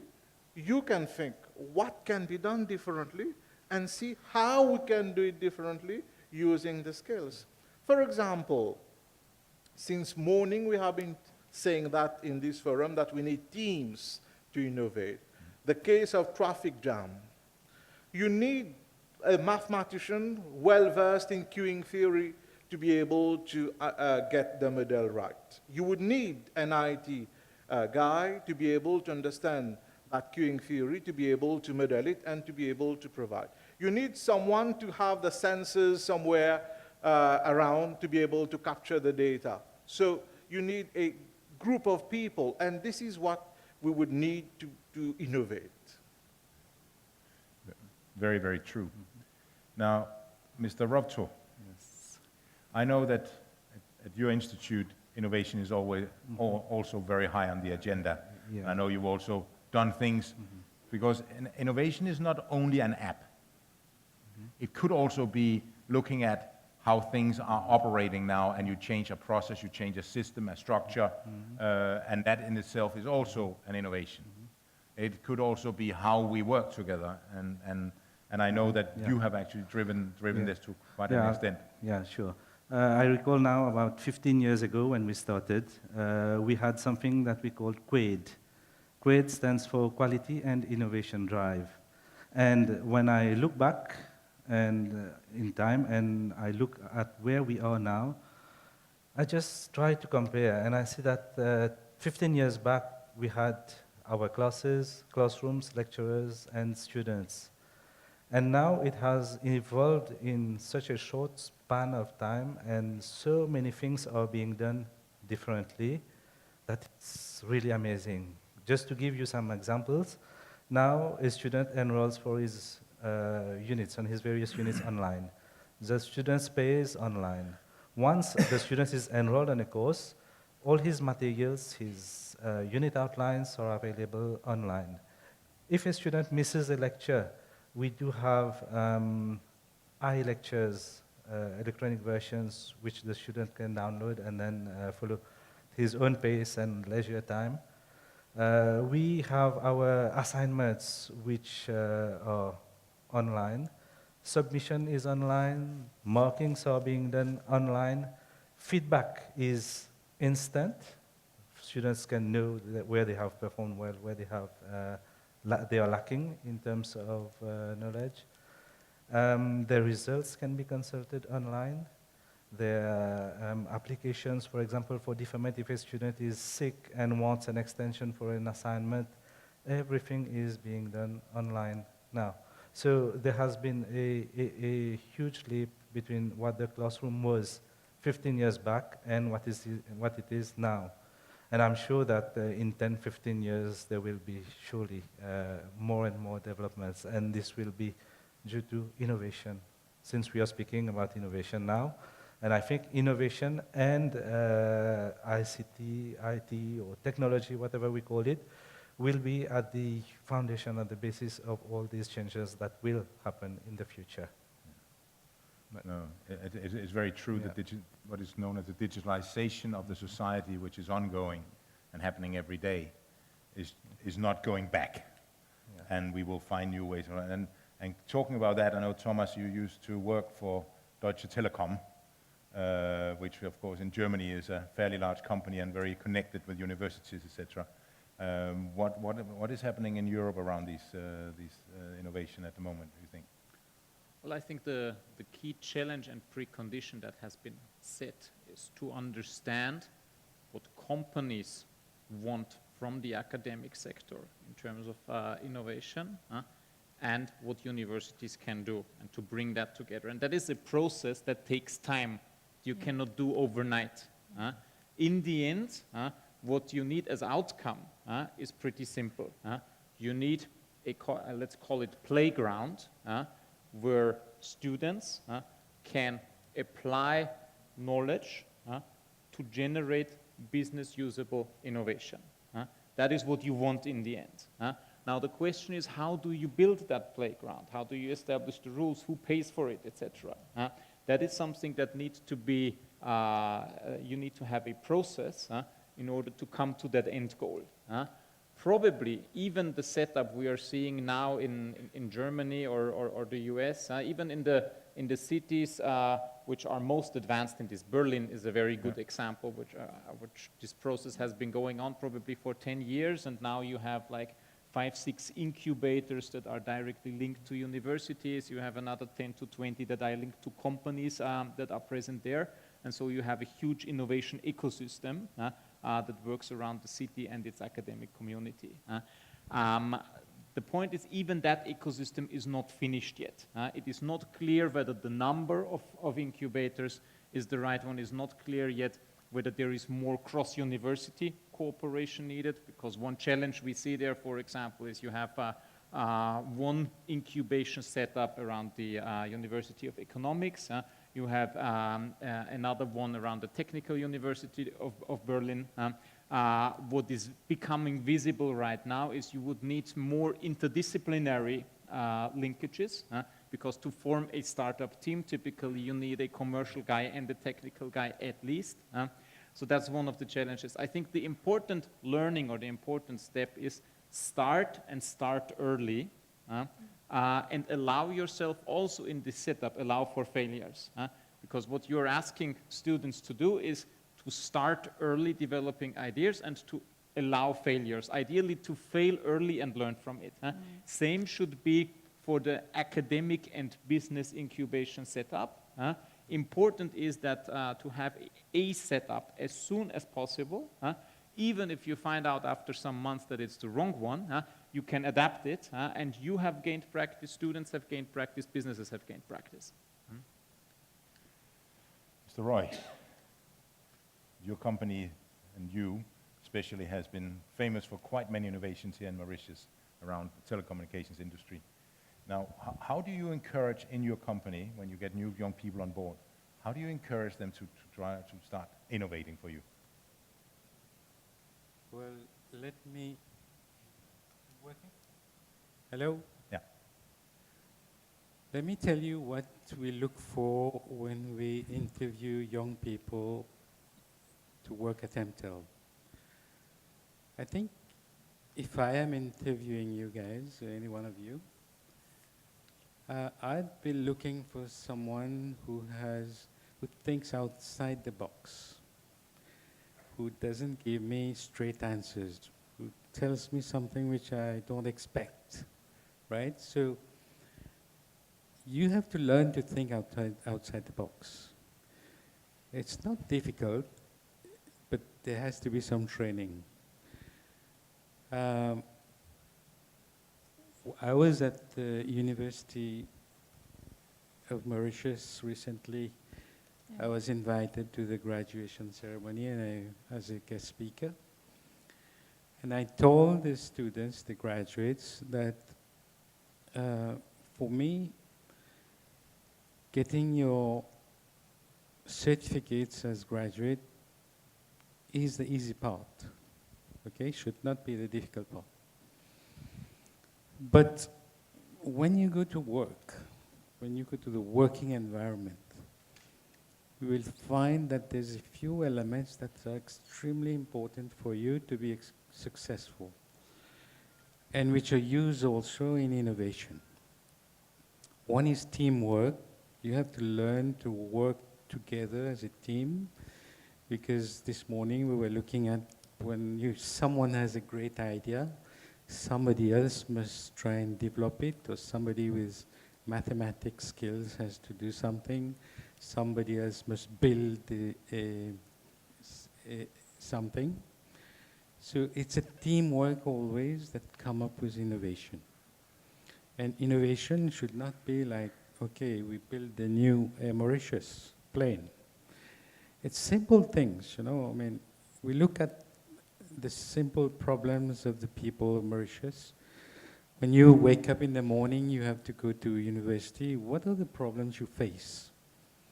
You know, all the buses are full. There's congestion in the roads. You take too long. Lots of small problems like that, which we can start to tackle instead of thinking of too big. The second element that we look for is, even if you have a great idea, as a team also, you must make sure that you can commercialize it. Because you can have a super idea, but you won't be able to sell it if it is not commercially viable. So you need to learn financial skills. And I strongly encourage, every time I go to university, I ask that financial skills, people, team building skills are introduced in the curriculum so that you learn from there. When you have these skills and you think outside the box, then I think it's not going to be very difficult for you to come up with innovations. You need to be very observant. Tonight when you go home, see what are the problems you have going home. And you'll notice, you know, I mean, what can we do to improve this or that? And the solutions can be very simple. So these are the guidelines that I give to you. And some of these we give to our people in Emtel, but sometimes we focus more on people outside Emtel than our own people, which we have to change a bit. We look after university people, we look after our customers more than maybe our own people, but we are changing all that, so that the people think outside the box, being in an innovative company. Have I answered? Well, you definitely have answered very well what an innovative company you can expect when you go into the workplaces. This is the kind of thing you should also ask when you choose your career. What do you do with innovation in this company? And if they say, we don't do anything, you may understand why, if they just do cement, but even there is a huge innovation. So I think it's a very valid question that you pose to a CEO like Mr. Roy. What are you doing with innovation in this company? Because I would like to work for you if you have a good environment for this. I think that's a fair question to ask. Now, preparing students, Dr. Jovaher, for being being that self-confident, being so rounded, having that kind of like view is of course the job of your organization and you. And how are you helping specifically the students here to make that happen? What are the foundations that you put in place there? Okay, again, when we talk about like how do we stimulate innovation among our students, what's important, that's why the university level will try to, inculcate what we call a culture of asking, like formulating problems and finding the solutions. That's why at university level, we do have like lots of mechanisms, you know, to make students like be exposed to real life situations. You mentioned about incubator. So we are like trying to, when I'm personally teaching marketing or entrepreneurship, we are usually telling students, come up with an original idea. When we say original, it's not completely new to the world, but an original sort of idea which has existed before, but how you can refine upon it.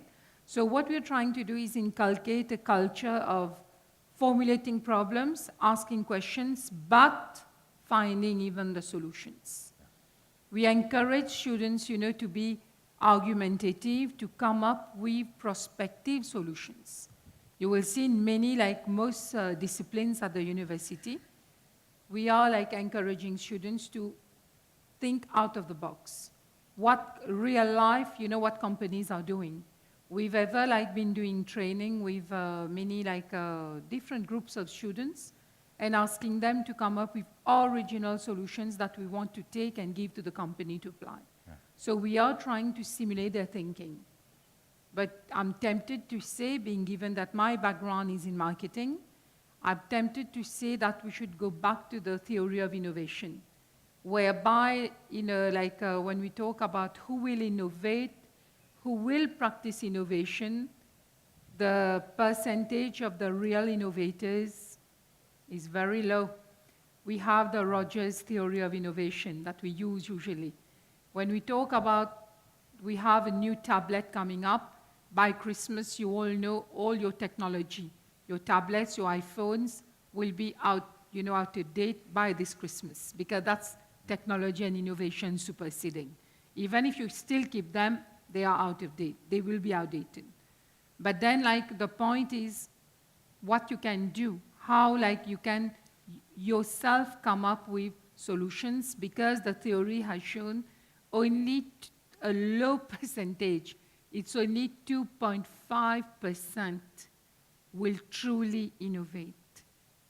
The rest, after this 2.5%, 13.5% will start saying like, okay, I'm keen to innovate. So what we should do, the youngsters who are here and all those who are in universities, we should try to increase this percentage of the real innovators. We should know who they are, where they are, and how to stimulate them to think out of the box. When a young student is sitting in the bus, or in the train, or in the plane, the question should always be, like you said, how can I contribute to make, you know, the train more rapid, more efficient? When I'm sitting, you know, even in a car, in a bus, how can I help someday to reduce the traffic congestion? Meaning we should stimulate thinking. It's not only at the university in classrooms, but it's since, you know, we wake up in the morning or what we sleep with, you know, in terms of ideas, then we are stimulating innovation. Yeah? Yeah, no, it's so crucial that the foundation for being able to question. Yeah, the culture The part. cultural part is there. Now that culture, Dr. Sukon, is something I know you try and always instill in the students. Sure. But the issue is that the Mauritian education system is such that from primary level, we encourage most of our students to do rote learning, to depend on tuition, to ask the teachers, can you give me the worked out solution? Please, work it out for me. I need the answers. Each time that I work, I turn the pages. What's the answer? Isn't it? Am I saying the truth? That's in our culture. That's why we need to learn differently. Yeah. Of course, it's our responsibility to teach differently, but it's the responsibility of the students to learn differently. All right? You cannot be happy when the lecturers come in the lecture room. Remember, as lecturers, when we get into the classroom, we have to ensure that there is a syllabus we have to complete. But as a student, you need to understand that today, There are so many different universities. You name it, MIT, Harvard, they have MOOCs. You have heard about MOOCs, right? Massive open online courses. You have heard about them. They are free, given by big names. UK started its own MOOC platform. France is going to launch its platform this year, right? Fun. They are all free. All the big players are giving out the lectures. MIT has the lectures free, right? They are on the web. So you cannot now say, well, as in our times, I always say, when I was at school, after school, we had to rush to the municipal council to get access to the encyclopedia. If you don't go first, you won't get access to the encyclopedia. Today, at home, you get everything. You have access to it, right? So ensure that the way you learn is not governed by the way you learned at primary school. The way you learn at university should not be dictated by the way you learned at secondary school. We would like you, if we want Mauritius to have innovators, if we want Mauritius to have people who can do things differently, you as a student would have to learn differently. We will also teach differently. You have access today. I must say that the broadband access in Mauritius is quite good. Well, we can do a lot more, but it's quite good. You can watch a video, right? We can watch a video. You can watch a lecturer, the best of the professor teaching you electronics from a US, right? So you have access to them. So make use of them, right? I know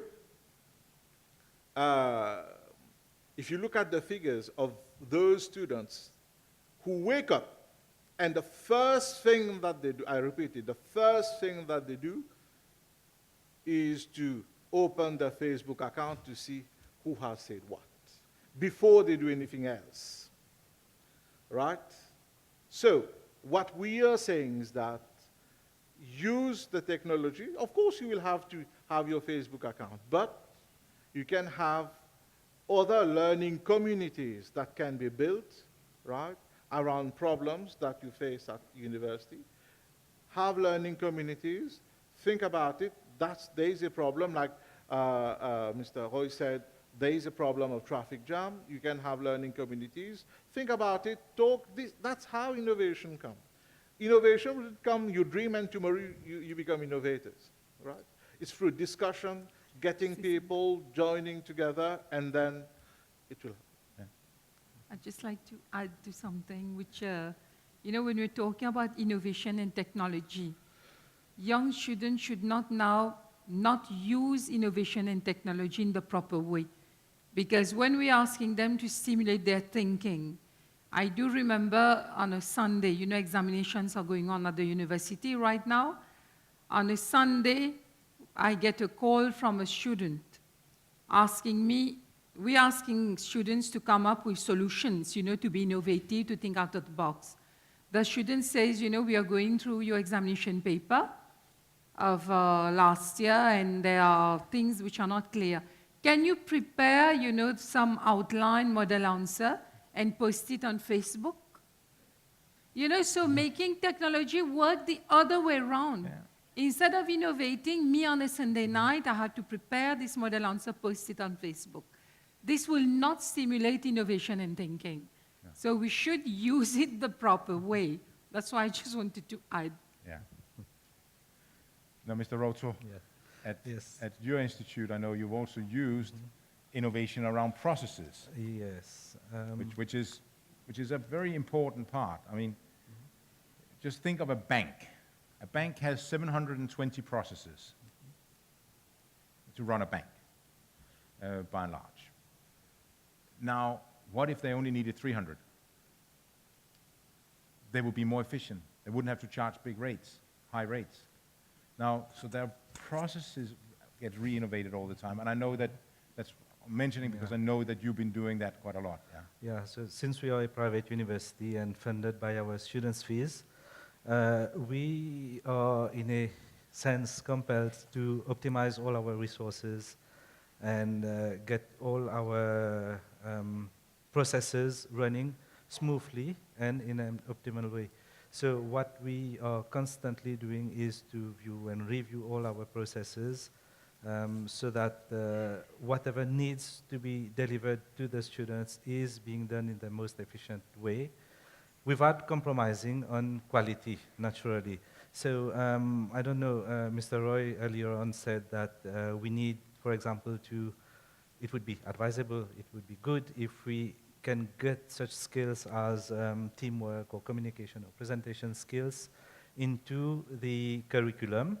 And what our institution has done, together with our partner at Mercer, our academic partner from overseas, is that we do have our technical skills which the students need to acquire during the course of their studies. Let's say they are doing marketing, there are some essential skills, concepts, theories that they need to know. But then also from the feedback of employers, we do know that some graduates at times lack communication skills, presentation skills, or even innovation skills, thinking out of the box. So what we have tried to do is to not give these as separate modules, separate units, but embed these attributes, what we call graduate attributes, into the curriculum itself. For example, let's take the example of teamwork. Instead of teaching the theory and get them write an exam on teamwork, what is teamwork, how do we do it, we just get them to do assignments in teams. Then they will learn about conflicts, they will learn about resolving conflicts, about problems that arise while doing such things like teamwork. So in the same way, there are other skills like communication, like innovation, that form part of these graduate attributes which are embedded into the actual curriculum teaching and assessment process. So that's it. Now, innovation is very, very crucial what you said. So, innovation can run in a number of ways. And one of the reasons I put Thomas on stage here is that he's very much into something called open innovation. I don't know if you can explain briefly to the students what is open innovation and where it is applied these days. That is coming primarily out of the business perspective. So innovation has often been discussed from a business need perspective. And in the past, very often this was a closed exercise. Businesses within their organizations, often in closed up labs, tight security, NDAs and so forth, working and evolving their business. What we've seen, and especially with those companies that emerged in the last 10 to 15 years and are now billion-dollar companies, they have used other approaches to grow. They have used community approaches. Many of them have bought many companies, bought them in an early stage, and many of them are working the evolution of their product, not just internally, but widely outside with an external community, specifically, but not only, also with an academic community. And that is, in broad terms, what is open innovation. I think at the moment one can fairly say that business is turning into that direction. So it's clearly also a bit of a fashion trend, but it is a fashion trend that has a strong backing. Look at the 10 most valuable companies around the globe at this moment. I would say it is a fair statement that the majority of them applies an open innovation approach. So this is something that is likely, at least for the medium term, here to stay.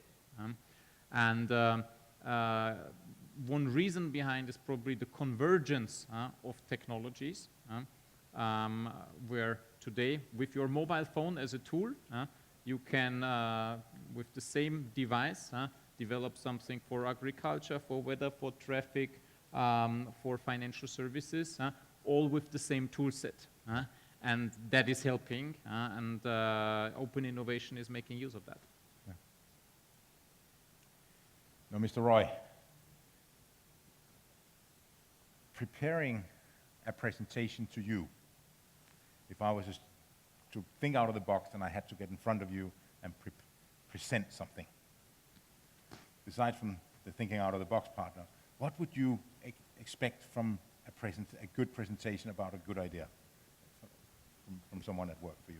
What Well, they need to- there's no specific typo that I want to see, but I would like to see somebody completely at ease with his presentation that shows that he knows the subject. And if I ask a question, then he can answer in any way.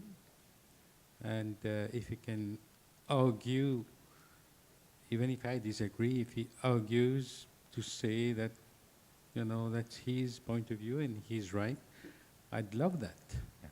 Because I don't want somebody, because if I say this is green, okay, this is green. You know, you can say it's a mix of yellow and blue, which makes it green. You know, it's different, right? So I think there's no, but I have seen many students, lots of people at different levels come for interviews. Maybe they know the subject, but like you say, they can't express themselves because I think Mauritius globally is a problem. We had this earlier. We had to give a gift to have people ask questions. Yeah. You know, if you say, do you have any questions? The whole room is very quiet. Nobody asks questions. Whereas, you know, I encourage people to ask questions. I ask too many questions because that's the way you learn. You know, why is this red, not orange? I mean, that answer is obvious. But you have to ask questions all the time. Even if you look dumb, you know, if you ask a dumb question, you'll get an answer. But you won't look dumb afterwards. So I really encourage all of you to ask questions all the time. And that's the way you learn. That's the way you grow as well. Thank you.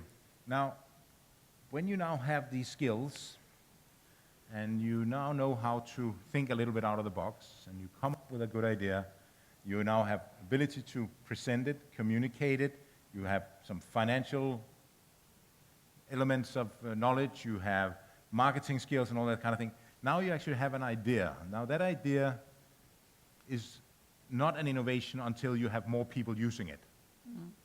You can have many ideas, but if you only talk to yourself, most likely nothing will happen.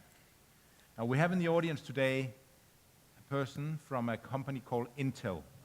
Who has heard of Intel? Very few people have heard of it. Yeah, very few people. 3-4% has heard of Intel. 10, 15 years ago, that was all we were talking about. Because Intel is hidden inside your computer, they make processors and that kind of things. Now Intel has a venture capital. A venture capital company is one that invests in companies and then maybe later sell them and put them on the stock exchange, that kind of thing. So it's like a funding of great innovations. And I have Toby Walker here, who can tell you what is that process. How does it usually happen from you have an idea till you actually sit with some money in your hand to drive this new innovation. So Toby, could you maybe come and spend 5 minutes here on stage and just tell how does that work? What is it called? What is it that you're doing? Now, that kind of entrepreneurship is what everyone that comes out of Stanford University is taught and knows how to sell their idea. That's why most venture capital money goes to Stanford University graduates. Now, Toby, could you explain what at Intel Capital, how do you view this and what do you do? What would you recommend? Hi everyone, how are you? Nice. When I was leaving university, everybody wanted to be an engineer. My first job was at Motorola. But right now, what I find, at least even in the postgraduate schools, Harvard, Wharton, London Business School, everybody wants to be an entrepreneur.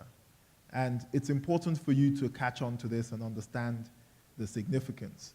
Like one of the panelists said, the top 10 companies, majority of them are technology companies. So you guys may not notice or realize on your laptops there's a little symbol that says Intel inside, but I'm sure you all know who Mark Zuckerberg is, right? Because that's That's the way the world is today. So what I want to talk to you about is basically the steps you need to take, because everyone is talking about innovation, being innovative, trying to bring solutions, etc. So this is the practical steps on how you move from being a poor student that all of you are right now to being rich Mark Zuckerberg in about 10 years. I'm sure you guys, that would be something that you would trade right now. If I said, do you want to be Mark Zuckerberg in, say, 5 years? I'm sure all of you would be like, yeah, give me a shot. I know I would, even now. So I'm sure you would. So the first thing you need to realize is something that was mentioned in the panel is knowledge has been democratized. Nobody owns knowledge anymore. Some of the best business courses for people in the top companies are free, online, open. You can go take the course, learn. There's nothing stopping you anymore. Your future is literally in your hands. All the top companies, the reason why they are very valuable is because they give the power to you, as opposed to keeping it with a company or keeping it with an organization. Why is Uber worth billions of dollars? Because it allows you to pick up your phone and decide which cab you want to take. You don't have to call the local cab service that's run by a guy who may not want to pick you up at a certain time or is on a certain day. That's all gone. Anybody who has a cab, who wants to pick up, who wants to pick a passenger, is able to have his phone, and anybody who needs a cab service is able to connect. And that's what technology does. So you need to actually expand your mind and realize that you can develop technology in Mauritius, and you can have customers in Australia, in the US, provided your technology is sharp, effective, and delivers a result. That's the first thing you need to make sure you think about. If you're only thinking about Mauritius, then somebody is going to come from some other part of the world and take your market. I'll give you an example. The most useful feature phone messaging service in Nigeria is being developed out of Lithuania. The second most popular messaging service on feature phones is being developed out of Cape Town. Nobody in Nigeria is writing code for this massive market. The truth is, because you don't have to be in Nigeria. You just have to deliver a product that is useful. And you need to start thinking, what problems do I want to solve? It might be a problem that is in Mauritius, but it could be a problem that is anywhere else. And the first thing is that you need to make sure that you execute. If there's anything that you leave here thinking, is execution, execution, execution. If you fail while trying to execute, it's better than not executing and being the best student in your university. Because there is not really a premium over great ideas. Because let's think about this. If you can be educated by sitting in your house, having good internet, and you can get the best information from around the world, how then can there be a premium on ideas? Everybody has access to think. Everybody has the same information. So unless you believe you have a special brain that the kid in Alaska doesn't have, he's going to think about the same thing. But where you have an advantage is when you take that idea and you try it out. And then you quickly learn what you're not doing right and what you can do, how you could, the key word, innovate to solve the problem. And at that stage, you need to make sure you talk to your friends, you talk to your parents, you talk to anyone who would back you with some level of financial support to get your first idea into a prototype. And I can guarantee you, once you do this, you'll realize that the idea may not be as kosher as you thought. And then you start to refine it. In fact, the trick that I studied software engineering and electrical engineering at Imperial College, and the trick some of the professors used to do is you have a problem, a coding problem. And I'm sure a lot of you here think you're the smartest people in the world. I used to think that too. And one of the things that they'll do to you is you go and say, oh, there's a big problem here. And the lecturer will say, explain the problem to me. And I don't know if it's happened to any of you. While trying to explain a problem to a friend, you realize the solution to the problem. That is execution in action. You had been thinking of the problem. You had never actually practicalized the problem. And explaining the problem to a professor is similar to you saying, okay, I have this great idea about traffic, solving traffic. Let's try and solve it. Let's sit down, let's write a model. And then you realize, oh, I might need this, I might need that. I don't actually need this person, I need someone else. So the first stage is to make sure you get the problem packaged and you get whatever resources you can to have a first cut. After this, you probably get a good idea of where you need to go with solving this problem. And the second bit is then you have to spread cast your net slightly further. So maybe the first person might be all your good friends at school. You might now need to go to some grants at school. Some of the distinguished panelists might give you some support. And then maybe your extended family. And at this stage, you're getting confident that this problem is 1, solvable, 2, I've put some hard work into it, 3, I've asked everybody who has an obligation to be charitable to me to actually invest in this. And at that point, you have more than just an idea, you have your reputation on the line, because you can't go back and say, I've taken all your money and my idea didn't work. So now you're pretty much motivated. And at this point, your idea, this is just a little bit of advice, may have moved from what you thought you were trying to solve to maybe an even bigger problem that you can solve. And pivoting is something that we see. You must be able to pivot. If you stick to one idea and you just want that idea, you don't want to listen to anything else, you may end up going down a track that has no future, no relevance, or no real joy. You need to be able to pivot to when you see that your idea is probably more relevant in this particular field as opposed to another. And at that point, when you've got a little bit of personal relationship money, your idea is cooked, you know it's going to work, then you're aiming to get your first commercial client. And at this point, you're now going to have to talk to seed funders, or they call them angel funders. Now, you may not find a lot of angel funding in Mauritius. I'm not totally aware. You may, even in the wider Africa, it's hard to get seed funding. But at this point, you at least have an idea that you've put some work into, you've had a lot of people support you, and you're now trying to get a first client. You can then take your idea to people who you don't have a personal relationship with, and you're trying to get a commitment for you to get a first customer. It's normally called an angel seed or an angel fund. And you're not looking for huge amounts of money. You're only looking for enough money to prove that somebody will buy your idea.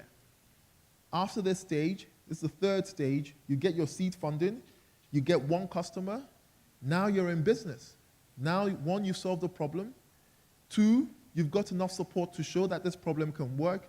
3, you've got a customer. And once you get your first commercial customer, you then realize what it really takes.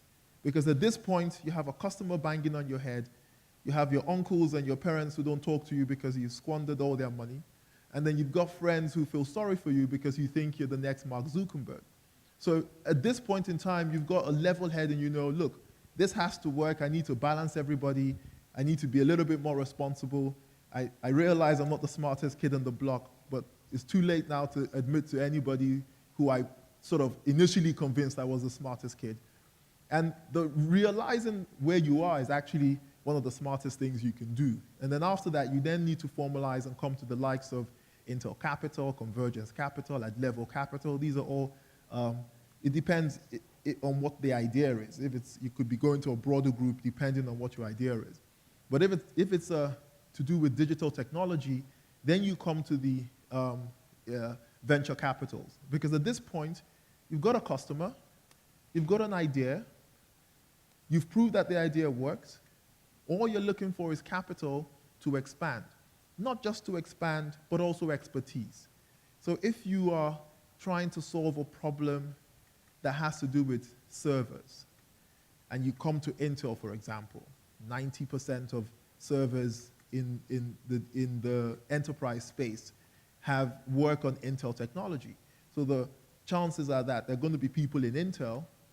If Intel Capital gives you money, you're going to have access to people who can help you improve your solution or make your solution better.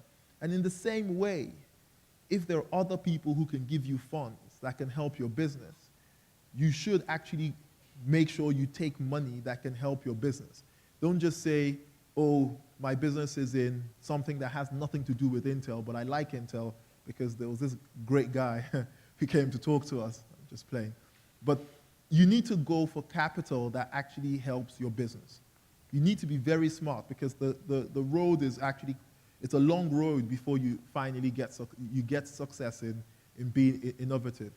And after the first round of seed funding is normally, sorry, the second round of funding, which is normally like they call it a Series A, you'll be expected to go through like 3 or 4 series before you start getting press reviews, before people start to take a note of you.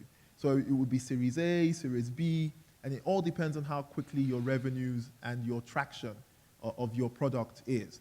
But at this point in time, you are probably well on your way to being the next Mark Zuckerberg in Africa. Now, to leave you with a final thought, people always used to say, why are we investing in Africa? What is the big deal? We invested in a business in Czechoslovakia, and I think, not Czech, in the Czech Republic, sorry.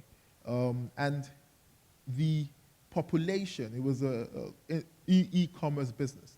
The population was about the population of Mauritius, maybe just slightly more. And a lot of people felt this is not going to have any impact, no leverage. And we ended up selling the business for close to $200 million. And there's been a lot of predictions that says in the next 5 years, there's going to be $1 billion technology company coming out of Africa. There's no reason why that company shouldn't be headed by someone in this room. Absolutely no reason. So I hope you guys take the challenge and are motivated to potentially bring me an opportunity that I can invest in that becomes a $1 billion company. Thank you all. Yeah. Thank you, Toby. Now, the reason why I want Toby to come, because this is not something that I know is prevalent to actually teach people how to go through this thing and what does it mean, et cetera, et cetera. But in order to create this entrepreneurship, you need to be able to go to the board of investment or something like that to actually, or to the research council, and actually sell your ideas. And you have a plan. This is what I want to do now. This is what I want to do. This is what I want to do. And please help me with my marketing plan because I'm bad at marketing. You know, then you actually start thinking. And one thing I will not recommend is to become like Mark Zuckerberg, because he never completed his university degree. so I don't know. Does anyone have a final comment of the panelists here? Probably following the speech is that when you read biographies of many of those who have succeeded, who has grown their business, before succeeding, there has been lots of failures before. So one advice is not to get discouraged and not to fear failure, because it's part of the game. Yes. Maybe I can add something. I know that most universities have budget problems, right? We would like, as an innovation company, we'd like to assist universities to help your students learn how to innovate. And if you come up with some brilliant ideas, we'd like to sponsor those to make it a success. we can discuss the formulas later on. But Thank you very much. Yes. That's our help to you, because you were saying, I think 2 to 5% of people are innovators. I absolutely believe that every one of you, if you have the right guidance, every one of you can become innovators. Okay, so we are here to help you. And what we want to see happen later is, through your innovations, we help the people of Mauritius to live a better life. Okay? Thank you very much. Any final comments from anyone? Yes, in fact, we thank the CEO again, for such initiatives. I'll go further, Mr. Roy, to ask to stimulate innovation by, just as companies do, like for business plans. So we can invite university students to send their best ideas to just take up on the idea of Intel, because Board of Investment already has a club called the Business Angels. The similar pattern. They are giving their best business plan to investors, be it local, international, who believe in them, who will provide them with the seed money to nurture their, the creativity of businesses. And you'll be quite surprised. Many foreign investors have been, using the small creative ideas that our Mauritian, guys have been putting in for Board of Investment. So at the end of the day, I'll go, I'll encourage, companies like Emtel to launch this, the Best Innovators Award. See what comes, out of the box. I'm sure this will be a starting point. I've seen these type of initiatives for university students in countries like Singapore, whereby, Singapore is leading in terms of innovation, creativity. And we must encourage our students to complete their university degrees, because when we talk about success, Steve Jobs was a dropout from the university and yet he innovated. But we want our students to complete their university cycle and yet, do better than what Steve Jobs has been doing. Yes. Very good. I'll thank the panelists, and let's give them a big hand for.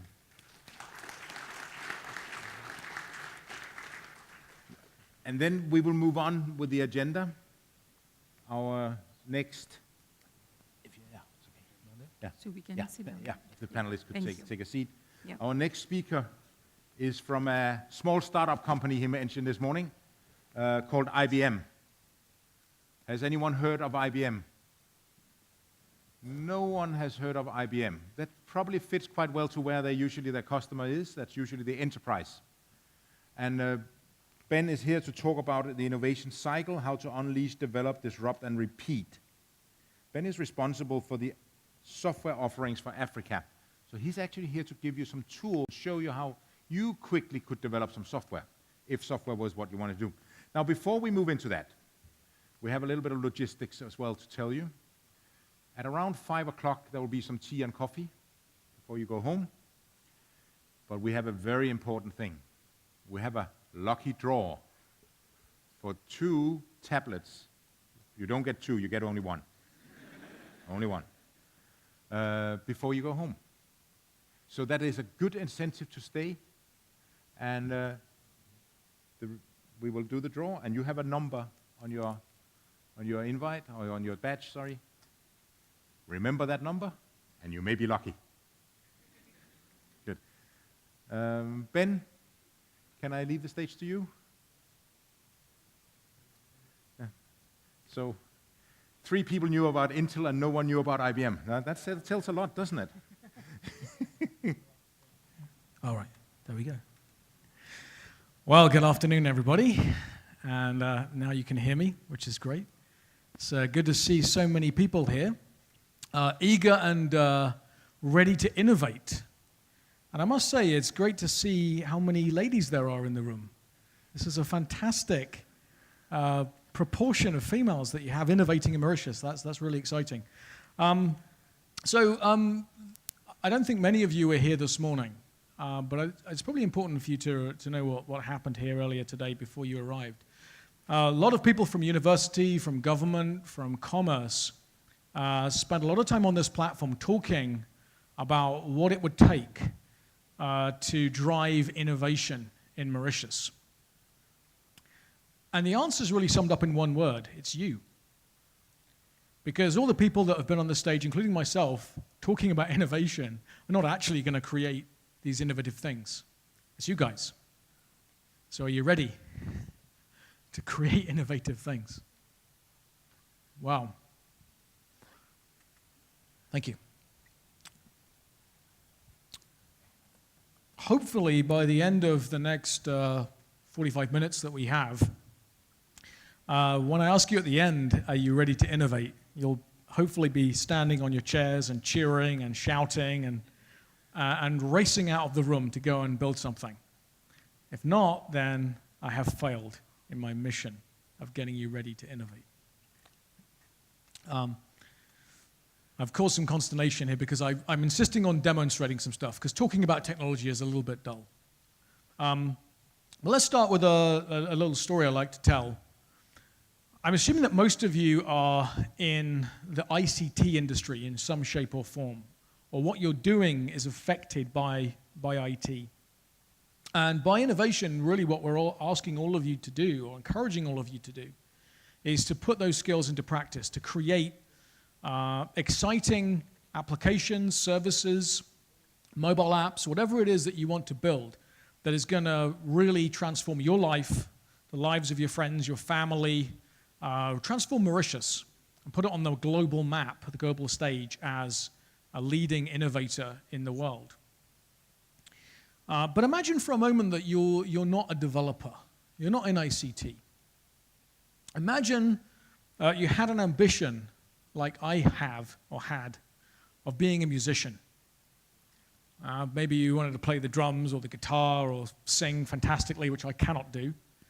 But imagine you wanted to create the most amazing music that would inspire people, and they go, wow, that's incredible. I want to buy that music. That's a fantastic musician. That music changed my life, because that's what people sometimes say about music. It can change your life. But now imagine that you're not a musician in the 21st century, but you're a musician in the days of Mozart. Yeah, you know Mozart. How easy was it for Mozart to create music? I mean, he was a genius. But thinking back, 300 years ago, in wherever it was that Mozart, in Eastern Europe, where Mozart came from, creating music was really hard. Like, imagine all the work that went into the moment when the orchestra struck up and the first opening bars of a new opera or a symphony, filled the air, and people, heard those first few notes and decided, does this inspire me? Does this music move me? Do I want to invest in this? Is this changing my life? There was a huge amount of investment needed, wasn't there? Now, Mozart himself had to go to, school and learn how all the instruments worked and how to score all the instruments and learn them all.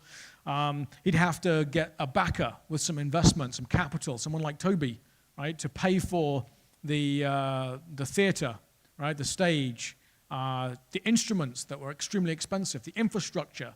I need to assemble a massive team of people that knew how to, produce costumes and play all the different instruments. We'd have to rehearse day in and day out. We'd have to hone those skills. And it would take weeks, months, to the point where someone could decide if they liked it. The opening night, everything rested on that. And what would happen if no one liked the music? Well, Mozart didn't like criticism. He hated criticism. Partly, of course, because he was a genius, right? And he was a musical genius, like Beethoven and all these guys. But surely part of the reason he hated criticism was, can you imagine the work needed to go back and change it? If somebody didn't like the lyrics of an opera, the changes, the re-rehearsal, does the music work with it, and so on.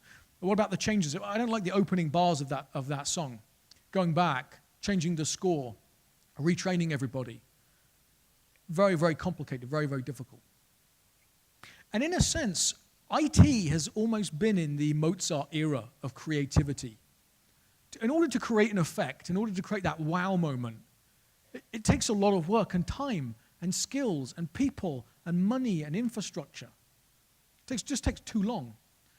And how much time do you spend if you're building an application focusing on the things that really are not exciting, and they're tedious, and they're painful.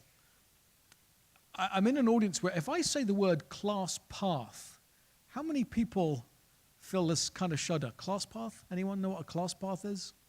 If you develop on Windows? Anyone done Java development on Windows? And you download an SDK, and you install it, and you run the command, and it says class path not found, because Windows can't find where Java is, even though it should. And you have to go, and it takes you half an hour to fix it, and you're on Google, and you're trying to find someone that's fixed it before, and fiddle around with all these environment variables on your machine. That's just painful. What about installing and configuring software? Anyone enjoy doing that? Installing and configuring software? No? I hope you're not just shy. No one enjoys that. It's tedious, it's boring. And most importantly, it's not part of the creative experience. It's not going to change people's lives. Saying, oh yeah, that new app I built, that mobile app, can I just tell you how hard it was to configure the class path to get it to work? Nobody cares. And yet you care because you had to go through all the pain. Right? Some years ago, I read an article in it was a satirical online newspaper. I don't know how many of you are into music and into hip-hop. I'm a little bit too old for hip-hop. I'm not qualified to really speak authoritatively about hip-hop music. But there was this comedy article that suggested that it was, is he now Puff Daddy or P. Diddy? I can't keep track with who he is. Sean Combs, he keeps changing his name. It was him and somebody else. It wasn't Jay-Z, but this was quite a few years ago, before Jay-Z was popular. And the article said that they were now down to the last 2 pieces of music on earth that had yet to be sampled by the hip-hop community. It was kind of a joke. It was a satire about how hip-hop artists just recycle other people's stuff. And occasionally, Marvin Gaye's family find out. Have you heard the news? And they sue them for, you've stolen Marvin Gaye's music. So it's kind of amusing to sort of, I always hear these songs and people say to me, oh, that's a new song. And I think, no, it's not. That's a remix of something the Police did in 1988. It's not new. Right, I've heard this before. And we could kind of laugh and think, well, you know, actually, if I wanted to be a musician and I wanted to be like the #1 in the world, how much musical ability would I actually need? Has anyone heard of Justin Bieber? Right? If you're a Justin Bieber fan, I apologize. Right? I can't even name any of his songs or sing them. But Justin Bieber, incredibly talented individual, I'm sure, must be, right, to have ascended to where he's got to. I'm sure he can sing very well as well.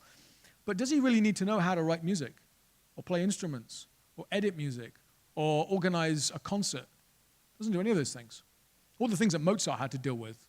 Right? Now he can just rely on other people and benefit from what they have.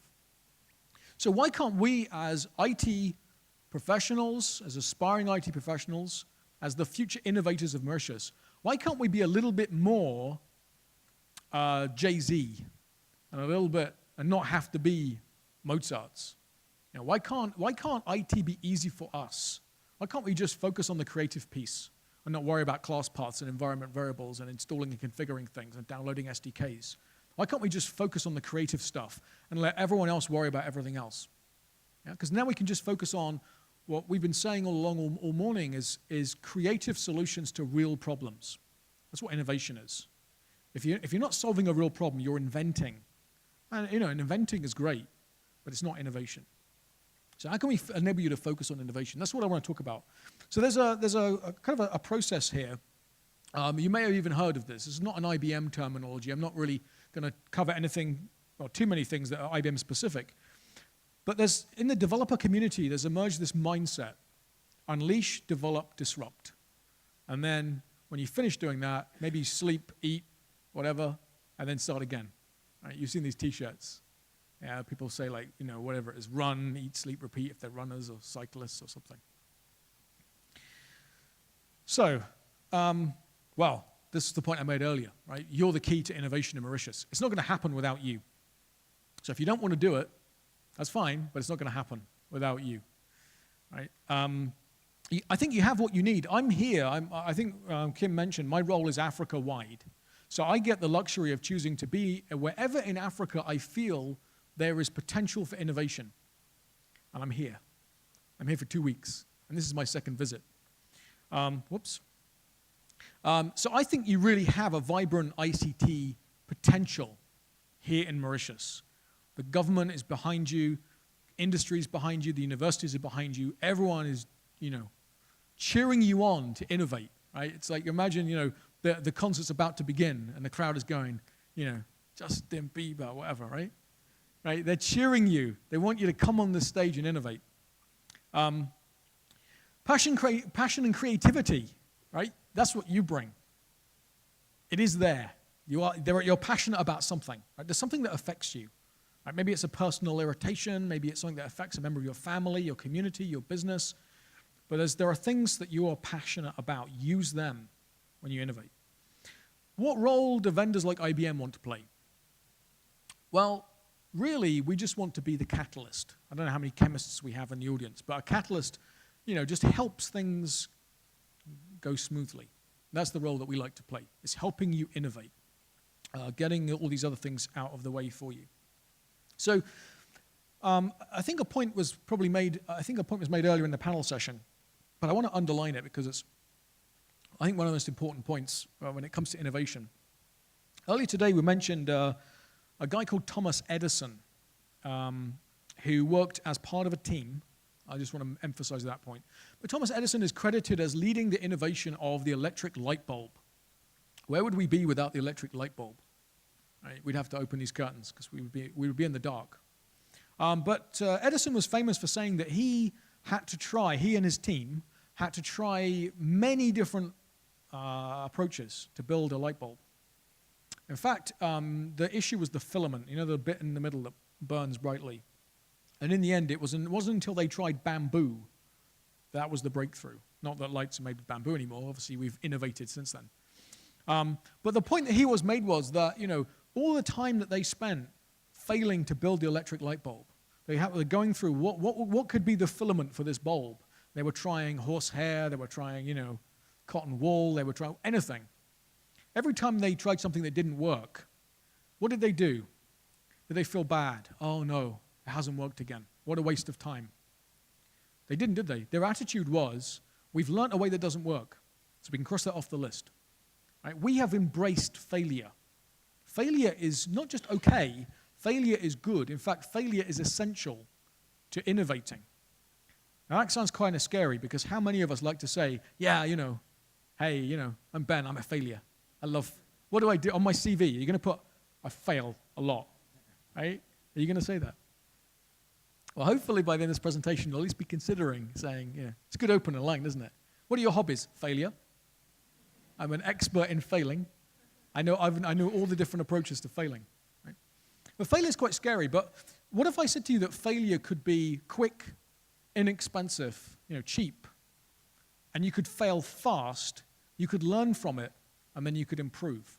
Sounds a little bit more positive, and that's the cycle, the sort of virtuous cycle of innovation we're talking about here. Your initial ideas may be a failure, know when to drop them, but actually, it may be just that you need to look at the problem slightly differently, or you need to build a solution with a slightly different interface, and you can keep on going. The key, of course, is that as you're repeating, you're getting feedback, from your friends, your peers, your lecturers, your family, your customers, everything else. All right, so how do we go through these steps?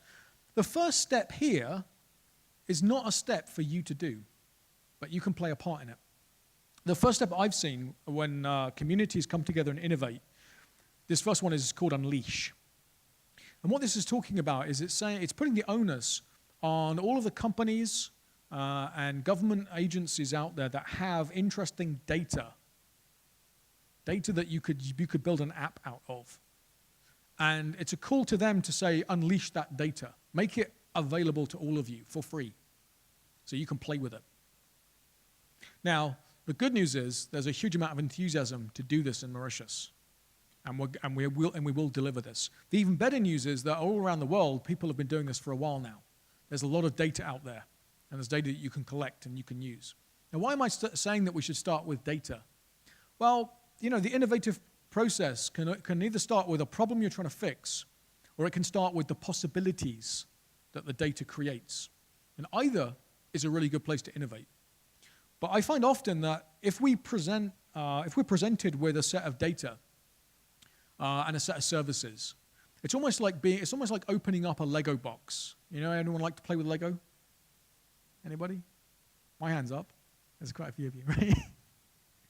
When you open up a box of Lego, the possibilities are endless. I think it was in the mid-50s, Lego introduced the Lego wheel, and that was a revolution. The Lego minifig. Apparently in a few years, there'll be more of these Lego people than real people. We'll be outnumbered by these things. But Lego is so popular because when you open the box, your imagination goes wild. What can I build with these things?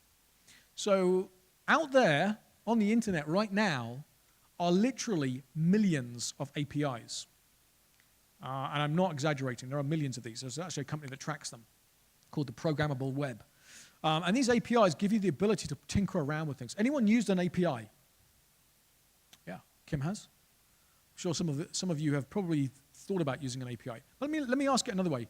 Let me say that I asked you to build an application to improve traffic in Mauritius. Right? What might you need for that? What about an accurate map for Mauritius? Do you know who does the most accurate map for Mauritius? It's a company called TomTom. Right? So would you start by building a map yourself of Mauritius? No. Why would you do that? Just use theirs. Right? What about if you needed to, in that app, you needed to, I don't know, enable people to speak into their phone? Would you go off and write a speech recognition application? No, you just use somebody else's. Right? So a bit like, Jay-Z or Puff Daddy or all these other guys. Instead of creating all this stuff yourself, you just reuse things. You take a lyric from here, a bass line from there, a drum line from here, and you bring it all together in your own unique way and create something absolutely amazing from it. So we are working, IBM is partnering with government, with universities, with businesses here to deliver Mauritius APIs, Mauritius data. That's what we want. But there's also thousands of other APIs out there delivering things like weather data, birth and death statistics, you name it. There's information out there that you could put to work in your application, and services as well, of course. So once you have that, what's the next step? The next step is to build a solution, right? And there's the Mozart way of building a solution, which is to find some hardware, plug it into the network, install an operating system, patch it, find a database or two, install that, download, whatever, right? And you can go on the internet and download loads of open source things, which is great. You can sit down with software vendors for a long time and listen to them while they explain the merits of their software. It all takes time. It's all painful. Right? What if there was a platform you could just go to that was like a Lego box, full of possibilities, full of services and APIs that enabled you to build your applications without having to worry about all of the complicated SDKs and class paths and all of that kind of stuff? Well, the good news is that they now exist. The even better news is there's lots of choice. And the even better thing is that right now there are also standards around these platforms which give you the reassurance of knowing that if you start to use a standards-based platform, you can always move to another one if it doesn't work out. Right? You've got that flexibility. And the even better thing about open standard innovation platforms is that because it's open, it encourages people to contribute and to participate and to share and to exchange things. So this is the point where there's a little bit of marketing. But if you wanted to know what IBM's one was called, then okay, well, seeing as you push me, it's called Bluemix, right? But other cloud platforms are available, right? I'm sure you probably can think of some. If you've heard of Amazon Web Services, Microsoft Azure, Salesforce.com, Heroku, fantastic cloud platforms. Right? There are many of these now available. What I'd point out is that not all cloud platforms are standards-based, are based on an open standard. IBM's is. So that idea about having that freedom and that flexibility and that ecosystem is something that Bluemix will provide you. What on earth are these platforms like? Well, I'm going to demo it in just a minute, but when you open up these platforms, inside is like a treasure trove of services. These are like little Lego blocks that you can combine. So to give you an example, you'll find in there a whole number of different runtimes. Java, Node.js, Go, Python, Ruby, Perl, PHP, etc. So no longer do you have to think, well, I need to set up a whole different environment if I want to program in a different language. Now you have one place where you can build all of these applications in the cloud using whatever language you like. It's very, very powerful. And then, of course, you have all these services you can add to your applications. So one of the main topics we've spoken about this morning is big data and the Internet of Things. Cloud platforms like Bluemix provide you with all of those services. So if you want to do Hadoop analytics, analytics of social media data, analytics of big data with tools like Hadoop, as I mentioned, time series analytics, geographical analytics, all the tools are in there. And instead of having to install and configure them, you just click on them, name them, and deploy them, and use them. It's as simple as that. You've got tools in there for things like security, applying security to your solution. Tools that enable you to play with artificial intelligence, the ability to create an application that can understand how somebody feels, can respond to questions, can comprehend language, can recognize objects visually. Those are all tools that are now available to you. Right? These are not standalone software products you have to install. They're part of a cloud platform. Click on them, name them, use them. It's a very, very powerful concept that these platforms provide you with. So then how do you build an application? So, gone are the days when, as a developer, we would measure how great we were and how great our applications were based on how many lines of code we happened to write, or based on how complicated our code was. Has anyone tried to write a polymorphic algorithm? They're pretty good. Anyone tried to write a recursive function? Yeah? Those will blow your mind. A function that calls itself many, many times till it finishes. It's a great way to put bugs into your code, right? But we're not going to measure ourselves based on that. Because, I mentioned Justin Bieber, right? No one measures his success based on whether he knows how to write, musical notation. Well, who cares? What they care about is what is the effect of the output. And the same is true for us. So to build an application in these cloud platforms, you can pretty much just stick things together, like with Lego. Just link things together. A few lines of code here, a few lines of code there. Pull it all together, and then put it out there and see if someone responds to it. And if they respond and go, wow, that's amazing. How did you do that? Right? Don't tell them. Say, it's so hard. It was, thousands of lines of code, right? You could never do it. You're not smart enough. Don't tell them, right? But this is becoming easier.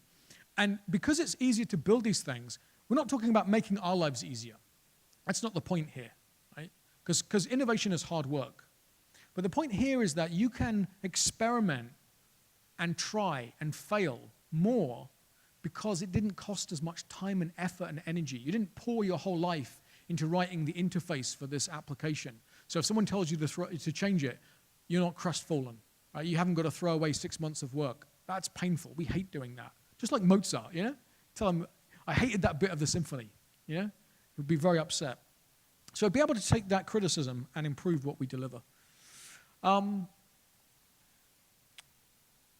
Disruption is an interesting point.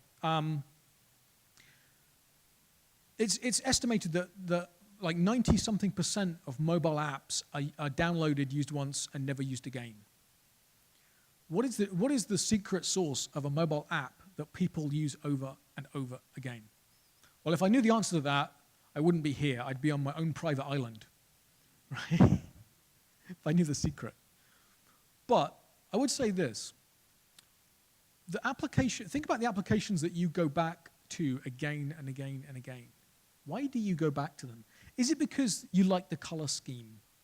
Or because the pixels on the UI are exactly where the designer wanted them to be? Or is it because, the graphics and the icon are just so eye-catching? Probably not. It's probably because the app does something useful. And oftentimes, and particularly for commercial applications, doing something useful normally means connecting to things that are the old way of doing things, the systems of record, the core environments that banks and telcos and insurance companies and governments run upon. So one of the key things that IBM is particularly focused on, because we understand the old world, we're from the old world, right? We understand all that stuff, is how to bridge the new stuff with the old stuff. And you have a whole set of tools in Bluemix that enable you to very quickly and easily link the two together so that your applications don't just look great, but they also do something interesting and useful and meaningful. Scaling up applications is really quite hard. So you build an application and someone says, right, now this is fantastic. You can support 100 users. Now let's go Mauritius-wide. Now let's go South Africa-wide. Let's go global. Now you start to sweat. Right? Even applications heralded as a pinnacle of innovation in Africa, M-Pesa, had to be rewritten, right? Once it became popular, because it wasn't designed to scale. The great thing about cloud development is you can actually build an application and not think about scalability, and know that when you need to scale it, you can actually do it with a couple of lines of code later on, and let the cloud take care of scaling your application. And then here's another thought. So say you've built an application that does something interesting. Imagine making that available to everybody else to use. So it's a little bit like building a Lego block out of Lego blocks. I build, I don't know, I should have thought of an example of this. But let's say I build a really great airplane wing. Somehow I've engineered this fantastic airplane wing out of Lego. Imagine being able to put that back in the Lego box so other people can say, oh yeah, I want Ben's airplane wing. I need to stick that on my airplane. Right? That would be great. Make me feel good. I've contributed back to the developer community. And I can stand on stage at conferences and talk about this great thing that I built and I donated it to the world. And that's fantastic.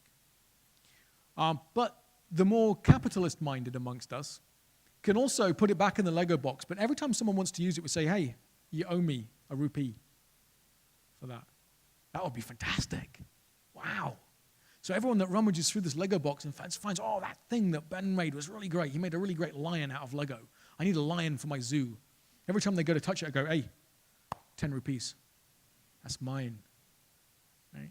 And then they've got a choice. Do they build it themselves? Why would you build it yourself? I've already made this lion for your zoo. Everyone uses my lion. Right? So being able to take what you build and not just think about building a mobile app, think about building something that other developers could use, and then maybe they'd pay you for it. The technology is there to do this for you. You don't have to think about billing and everything else. You can actually put your services back into a platform like Bluemix. And inside Bluemix, you'll see that there are services IBM provided. They're blue, because, big blue. And there's other ones that are green, which are services that you could build, our partners build. And the same is true of standards-based cloud platforms. So the last step is getting into this idea of repeating. Right? Now, have any of you been exposed to lifecycle management tools for application development? I almost yawned halfway through saying that because it's so dull. Right? Lifecycle management tools that enable developers to collaborate are really, really hard to use. They're so painful that we avoid using them. It's a fact. So what's happened? Well, in recent years, pragmatic people, developers, have rebelled and said, we're not going to use these complicated lifecycle tools that encourage us to collaborate, that the industry wants us to use. We're going to create our own. Anyone here heard of Git or GitHub? GitHub.com. Kim has. No one's heard of GitHub. A few people have. Thomas has. GitHub, right? This is not an IBM product. I'm not advertising IBM stuff here. GitHub. Go and look at GitHub. If there's anything you remember, look at Bluemix as well. But go and look at GitHub. GitHub is an online repository for developers. Right? It's where people put code. It's where you could be putting your code. And the great thing about GitHub is you can donate code to GitHub and you can say, I'm going to let the world see this code I've written. Everyone can play with it and use it. Right? Or you can share it privately. So I can create some code and say, well, actually, I'm a bit stuck. I need someone to add in the speech recognition stuff. Who's an expert? Oh, I know Kim does that, so I'll add him to my repository. He can then take my code, fork that code, create a new version of it, add some extra stuff, put it back in, right? And now we have a lightweight but version-controlled set of code. These are tools that help us to collaborate without being complicated and heavyweight. So I'd encourage you to have a look at GitHub. There's lots of code out there that you can use, but there's a whole kind of revolution in how developers work together. And that's the point I was making earlier. Thomas Edison didn't make the light bulb on his own. There was a team. So maybe in like pairs or 3 or 4 of you could create an application or an idea, an innovation that will change everything in Mauritius. But if you're going to take that, you know, to the next level, that's when you really need to think about collaboration and how to work together using these kinds of tools. And Bluemix, of course, has all this built in. So I guess the key point here is that you're not in the situation Mozart was when he tried to create his, you know, 10th symphony. Right? You have the tools. These kind of tools like Bluemix are free for you to use to develop things. Right? If you're a university student, I'll upgrade your account to a year for free. Right? So you can start playing with these tools right now. You can see the difference in how you can create things that probably you never thought you could do before. And then you can bring that stuff to, you know, the community and say, what do you think of my new application that I've developed? So, as I said at the beginning, this morning there was a lot of talk about innovation. You guys are going to be the innovators. I have been pushing an idea this morning with the organizers here and other people, trying to create this, you know, a group of individuals who feel the same way that I feel, which is, and I won't make any promises about when, but in the very near future, maybe at the next one of these events or the one after the next one, instead of me being up here talking to you about how you could innovate, what about having you guys up here instead? Telling the audience that we had here this morning, the government ministers, the heads of commerce, the heads of universities, showing them the innovation that you have created. Now, I've now made that kind of public, and I've asked a lot of people this morning, do they want that? And they all said, yes. But it's not going to happen without you. So do you want that?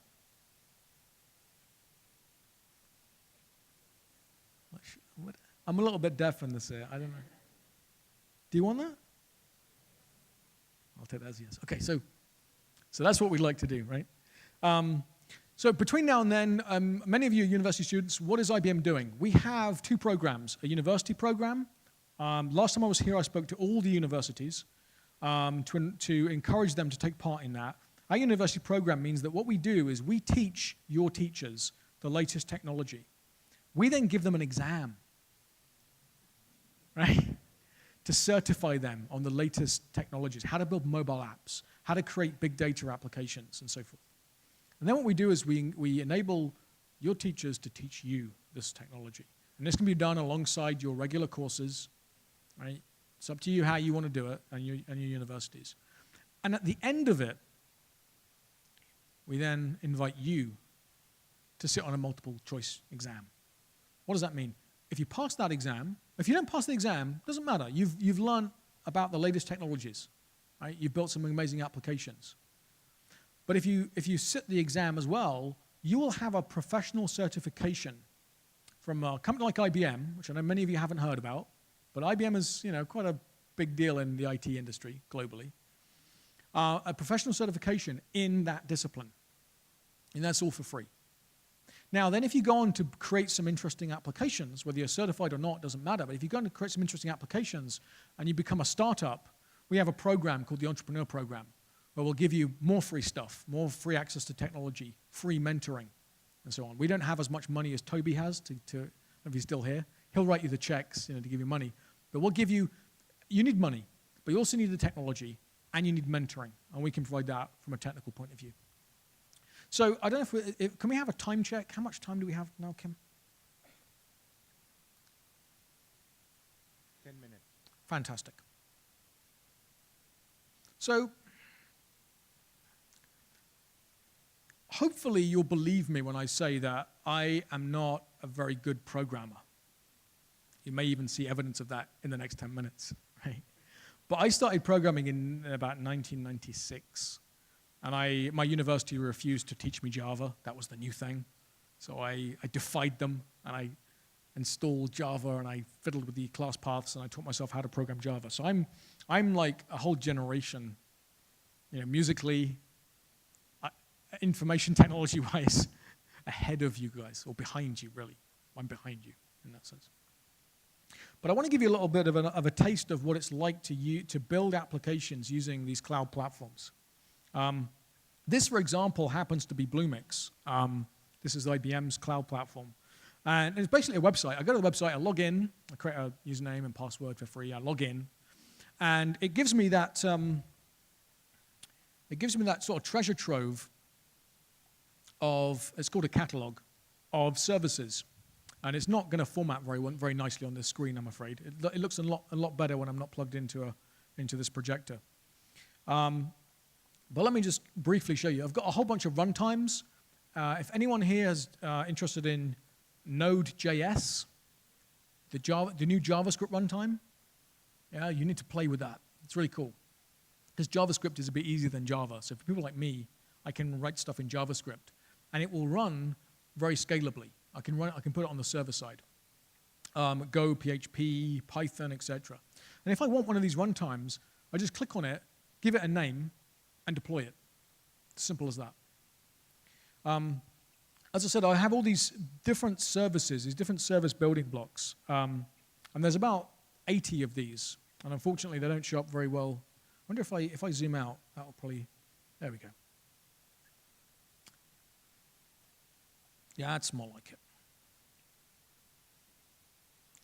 So yeah, here's the catalog. I've got, for example, a service I'll demonstrate in a moment, the Internet of Things service. So if I want to collect sensor data, to do things like monitor where cars are, is a cyclone coming, has a tree fallen over, I want to attach a sensor to something, I could use this service to build a solution very quickly. Is anyone here doing statistics? Statistics? No? Ah, somebody is. So maybe using R or SPSS. This, again, is basically R and SPSS. What about the ability to security? Yeah, it's important, but not exciting. What about the ability to analyze data coming in from Twitter? Actually, IBM has a unique relationship with Twitter and Facebook. We are the provider of analytics to them. That's what we do. It's quite a big deal. Can anyone tell me, why is Twitter and Facebook free? Why is it free? And also, how come they're such big businesses if their products are free? What's going on? Anyone? Anyone know why they're free? What are they selling? What are they selling? They're selling you and me. They sell our data. That's what they do, right? We actually help with that as well, right? So this tool, Insights for Twitter, you can then use to analyze tweets. Why would you want to do this? I was talking to a large Kenyan airline. It's only one. I was talking to a large Kenyan airline 2 weeks ago about this and saying, when things go wrong, you guys don't always get it right. What if you had the ability to monitor the Twitter sphere, people tweeting about you, saying, why is this plane delayed? Why did I not have the choice of food I wanted? Why are they still showing Lethal Weapon on the in-flight? I love Lethal Weapon, but seriously, there are newer movies than that. Lethal Weapon 2 would be an improvement. So this could be used for that. Geospatial analytics, understanding maps and spaces. Yeah, understanding where maybe is somebody within a certain space or not.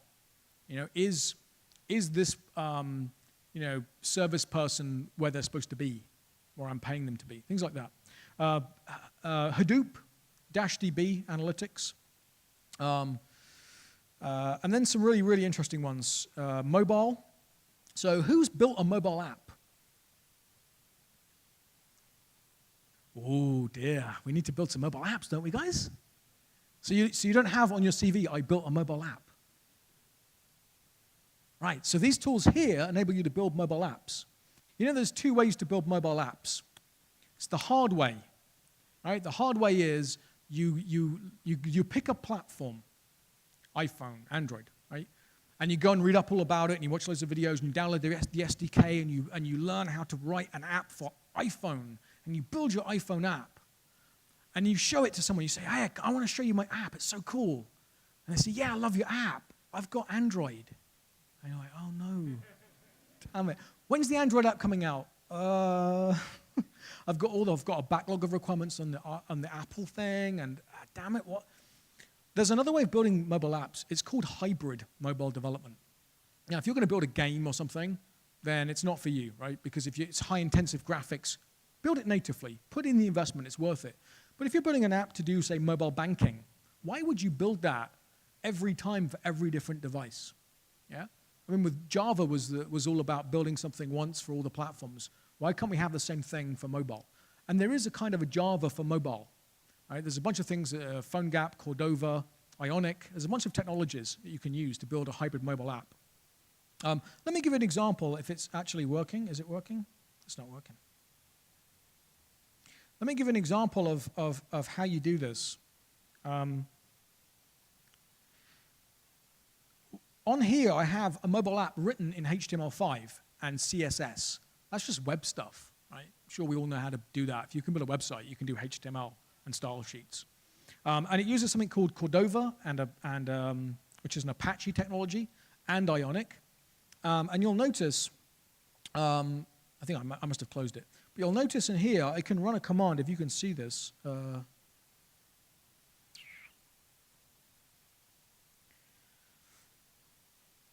Cordova, very interesting technology, you should go and check. It's not an IBM thing, it's an Apache thing.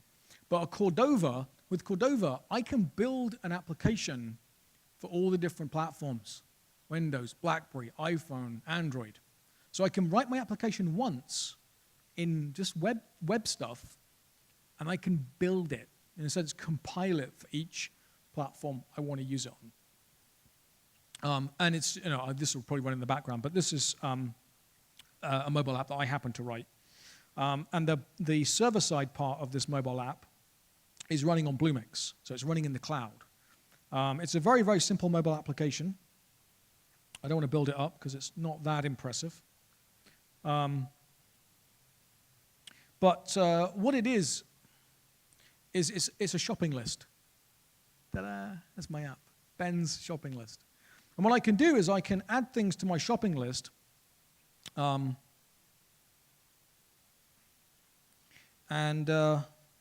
Those things appear, these things are sent to the cloud, stored in a cloud database.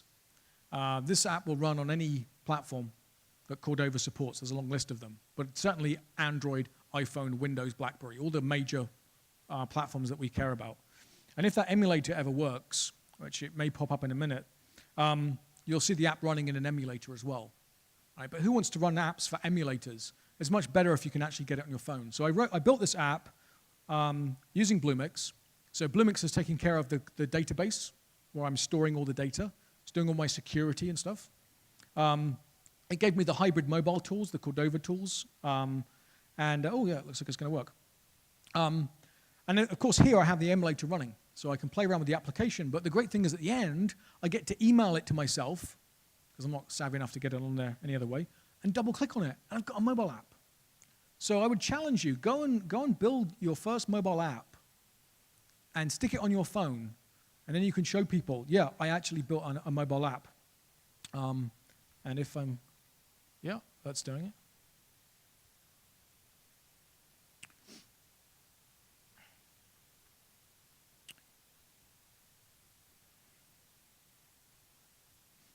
There we go. So there's the mobile app.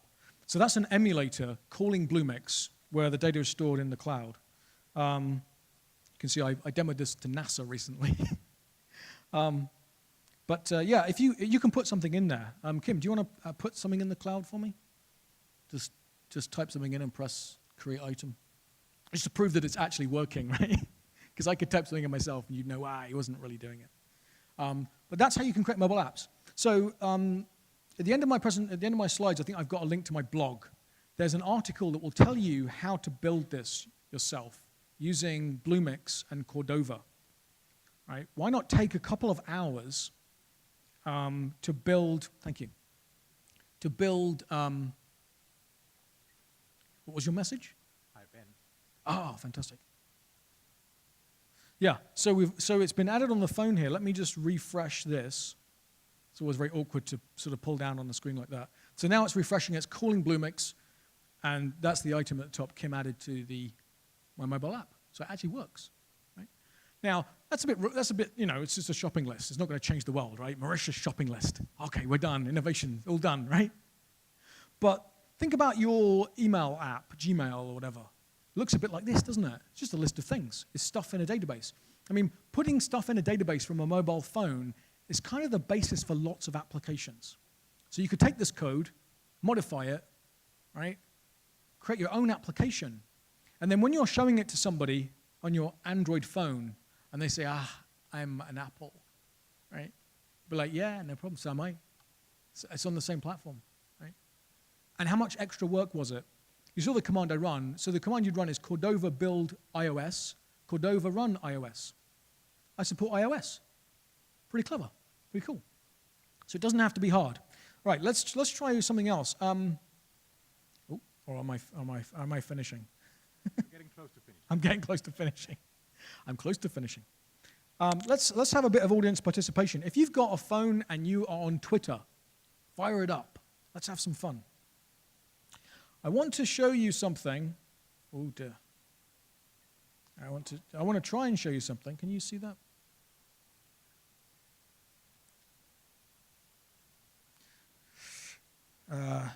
We don't have a lot of screen real estate up here, right? But I'll talk you through what this is. This is an application based on cognitive analytics. Very complicated stuff that I don't fully understand. But what this application can do is it can answer questions on subjects it's been trained. This is artificial intelligence. This is the future of cognitive computing. And this particular artificial intelligence is called Watson. IBM developed this. It's a groundbreaking new era of computing. This one's been trained on travel. It's like a general knowledge, travel person, knows a bit about travel. And how we trained it on travel is we pretty much fed it all the travel websites, Lonely Planet, Wikipedia. And what it did is it interpreted that information, built a model around it. In a sense, tried to understand the information. I use that verb in a very specific sense. And so what I now have is a general purpose tool that I can ask travel questions, which is quite good fun. And you can play with this. This is available for you to play with. So you can be playing with this tonight and use it to build an application. This one here, for example, I decided to ask it some questions about Mauritius. Now, just a disclaimer, usually you would train this on the subject you want to talk about, right? So I'd feed it loads of Mauritius-specific information from the tourist board and the investment board and so on. We haven't done that yet, so this is still quite crude. But I can already ask this thing questions, so let me try this. I asked it, how can I fly from London to Mauritius? So I'm going to ask it now, and here's the response. So this thing has been able to, absorb information from the internet, and it's come back with some suggestions. Yeah, not bad for an application that didn't really know anything about Mauritius. Then more useful questions. I asked it, what drink should I try in Mauritius? And it actually had an answer. Rum and cola, my favorite drink. Right? And you can play around with this. So let me just do that. So I've trained this. I'm about to edit this in real time in front of your eyes. And I'm going to edit this app to read your tweets, which is why I say get Twitter ready, okay? Now, I know you can't see this, or maybe you'll be able to see it now, but I'm programming this thing to look for tweets that have the hashtag #AskMaurice. I thought that was quite catchy, Ask Maurice, yeah? Think of this could be like a tourist information service, yeah? So people can tweet a question about, I'm about to go to Mauritius, what should I drink when I get there? What should I see when I get there? And so now, this little application, which incidentally, I actually wrote this during one of the panel sessions earlier today. Right? I did, while I was actually here. It's really not hard to build. I can teach all of you how to build these apps. They're very, very simple. So I'm gonna edit that and deploy my application. So now it's deployed into Bluemix in the cloud. Now, if somebody would like to tweet a question about So you have to put the word Mauritius in there, right? Because otherwise it won't know it's about Mauritius. And you have to put in the hashtag Ask Maurice, so it will find it. But if any of you are on Twitter, and I am as well, try sending a tweet message. Try tweeting to hashtag Ask Maurice and see what it says. So I'm going to try as well. Oh, somebody got in there first. Well done. What did you ask? Try coconut water. Very good. Like it. Like it. Needs to be a question though. So we don't ask questions. I'm into scuba diving. So I'm going to ask, where can I scuba dive in Mauritius? And fortunately, you can't see how bad my typing is, which is good. Hopefully, we can get Ask Maurice to trend until people say, what is this new app in Mauritius called Ask Maurice? Yeah, so there, I'm going to tweet that. There we go. Coral reefs, shipwrecks dating back to the 18th and 19th century. I should go diving from November to April when the visibility is good, so I'm kind of at the wrong time maybe to dive now, but I'll dive next time I come. Anyone else going to try? Ask a question? Ask Maurice? Are you on the Wi-Fi? You got your phones? Anyone on Twitter? No? But imagine if we took this application, right, and instead of putting a Twitter interface in front of it, we put text messaging. Text a question about Mauritius. Now imagine if this thing, which is actually is also trained on healthcare, wasn't answering tourist questions, but healthcare questions. Yeah? My child has just come in and has a red rash on her face. Send a text, get an answer.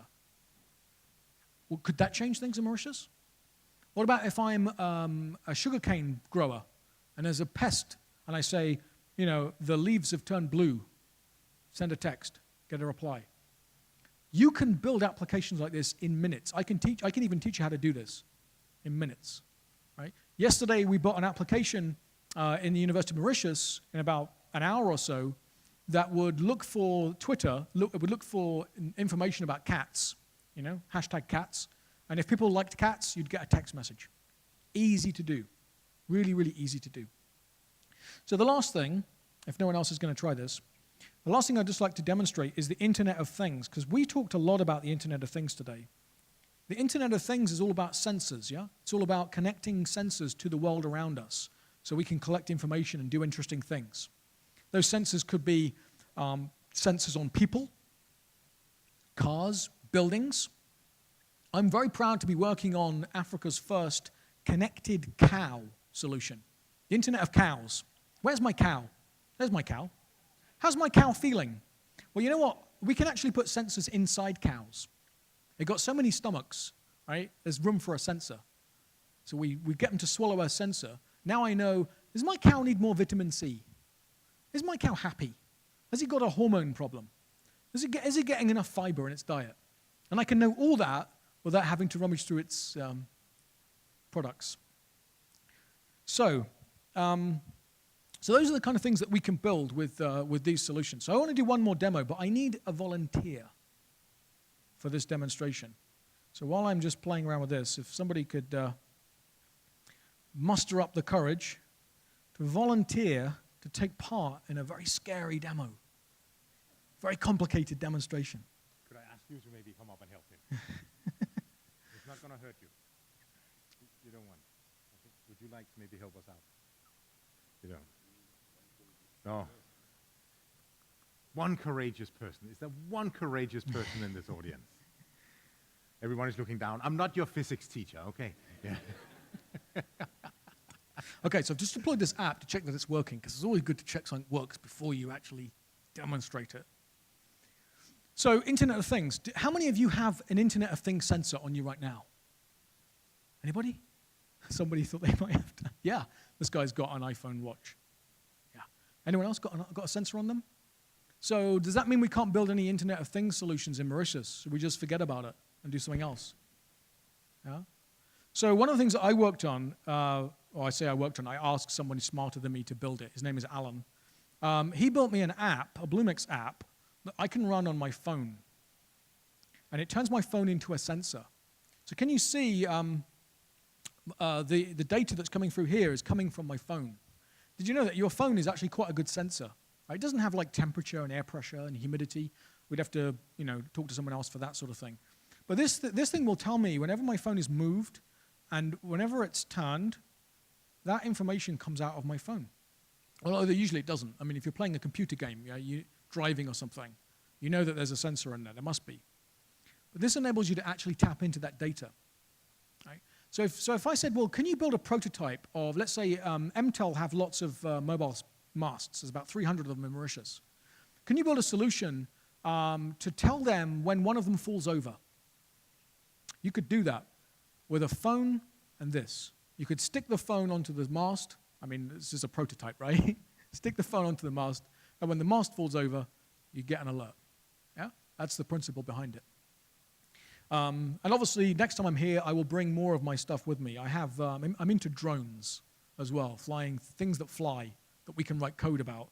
Because when your code crashes, it's much more spectacular when a flying object also crashes at the same time. Yeah, much more interesting. So let me just reset the demo. Okay, so I've just built this little app because I don't like people touching my stuff. So I built an app, that whenever, and this actually usually works with Twitter as well. Is it set up for Twitter? I think it is. We'll see. I'm not sure about the Twitter piece. We'll check that. But I've created an app. Whenever someone touches my phone, I will get alerted. So do we have a volunteer to try and take my phone? Please. Try and steal my phone without me knowing.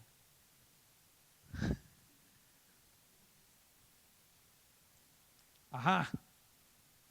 Did you see it? Very, very simple. Like, all the phone is, it's publishing the information about the movement of the phone.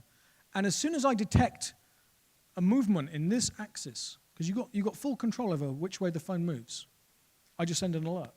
And it may have been the case, I'm even on Twitter, it may even be the case that, yeah, there you go. So I've actually told everyone on Twitter, leave my phone alone. Pretty cool, huh? So you can build these kind of apps. I can even build them with my limited ability using tools like Bluemix. So I know we're out of time. I just wanted to switch back to my slides, not to present anything, so don't panic, Kim, but just to display my details in case you want to get in touch with me. That's me. I'm based in Nairobi, Kenya. I'm from England. I'm from IBM. You can tweet, you can Skype, you can LinkedIn. I have a blog, and I'm not, there's nothing much interesting on that blog. I don't publish any sort of insights or, poetry or anything. But on my blog, you'll find tutorials to build the apps I just showed you. So you can build them and you can wow your friends with them, right? And then we'll work together over the next few months so that in the future, at one of these events or an event like this, instead of us all just talking about innovation as a thing we're going to do in the future in Mauritius, right? All of us that are talking today can be very quiet, and we'll listen to you, and we'll see what you've built using these kinds of tools. Thank you. Thanks, Ben. Just a question. Ben? Oh, questions. I've gone. Now, this is passion we have just seen here, yeah? And is there anyone who has a question for Ben? Not about travel in Mauritius, about software development. There is a question here in the front. Yeah. Do we have a mic?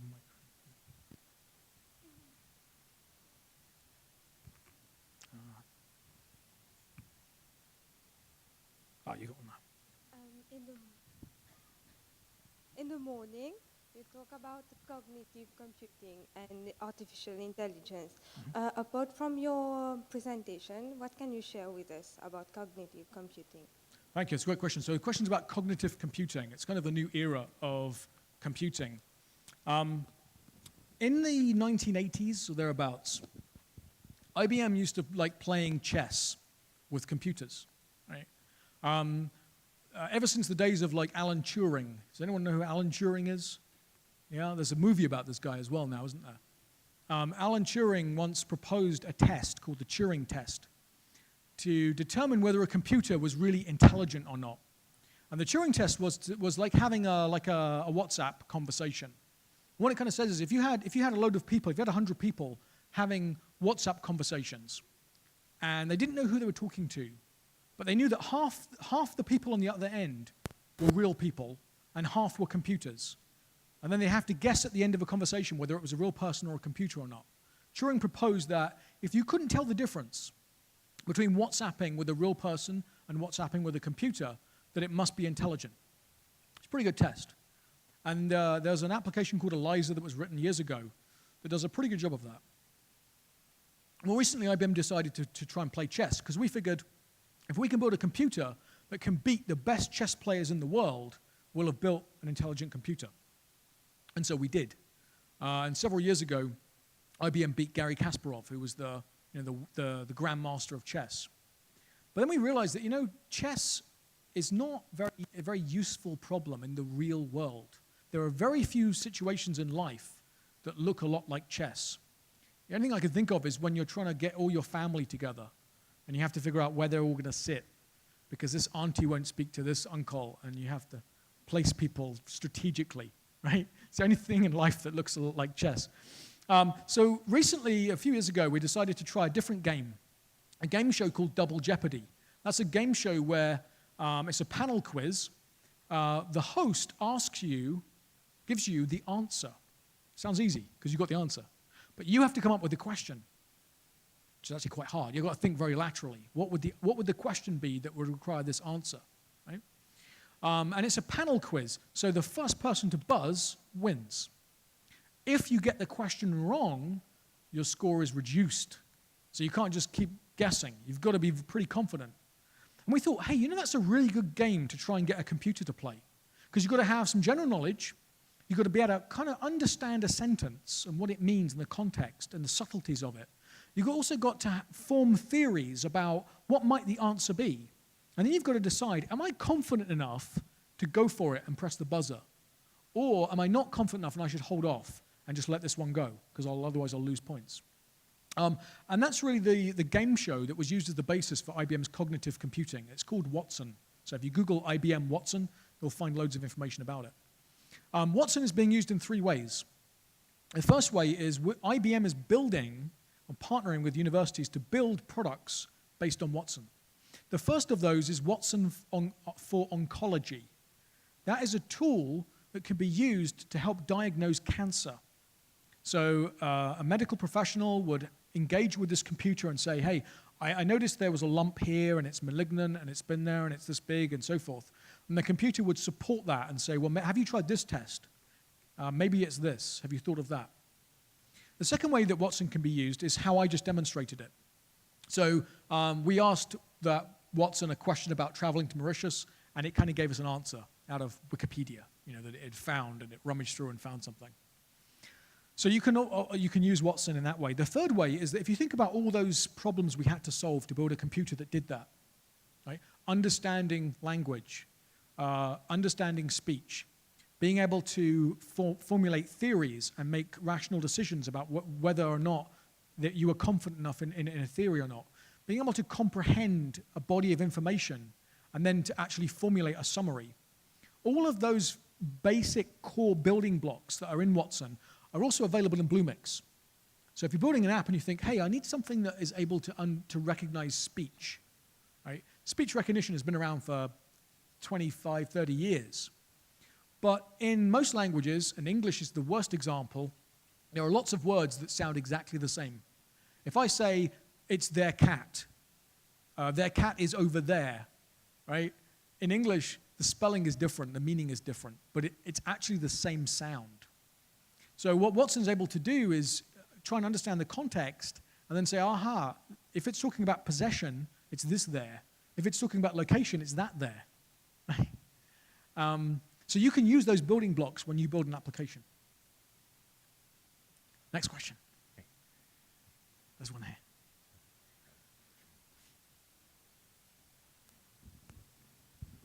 Yes, I have a question for the innovation.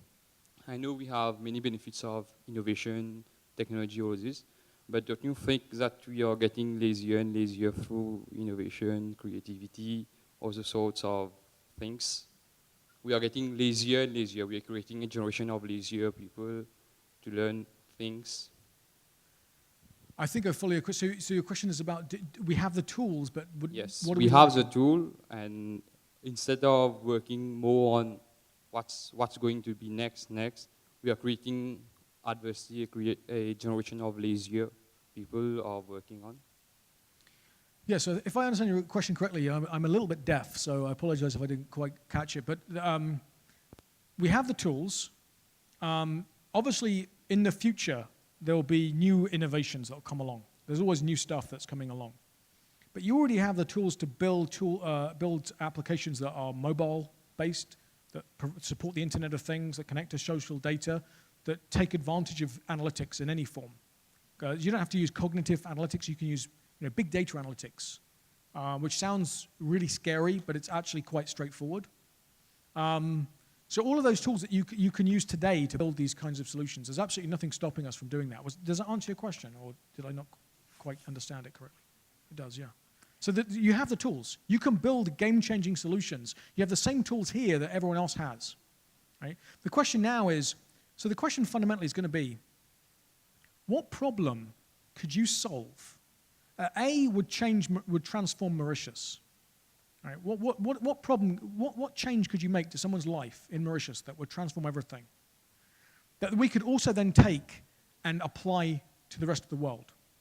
Right? Nairobi focused on a problem which was they had refugees that couldn't receive aid because they didn't have bank accounts and you couldn't give them cash. What did they do? They created mobile banking and M-Pesa.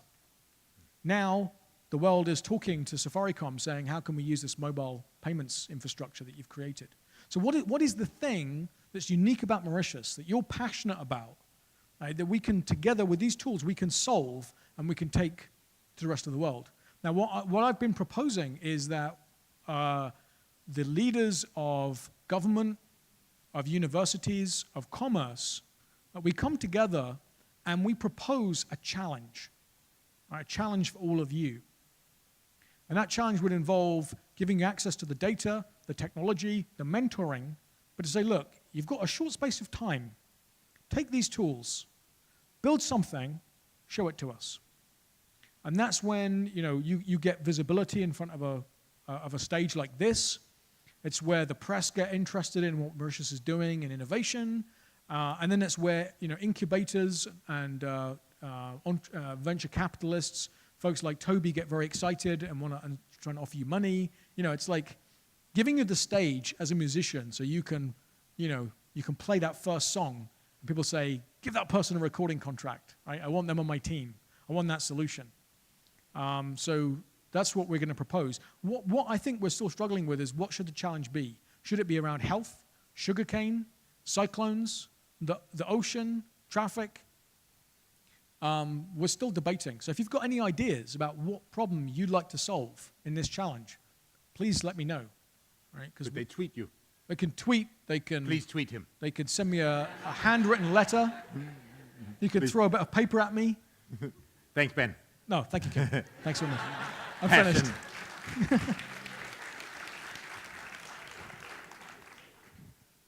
I am sure Ben has time for another session with you. And I am truly impressed about how easy, as an ex-software developer myself, I'm pretty impressed about what you just showed here. Yeah. Now, the reason you're here, of course, today is because of the draw. And that's what you've been waiting on. I have a couple of things I just need to say.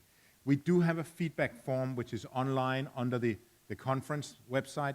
Please fill it in for us. In order for us to get better, what should we provide next time? Should we have Ben's favorite singer, Justin Bieber, to come and entertain you? Or, I don't know, but please give us some feedback. That's the only way we can get better. All of you will get a certificate of participation. An email will be sent to you with instructions on how you will collect it or how it will be sent to you or whatever it's going to. An email will be sent to you when you use this registration. You also get a complimentary Cloud 1010 account. So as of today, you can use the cloud for Email, those of you who are here, students, all of you get one. Email, backup, and even your own website builder. It's part of participating today. Am I correct in what I'm saying? Good. And there is tea after the draw. But now, Mr. Roy, if you can come up on stage and participate in this exciting moment.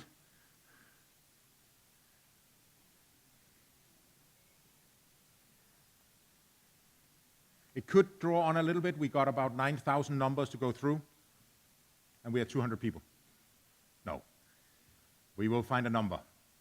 So, could we, the first is a tablet. First, next gift is a tablet. Who would like a tablet, by the way? Oh, there are a couple of here. Nearly as many as there are Facebook accounts. Good one. Let's pick one. Oh, sorry, it's a Wingle. Sorry about that one. 324. It's a Wingle. I apologize. I apologize. I was given the wrong information. Is it a Wingle or a tablet, actually? I'm not sure. No. Wingle. Okay, it's a Wingle. 324. Anyone with the number 324? If not, that person. Over here. Please come on stage.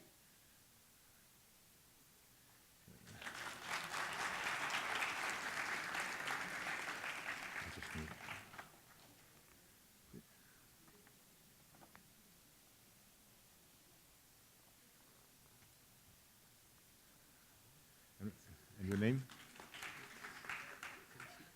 Praveen Menkanan. Congratulations. We now, and a big hand to him, yeah? He now has to show it can be used in an innovative way, that Wingle. The next prize? First prize? What is that? That is a tablet. I got that one right, at least. 215. Who has 215? Anyone? Yes.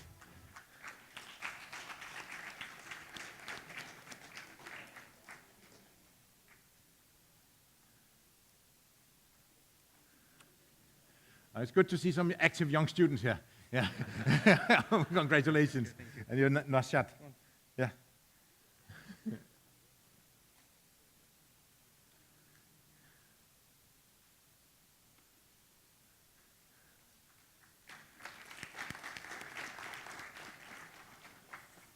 So I recommend go have a cup of tea, but at the same time, please go down and register yourself for a 1010 account. Huh? Make use of it. And happy innovation. Do you want to have a final word, Sean? Or 2 words? Well, like I said, I trust that any one of you can be an innovator. We look forward at the next meeting that you come up with something very interesting. I want to develop apps myself after seeing what was demonstrated. So you'll have to compete with me now. Okay, so thank you all for coming, and all the best for your innovations. Thank you.